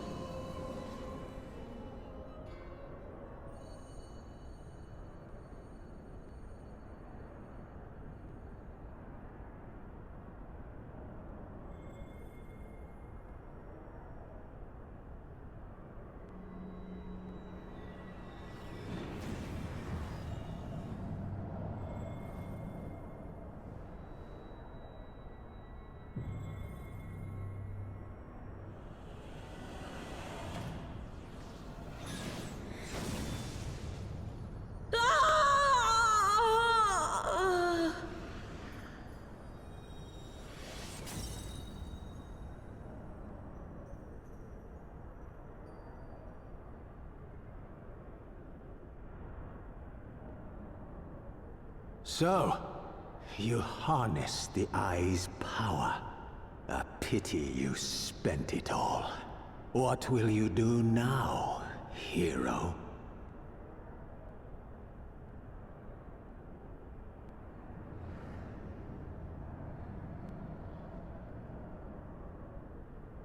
so.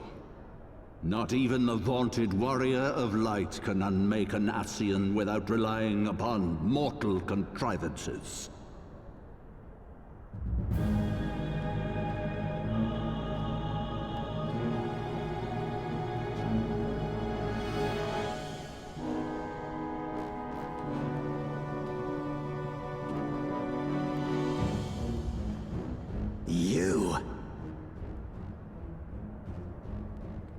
In the distant past, King Thordan and his Knights 12 fought and defeated Nidhogg.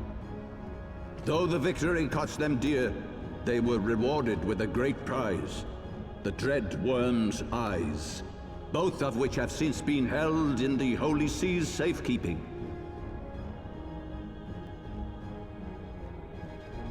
The eye you possess was Nidhogg's left, and long has it served as the source of the Azure Dragoon's might. As for its twin,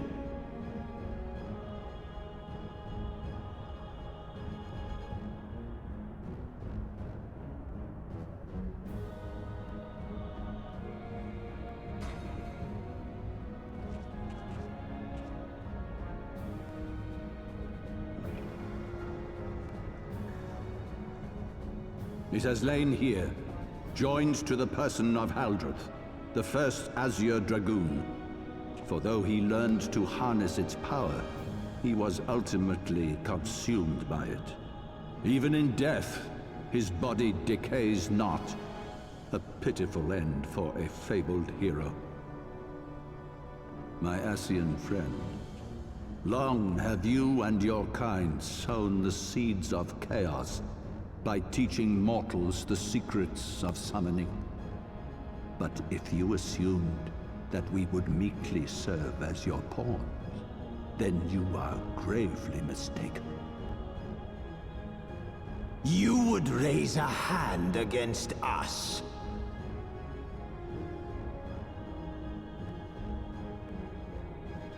By taking unto my flesh the soul of the legendary King Thordan, I can become a god!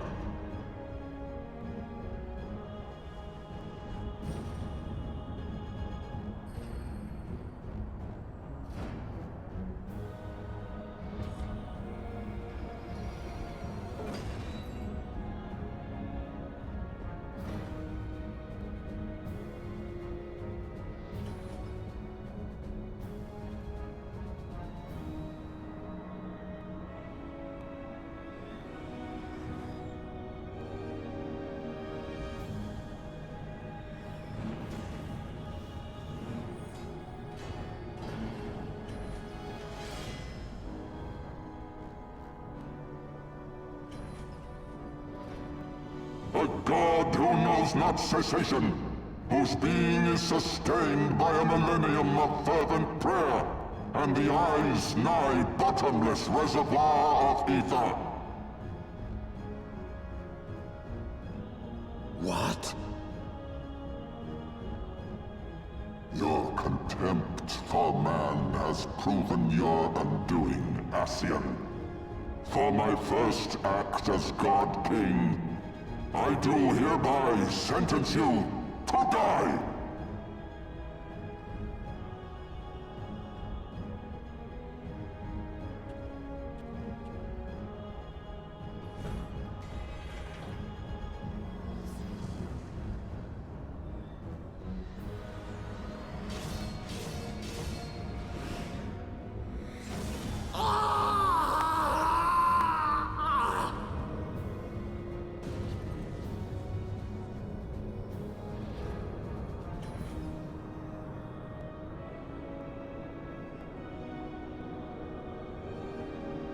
Gods feed upon ether. It matters not what form that ether takes. Ascian souls are no exception. With this power, I shall put an end to 1,000 years of conflict.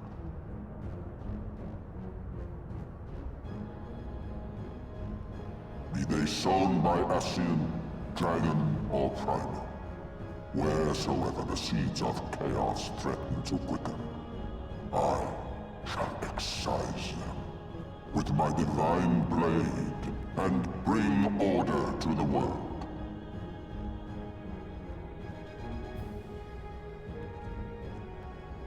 I have become that which you abhor, warrior of light. If you would take issue with my godhood, I shall answer you with my blade.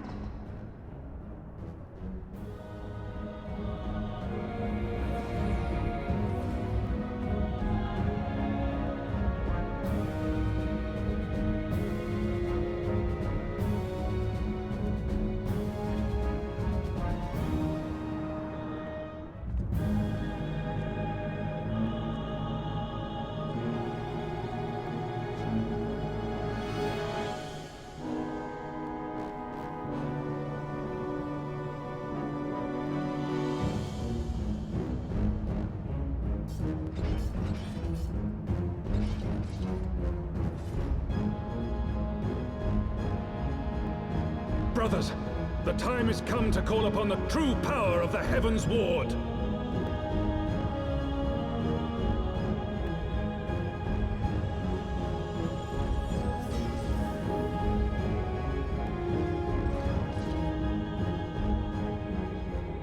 Fight me if you will, warrior of light. I care not. All who stand against me will be destroyed, be they servants of the darkness or the light. By my blessing shall all men be sanctified, and an endless era of peace begin. Vice and conflict shall cease to be. You reject my divinity, yet what have you to offer my people in its stead? Bitter truth? Virtuous suffering?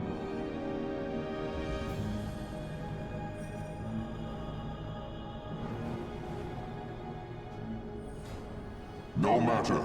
If you believe your cause just, I call upon you to defend it with your life.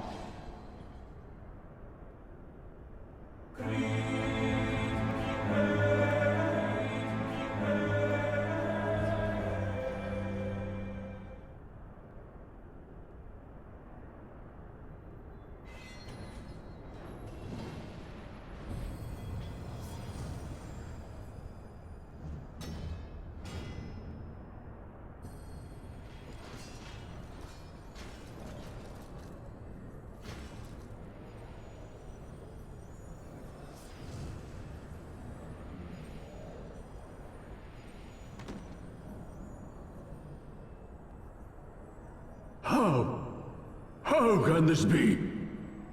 A millennium of prayer and the Eye's power combined, and still you stand.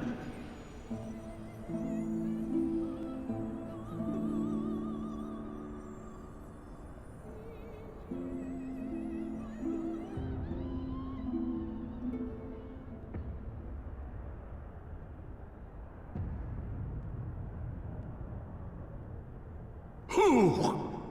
What are you?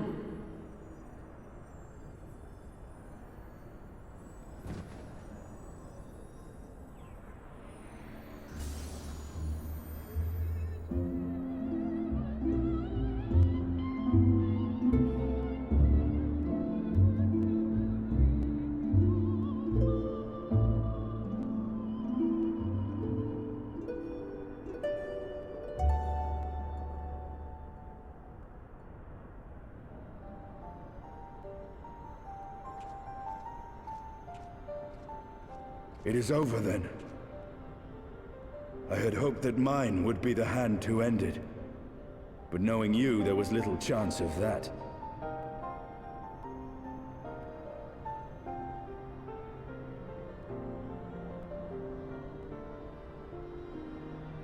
'Twould seem the Eye has served you well.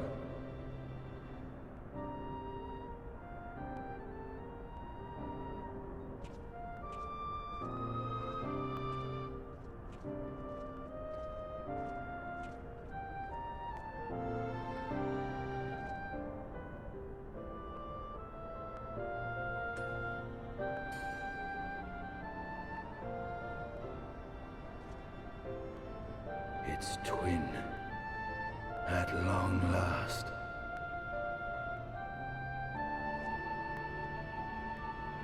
All that remains is to take them beyond the reach of man and dragon both. With this task accomplished, my toil shall finally be at an end.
What hath thy fury made of thee?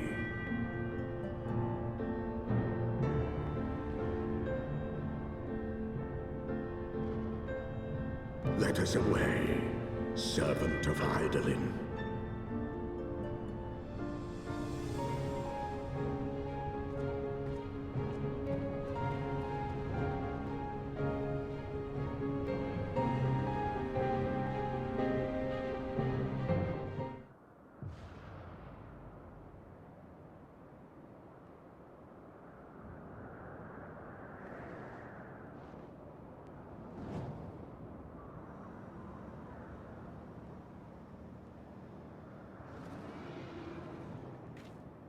Chief! Over there! Oi!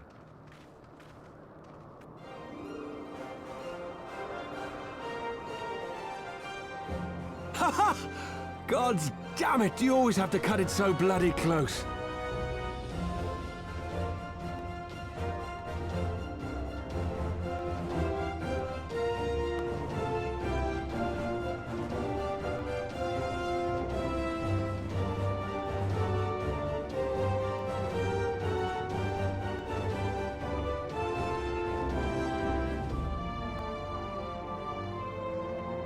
It would seem she has done it again. Was there ever any doubt? Let us return to Ishgard. Our friends will be eager to learn the battle's outcome, and welcome back their champion.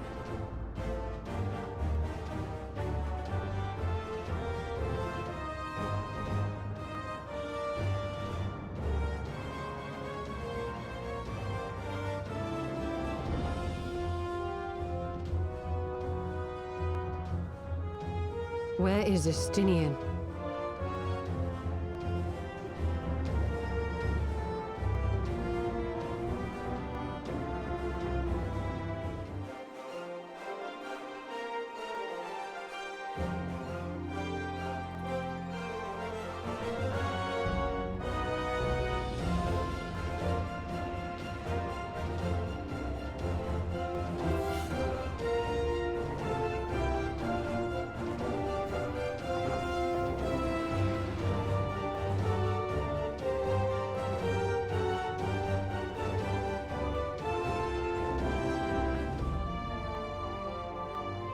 I dare say you are the first soul in Ishgardian history to arrive in our city upon Dragonback.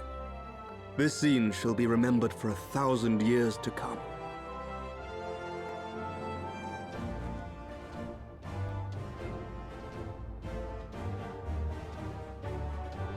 As we had feared, the Archbishop summoned the soul of King Thordan into himself, and thence became a primal. But he and his knights are no more, thanks to the Warrior of Light. Your struggles are not yet over, mortals. Whom do I have the pleasure? I am Midgard Sormer.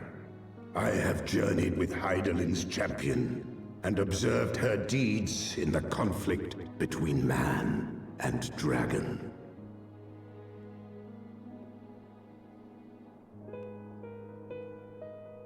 Tell me, children of Thordan, do you desire peace?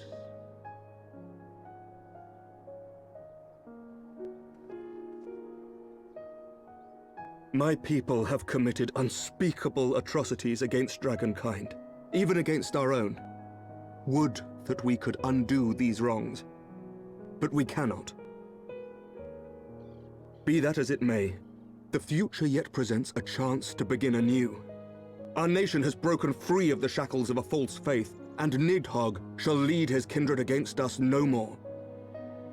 I doubt not that it will require much effort and perseverance, but 'tis my belief that in time, Ishgard will again become a place where man and dragon may abide together in harmony. I shall remember thy words. Yet be warned, Nidhogg's soul liveth on. His unbridled rage hath claimed for its vessel the one thou callest the Azure Dragoon. Estinian. Doubt not but that Nidhogg will call out to his brood ere long, nor that they shall answer him. Steel yourselves, for the true test is yet to come. Come what may, we will never cease to believe. Upon the souls of they who have sacrificed themselves to pave the way for peace, we will never abandon our cause. 1,000-year war cannot be ended in a day. It may take generations. What thou dost begin, thy children must continue.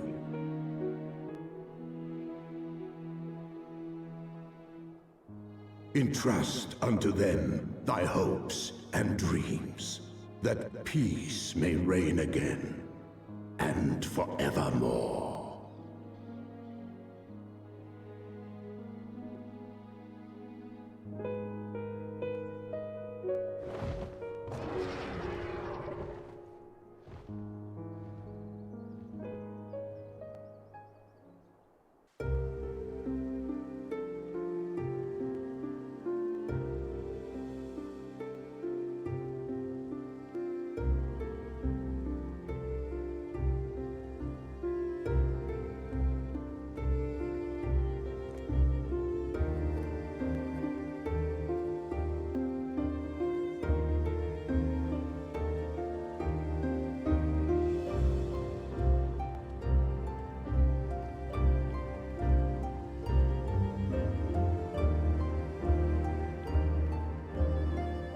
Let all here present attest that Sir Emmerich, acting on behalf of the Archbishop, has appended his signature. I do hereby declare that from this day forth, the Holy See of Ishgard shall once more be counted a member of the Eorzean Alliance. Let our nations move forward as one and stand united against the Garlean Empire.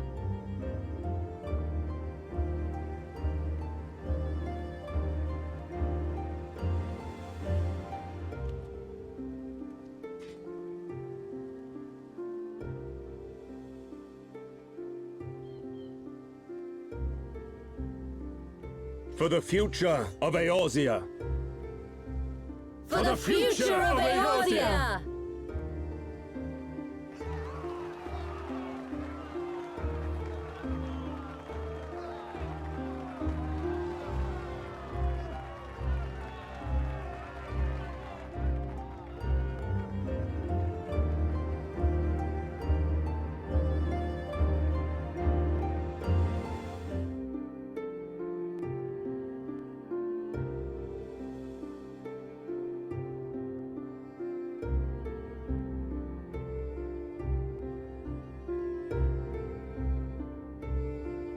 There you are.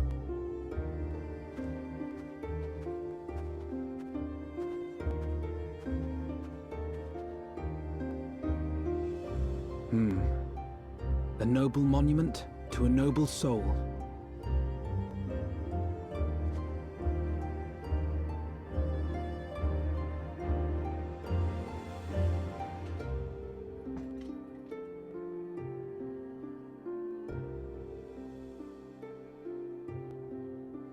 From here, Lord Orshafon can watch over all of Ishgard.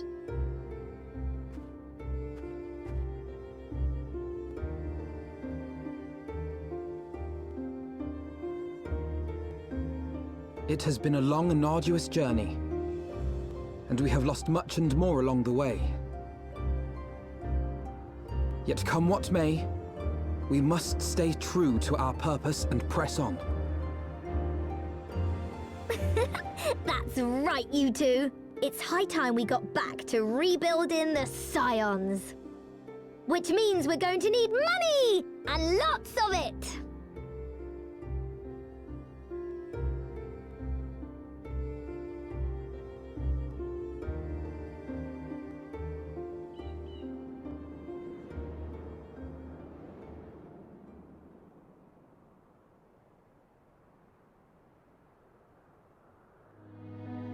So ends a glorious chapter in their tale.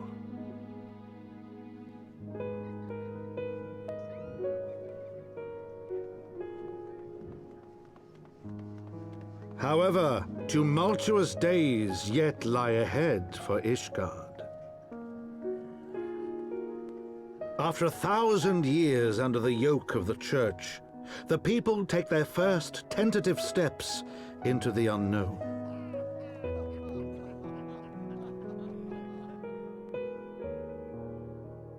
And though they spy a glimmer of peace upon the horizon, Nidhogg's vengeful shadow yet remains to darken the way.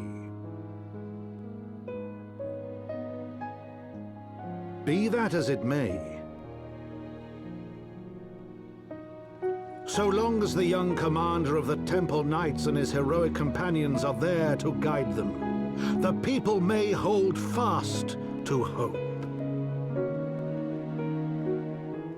The hope that one day true peace will return to Ishgard, and that man and dragon may live in harmony once more.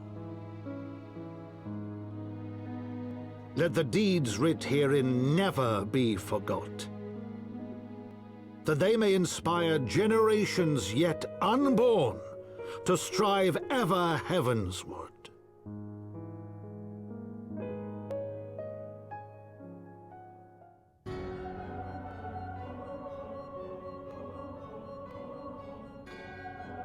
So Lahabrea and Igaeorm have fallen. Bested by mortals in their attempt to initiate the Eighth Rejoining. That they should be so complacent. And now it falls to me to deal with the consequences. Without intervention, the balance between light and darkness will begin to shift, placing our mission in jeopardy.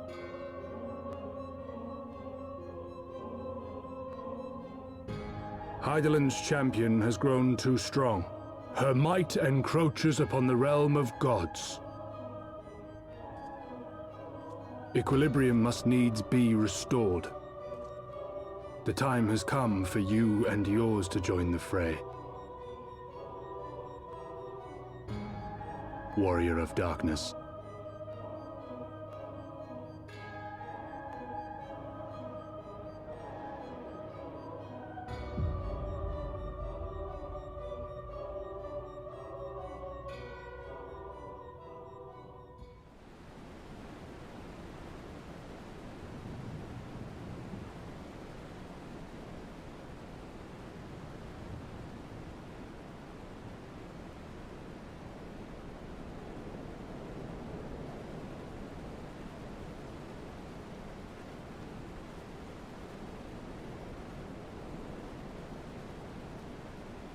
Remind me, why is there no rest for the righteous?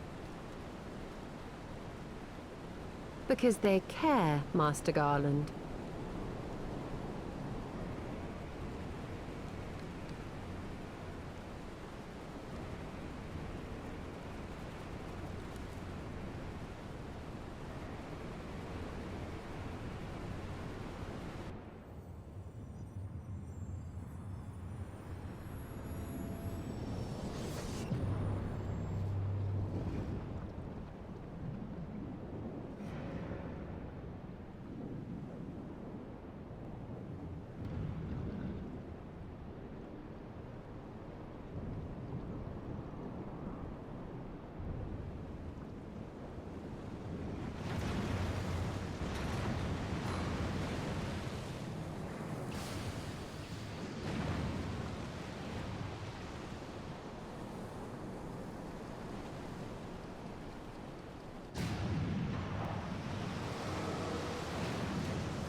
Of all the things they could have picked to play with, that's not a toy, you bloody fools, it's a primal!